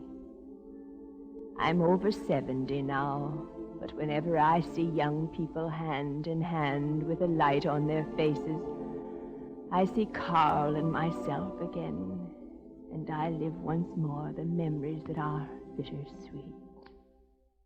Tonight we had a party in my London home in Grosvenor Square. I gave it to celebrate the engagement of one of the young ladies of the neighborhood to a very nice young man. During the evening, I walked into the room accidentally and overheard a conversation. I'm so utterly miserable. Well, don't cry, Dolly. After all, you're going to marry a rich man, have rich friends. Maybe someday you'll be able to engage my orchestra to come and play for you. How can you be so hard? Well, I've got no money. Nothing to offer you. You'd look fine singing my songs in some cheap cabaret. Oh, what am I to do? What am I to do? Oh, Vincent, kiss me for the last time. Darling. Oh, your ladyship. Your fiancé has asked me to look for you. If the moment is inopportune, I apologize. Young man, you're the piano player in the band, aren't you? Oh, I'm the leader of the band. What a pity. It's not a very good band. Oh, but... Your ladyship, let me explain. I love Vincent, and he loves me. Are you sure he loves you? Would he live for you, die for you? You're laughing at us. I laugh at almost everything now. It's only when one is very old indeed that one can see the joke all the way round. What joke? Life and death and happiness. Here, sit down a moment and let me tell you something. You say you're in love. I find it very hard to believe you. Your romance could not live the length of a day. You hesitate, analyze, betray your love with compromise, till glamour fades away.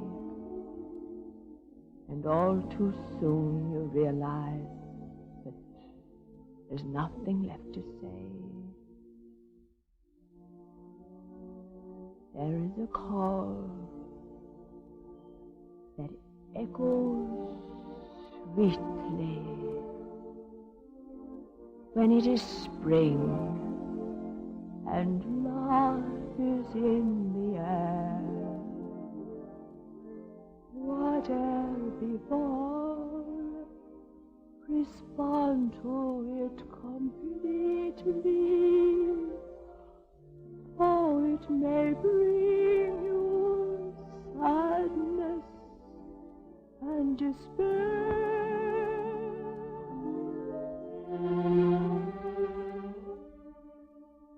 What a lovely song. Yes. It was written for me many years ago by my singing teacher.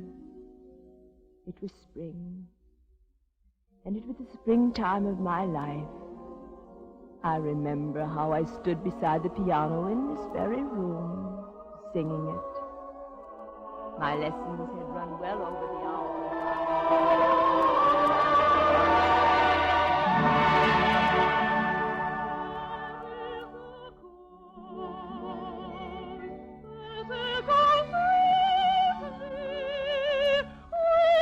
It is spring and love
sang that beautifully, Miss Sarah, except that you took the high note too much at the back of your throat.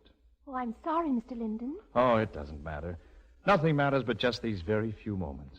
Why do you say that? Because it's spring and I... Yes? I fear I'm talking nonsense. Perhaps a little. You know, when I was a youngster, we used to have festivals in the spring in my country. And the young boys and girls dance, and the old people sit around under the trees watching and remembering when they too were young and in love. In love? Yes. As you are in love with your handsome Sir Devon. Oh, you. Yes, of course. Well, tell me more about your country, Mr. Linden. There's nothing to tell, really. It seems so very far away, I've almost forgotten. You're homesick, though. I can see you are. Can you? Perhaps the climate here in London is depressing. Yes, a little. Oh, there may be beauty in this land of yours. Skies are very often dull and gray. If I could but take that little hand of yours, just to lead you secretly away.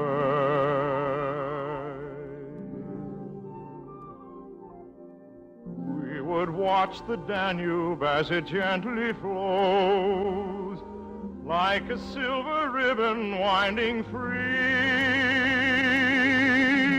Even as I speak of it, my longing grows. Once again my own dear land to see. If you could only come with me, if you could only come with me.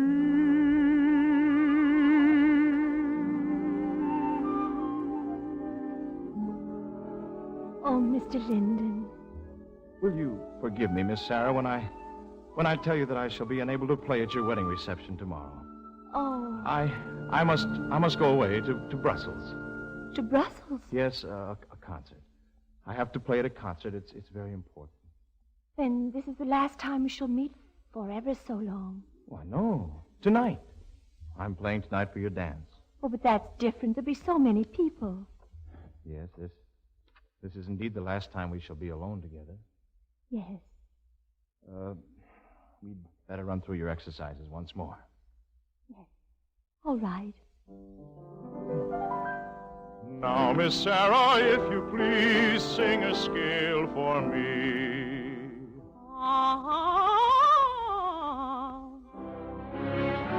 Take a breath and then reprise in a different key.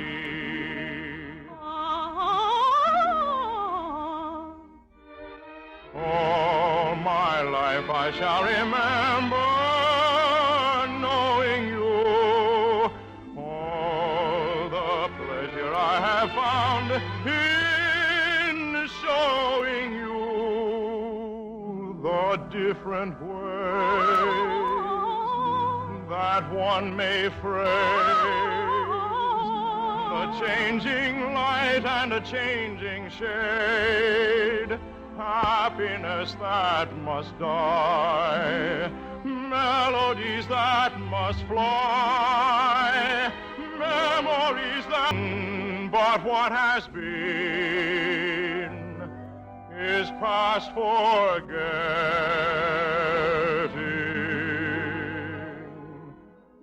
This sweet memory across the years will come to me. Oh, my world may go awry. In my heart will ever lie.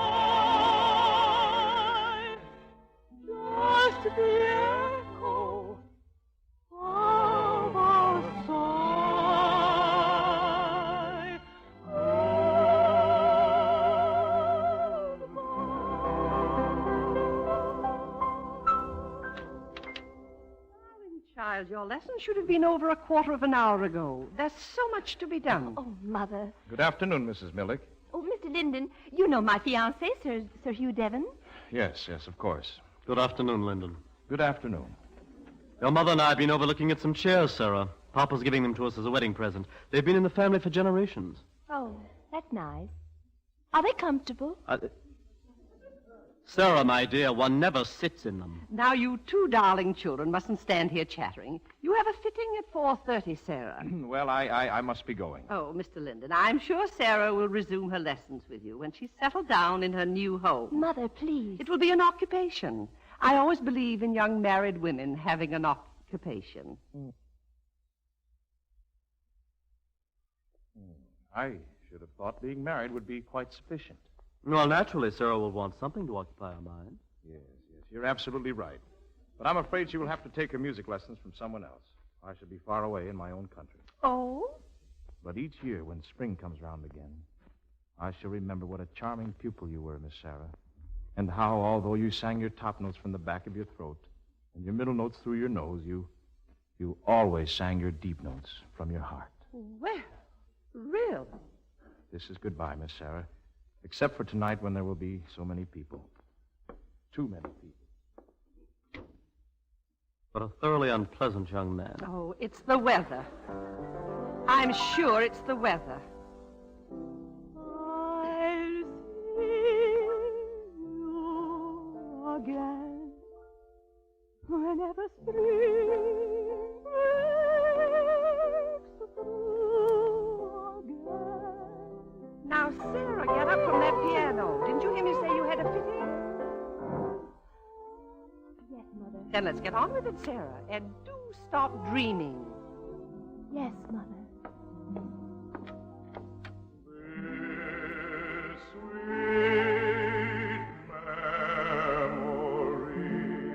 Across the years will come to me. I could hear Carl's music singing through me as I walked with my mother and my fiancé out into the street. And a cloud had come across the sun. And in my heart there was an echo of a sigh as I remembered the sound of his voice whispering.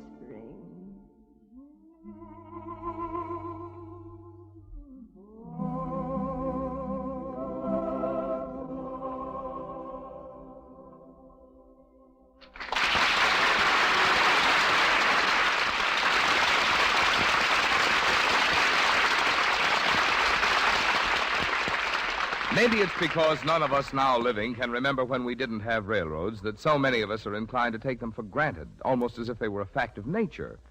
As a matter of fact, it's hard to realize all the work and the money which have gone into their creation and their daily operation. There are almost 230,000 miles of railroad line in the United States, and each mile represents an average investment of more than $125,000. That money has come from the savings of millions of our people. They are not the sort of people who can be cartooned as big, fat men with long, fat cigars in their mouths and dollar marks on their vests. They're just people, all sorts of people, people you know and like, probably you yourself.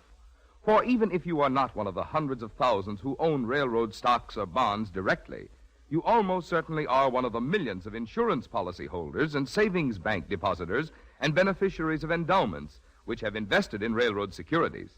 So, in all probability, you have an indirect interest, but a very real interest, in railroads and their earnings.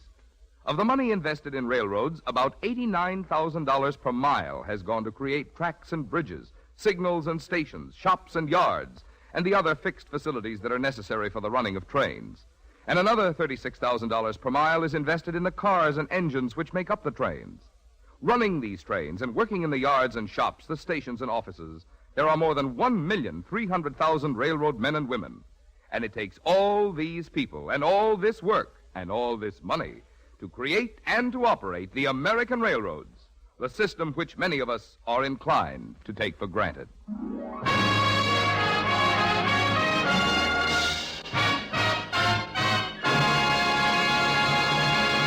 And now the second act of Bittersweet with your host, Gordon MacRae, and his guest star, Miss Jeanette MacDonald.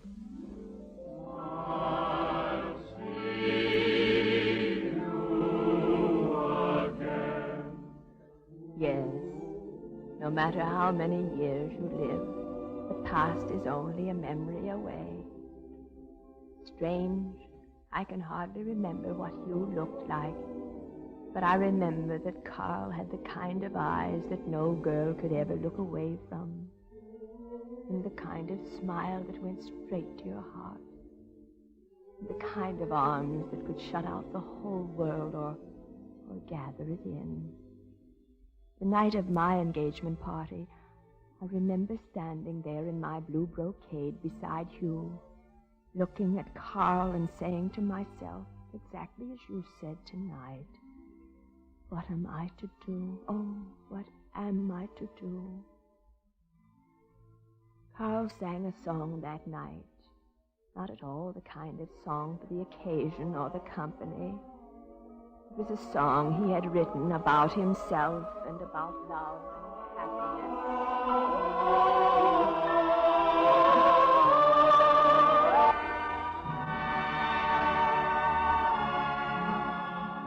Life is very rough and tumble for a humble chanter.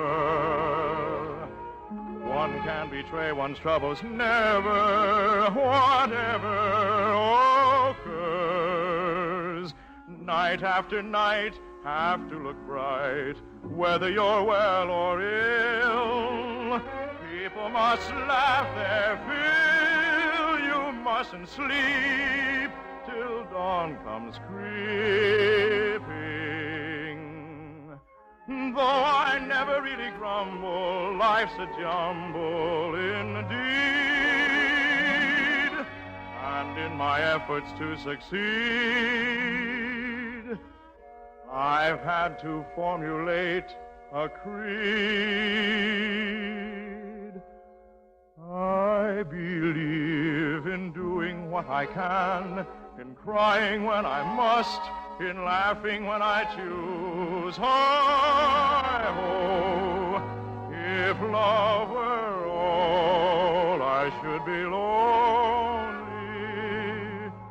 I believe the more you love a girl, the more you give your trust, the more you're bound to lose. Although when shadows fall, I think if only somebody splendid really needed me, someone affectionate and dear, years would be ended if I knew that she wanted to have me near. But I believe that since my life began, the most I've had is just a talent to amuse. Hi-ho, if love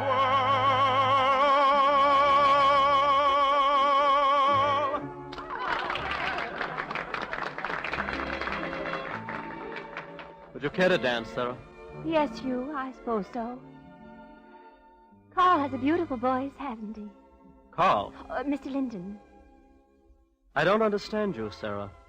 You've been acting strangely ever since your music lesson. Are you glad you're going to marry me, Hugh? After all, you have your future position as my wife to consider. And do you love me? Sarah. Well, do you? Well, of course I do. What's the matter with you? Don't look so solemn, Hugh. I'm in love. My dear girl, that's all very well, but you really must restrain yourself. What a stupid tune, Mr. Linden. So dismal. Sarah! Oh, play something gay, please, immediately. Sarah, you must not speak like that. Have you taken leave of your senses? Oh, leave me alone. Perhaps this will suit you better, Miss Sarah. Yes, that suits me much better. Play something gay for me, play for me, play for me, set me free. I am in a trance tonight. Can't you see how I want to dance tonight? Madly, my heart is beating some insane melody.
But his love is in a consuming flame. Heart of the moon, Heart of the sun, heart of a dream barely begun. When is the moment of breaking, waiting?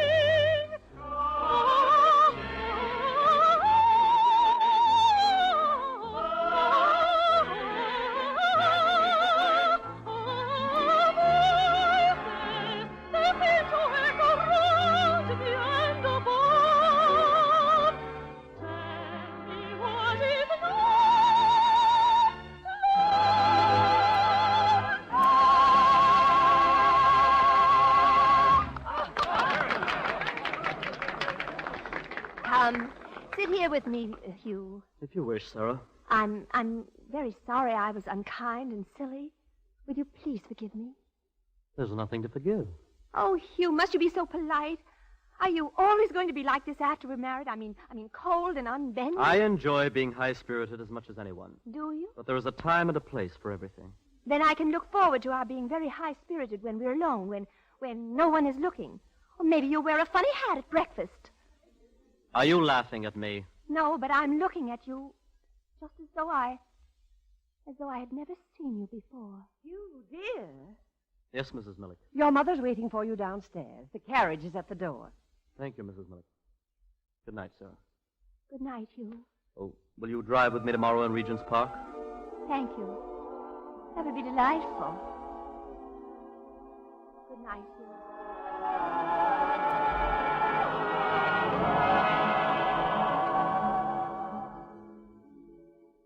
I remember as though it were yesterday how I stood there watching Hugh leave. I felt stifled, trapped. And suddenly I wanted desperately to be young and carefree. So I went into the next room where my bridesmaids were watching the musicians put away their instruments.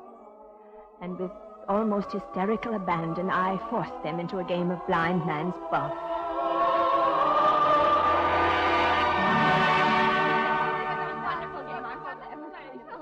You're it, Sarah. Here, take my handkerchief and tie it around her eye. Well, not too tight. Can you see anything? No, not a thing. All right, spin her around. 1, 2, 3. Good night, young lady. Watch out, Mr. Linden. We're playing blind man's buff. Oh, Sarah, be careful. You're going straight for Mr. Linden. Oh, Sarah, darling. He's kissing her.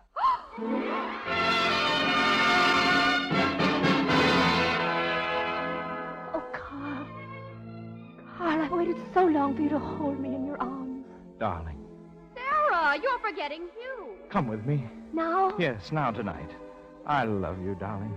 I'll take care of you, live for you, die for you. And I'll love you always. But, Sarah, you're marrying Hugh tomorrow. Are you out of your mind? Perhaps, but I'm happy. Can't you see I'm really happy? Mr. Linden, I appeal to you. What are your prospects? Have you any money? Why, no, none. But I can earn enough. How? I'll sing. Sarah. Yes, Sarah will sing and I'll play my music, and we'll make a living. Come, Sarah. I'll get your hat and cape. Thank you, Gloria. Oh, Carl, thank you. Thank you for coming before it was too late. Ring far behind you the chains that bind you, that love may find you in joy or strife. Though fate may shield you and defeat you, your youth must answer to the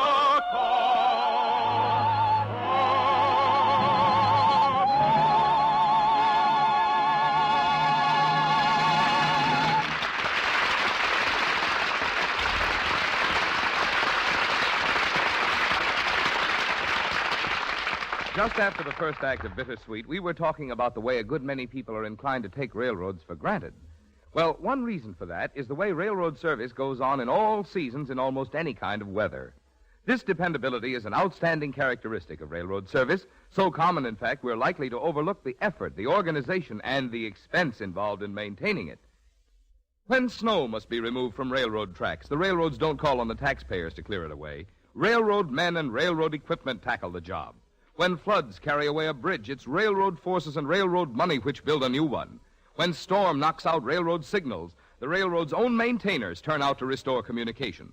And always, no matter what the trouble or the interruption, railroad men and railroad organizations are at work to keep supplies moving, to keep things going. So because we are accustomed to relying on this railroad way of meeting situations, we are likely to accept it all without much thought of the men and the organization back of it.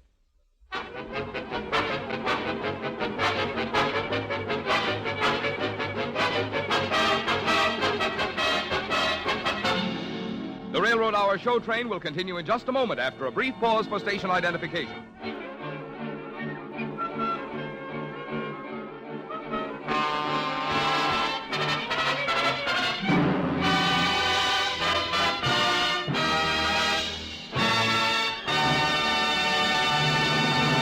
And now the third act of Bittersweet with your host, Gordon MacRae, and his guest star, Miss Jeanette MacDonald. I'll see you again. After we were married, Carl and I were ideally happy until we went to Vienna to work at Herr Schlick's cafe. Carl led the orchestra, and I was engaged both as singer and as one of the hostesses. I remember moments of blinding happiness. I remember laughter and music and tears and terror. Oh, Fräulein Sherry, I'm glad you came early this evening. I must have a little talk with you. Oh, yes, Herr Schlick. Fräulein, you are losing me one of my most valued clients. Why, I don't understand. Captain August Lute tells me that you have repeatedly refused to dine or dance with him. Well, I am married, Herr Schlick. Fräulein, if one wishes to retain one's position in any establishment, one must be nice to the guests. Captain Lute is here, and he insists that you dine with him tonight. I have assured him that you will. Sarah, darling, you better get ready. Sing in a few minutes. Oh, I wanted to talk with you, Carl. I will see you after your song, Fräulein Sherry. Well, Herr Schlick is all excited. There's lots of officers here tonight. Oh, Carl, I hate this place. Let's go away. Why, darling, what's the matter? I'm frightened, Carl. I don't know why, but something horrible will happen if we stay here. I know it. I feel it. I'll take it. It's all right. It's all right. We'll go away then tomorrow. I hate Schlick in this place as much as you do. We'll go to Budapest and start our own little cafe. Then tonight will be our last performance here. Yes, our last. Now, you'd better get ready, darling. I've got to go back to the dining room and start the show. All right, dear. All right, men. You've been asking for this song all evening. Now, let's all sing it.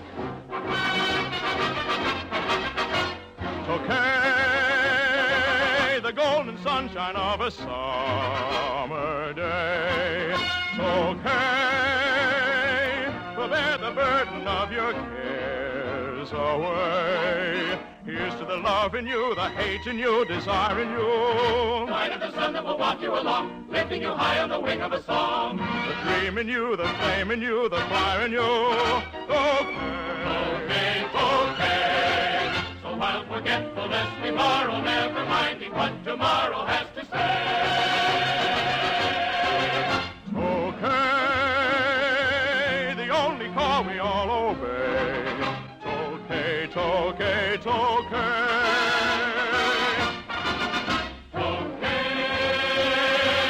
The golden sunshine of a summer day. Okay, we'll bear the burden of your cares away. Here's to the love in you, the hate in you, desire in you. Light of the sun that will walk you along, lifting you high on the wing of a song. The dreams in you, the flame in you, the fire in you.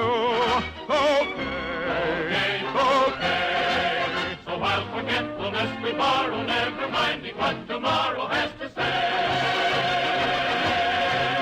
Okay, the only call we all obey. Okay, okay, okay.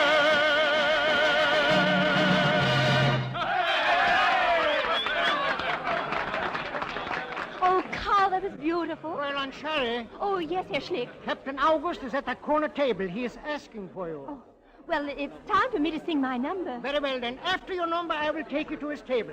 Tonight, he will tolerate no excuses. Don't look like that, darling. Remember, this is the last evening. I know it's foolish, but I'm frightened. Come on now. Let's do your number.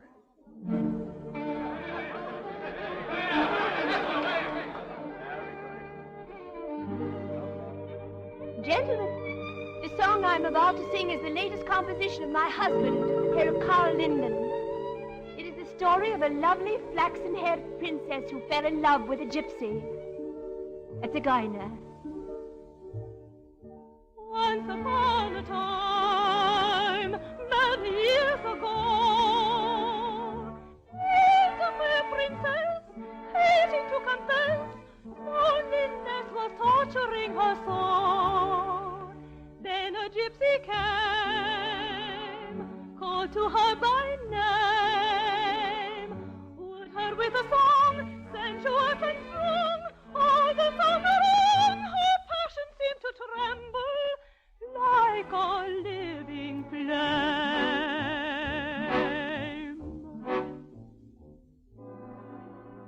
Lay to me beneath the summer moon, zigeuner, zigeuner, zigeuner. All I ask of life is just to listen to the songs that you sing. You're married like a bird on the wing. Your melodies adoring, soaring. Play to me with some barbaric tune, zigeuner, zigeuner, zigeuner. Now you hold me in your power. Play to me for just an hour, zigeuner.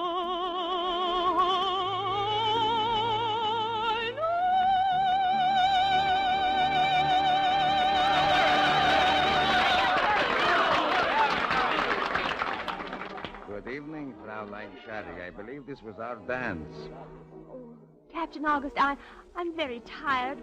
Will you forgive me just this once? No, Fraulein. You have evaded me quite long enough. After all, a dance is a very small favor. Oh, very well, Captain. My thanks, Fraulein.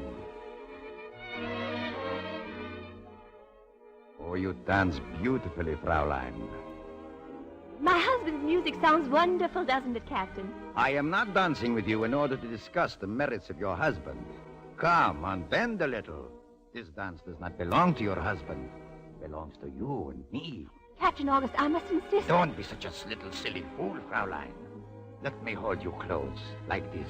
Closer, No, closer. no, let me go, Captain. Oh, Carl! Carl! Take your hands off her, you filthy drunken swine! Carl! No one speaks to me like that, Mr. Orchestra Conductor. Get yourself a sword and prepare to defend yourself. No! Oh, no, Captain, I beg of you. My husband is a musician, not a soldier. Sarah, please be still. If someone will be so kind as to lend me a sword, I will answer this gentleman's insult. Someone give him a sword. Carl, please! You may use my sword, Herr Linden. Thank you. All right, Mr. Orchestra Conductor. En garde! I will show you what it is to insult an officer, Mr. Musician. There! Oh. He's running through. Someone call a doctor, please, quick. Carl. Carl. Ah, can you hear me, darling? I hear you, Sarah. Don't cry, darling. I'll see you again. Whenever spring breaks through. Oh, no. No, you mustn't. You mustn't. Sarah, my sweet, my love. Sarah. Carl. Oh, Carl. I love you till I die. Goodbye.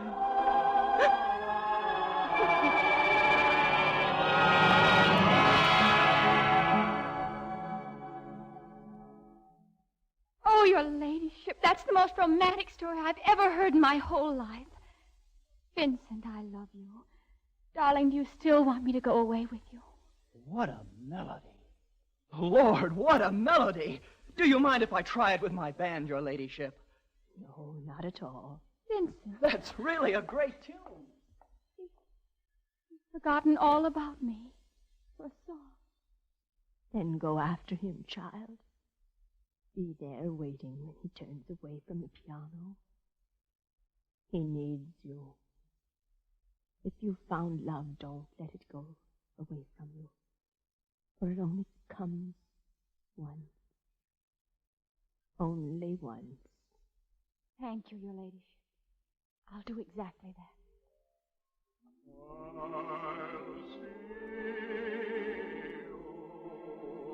Oh, Carl. Whenever spring breaks through again, all my world may go wrong. How sweet was my youth. How bittersweet my memories. I shall love you till I die.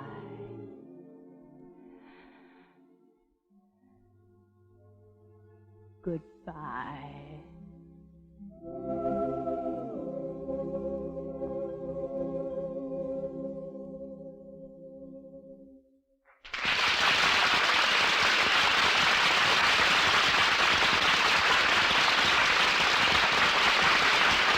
Thank you, ladies and gentlemen. Jeanette MacDonald will be back in just a moment.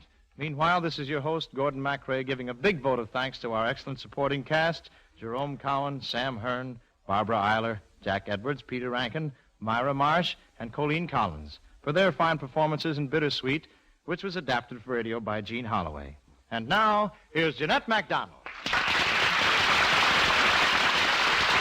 you. Thank you very much.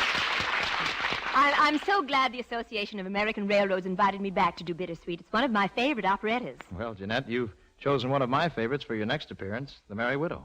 Well, I'm looking forward to doing it with you, Gordon. And next week, I'm certainly going to be listening to Patrice Munsell and Pinky Lee and Rudolph Frimmel's operetta, Rosemary. And don't forget, on February 14th, Jane Powell and Walter O'Keefe will join me in Victor Herbert's operetta, Sweethearts. I'll be listening. Good night. Good night, Jeanette. All aboard! Well, it looks as though we're ready to pull out. So until next week, goodbye.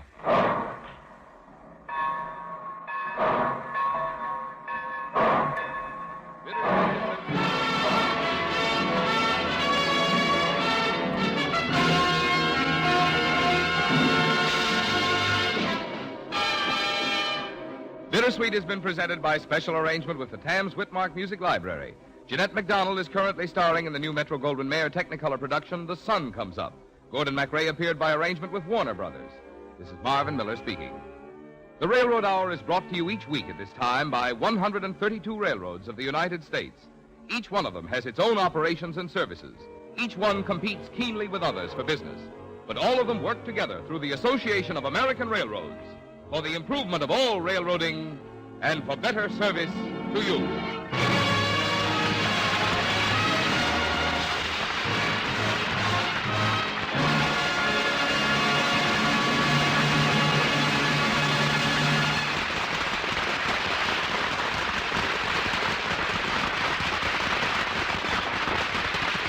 This is ABC, the American Broadcasting Company.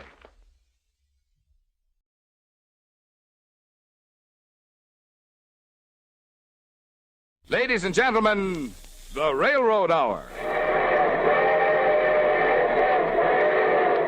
And here comes our star-studded show train.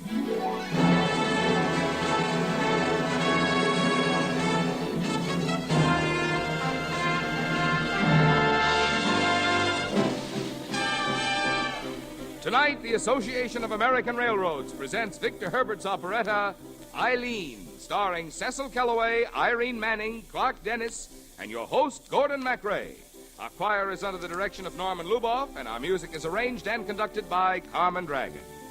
Yes, tonight another great musical success is brought to you by the American Railroads. The same railroads that also bring you most of the food you eat, the clothes you wear, the fuel you burn, and all the other things you use in your daily life.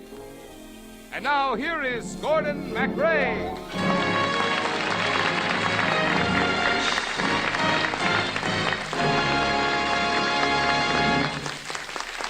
Well, the top of the evening to you, ladies and gentlemen. This is your host, Gordon MacRae, ringing up the curtain on our St. Patrick's Day offering, Victor Herbert's romantic Irish operetta, Eileen.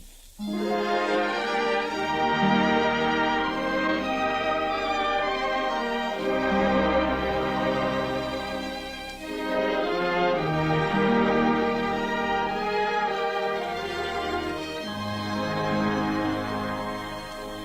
the character of Sean in tonight's story, we have the man nominated for an Academy Award for his fine performance as the leprechaun in The Luck of the Irish, Cecil Kellaway. The lovely musical comedy prima donna Irene Manning plays Eileen. Clark Dennis adds his lilting Irish tenor voice to the role of Dinny, and yours truly plays Captain Barry O'Day. And now here is Cecil Kellaway in the role of Sean to tell you the story of Eileen.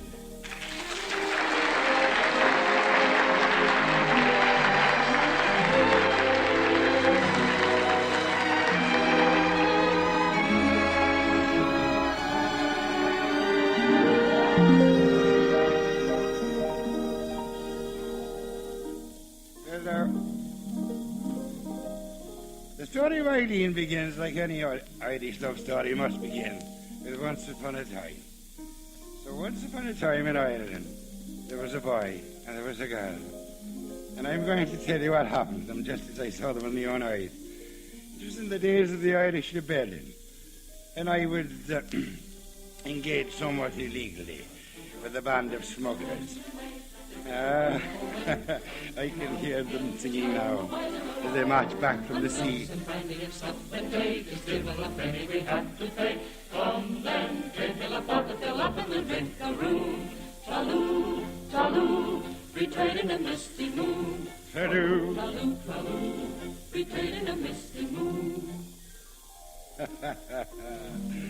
Well, now, I have a bit of a frog in my throat tonight, but in those days I could sing so that it would make your throat ache to hear me. Well, to be on with the story, on a certain morning, we returned from a very profitable smuggling expedition. We stopped at the Black Bullion for a bit of cheer, and there in the back room we found the hero of my story, Captain Barry O'Day, a fine, handsome brother before you. Sean, Dinny, how are you? Ah, you're looking fine, lads. Barry, where have you come from? What are you hiding out back here for? Come outside to see the lads. Well, right now there's a price in pounds in my head, and the English are at my heels. Well, then, what are you doing in these parts? Dinny, I hope to raise some new recruits in Ireland and take them to join a French army under General Hoche. He's planning to invade Ireland from the west and march on Dublin. Hooray, hooray, you can count on us, Barry, my boy. Ah, lads, it's so good to be home again, to smell Irish earth and to look at Irish sky, to hear the voices that speak with the music of Ireland in them. Ah, you don't know what it can mean until you're away from it. When far from the land that I'm proud to call my own, I repine till the heart of me is sore. And I dream of the past and the happiness I've known, while my soul seems to whisper o'er and o'er. Tell me, when shall I again see Ireland? There's no other spot I know that's half so fair. I am longing for my home, my Ireland, for my heart, my hope, my loved ones are there. Tell me, when shall I again see Ireland? There's no other spot I know that's half so fair. I am longing for my home, my Ireland, for my heart.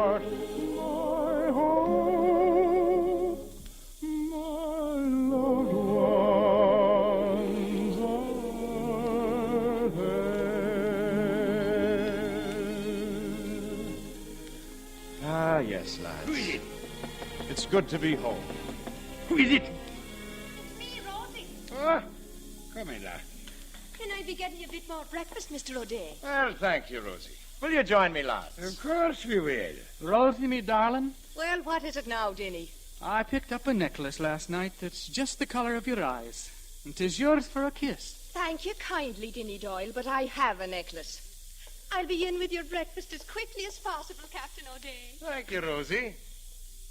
You're not using the right approach with that one, Dinny. Take it in your arms. Don't ask her. Take her. Carry her off. Oh, no, I tried that already, and I've a scar I'll carry to me grave. Well, then, Dinny, take it in your arms gently and say, "Oh, Rosie, you're named for the flower that's justly famed for more of sweetness and of loveliness than any bud that blows." Yeah, spoken like a true Irishman. But if you take my advice, Dinny, you'll sing it. Sing it, huh? Well, I could sing it better than I could say it. Although you're young and very small, you've no fear of men at all. You just let them smile and get them all to think they've won your heart.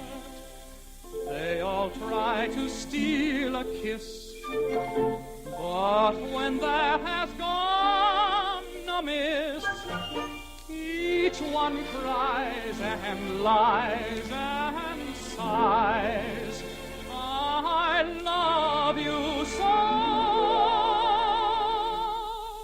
my little Irish rose."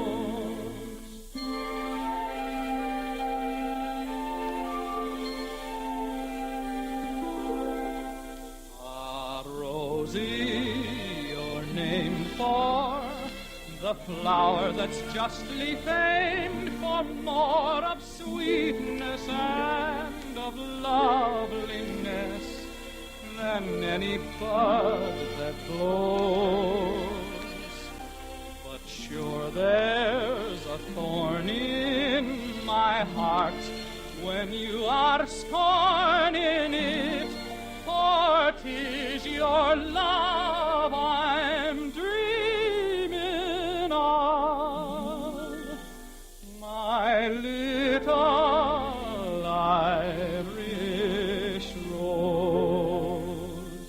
But sure there's a thorn in his heart when you are scorning it, for 'tis your love I'm a dreaming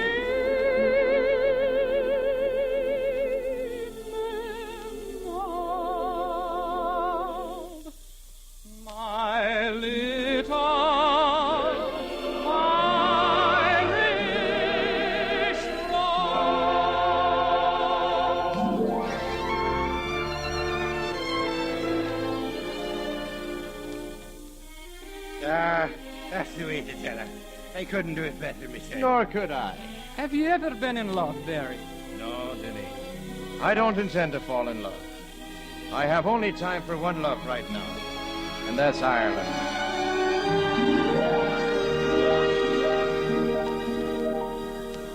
I've only time for one love now. Ireland. I'll never forget the day I heard Barry speak for one. It was the same day that I met Eileen. Mind closely now. And I'll tell you exactly what and how it came about. Dinny Doyle and I were just about to leave Barry when there was a great commotion. We all rushed out to the window, and we saw that the mob was surrounding a carriage. That looks like Lady Maud's carriage, Sean. It does indeed. You two know Lady Maud? Well, for 2 seasons, Father. I met her in France. She's a fine, brave woman, and she's all for the cause. And the mob's giving her a bad time. Come on. But you can't go out, Barry. They're my people, and I'll have to chance it. Are you with me? We're with you. Come on. Don't let them pass! Listen to me, listen to me! I'm not an enemy. I'm an Irishwoman. Let me through here. Let me through. Get back before they close. Stand back! Stand back! Ladies, will you permit me to help you down? Barry O'Day, You in Ireland? Yes, and you know why. Come, I'll see you safely to the tower. Oh, my niece is in the carriage. She fainted. We were driving along when these ruffians stopped us. And I'll carry your niece in. Who are you to push yourself up there? What traitor is this amongst us? I'll tell you who I am. I'm Barry O'Day. O'Day, he's Barry O'Day. I'm back to work for the cause. Are you with me? Yes, we are.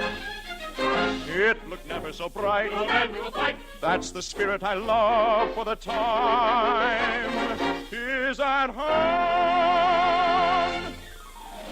Glad triumphant hour, may the tyrant's power now and forevermore be broken. Hearts in sorrow tried, beat with loyal pride, mind our slogan here in Schlantegal go bra. Glad triumphant hour, may the tyrant's power now and forevermore be broken.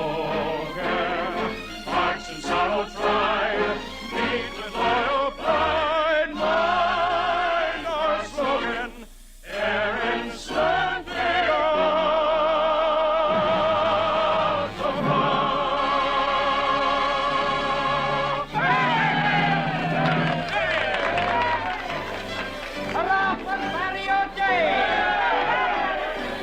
Barry, you must do something. You're in great danger. We passed some English troops less than a mile down the road. Come, we'll go into the Black Bull and talk a moment. I'll carry your niece. I'll hold back the cloud.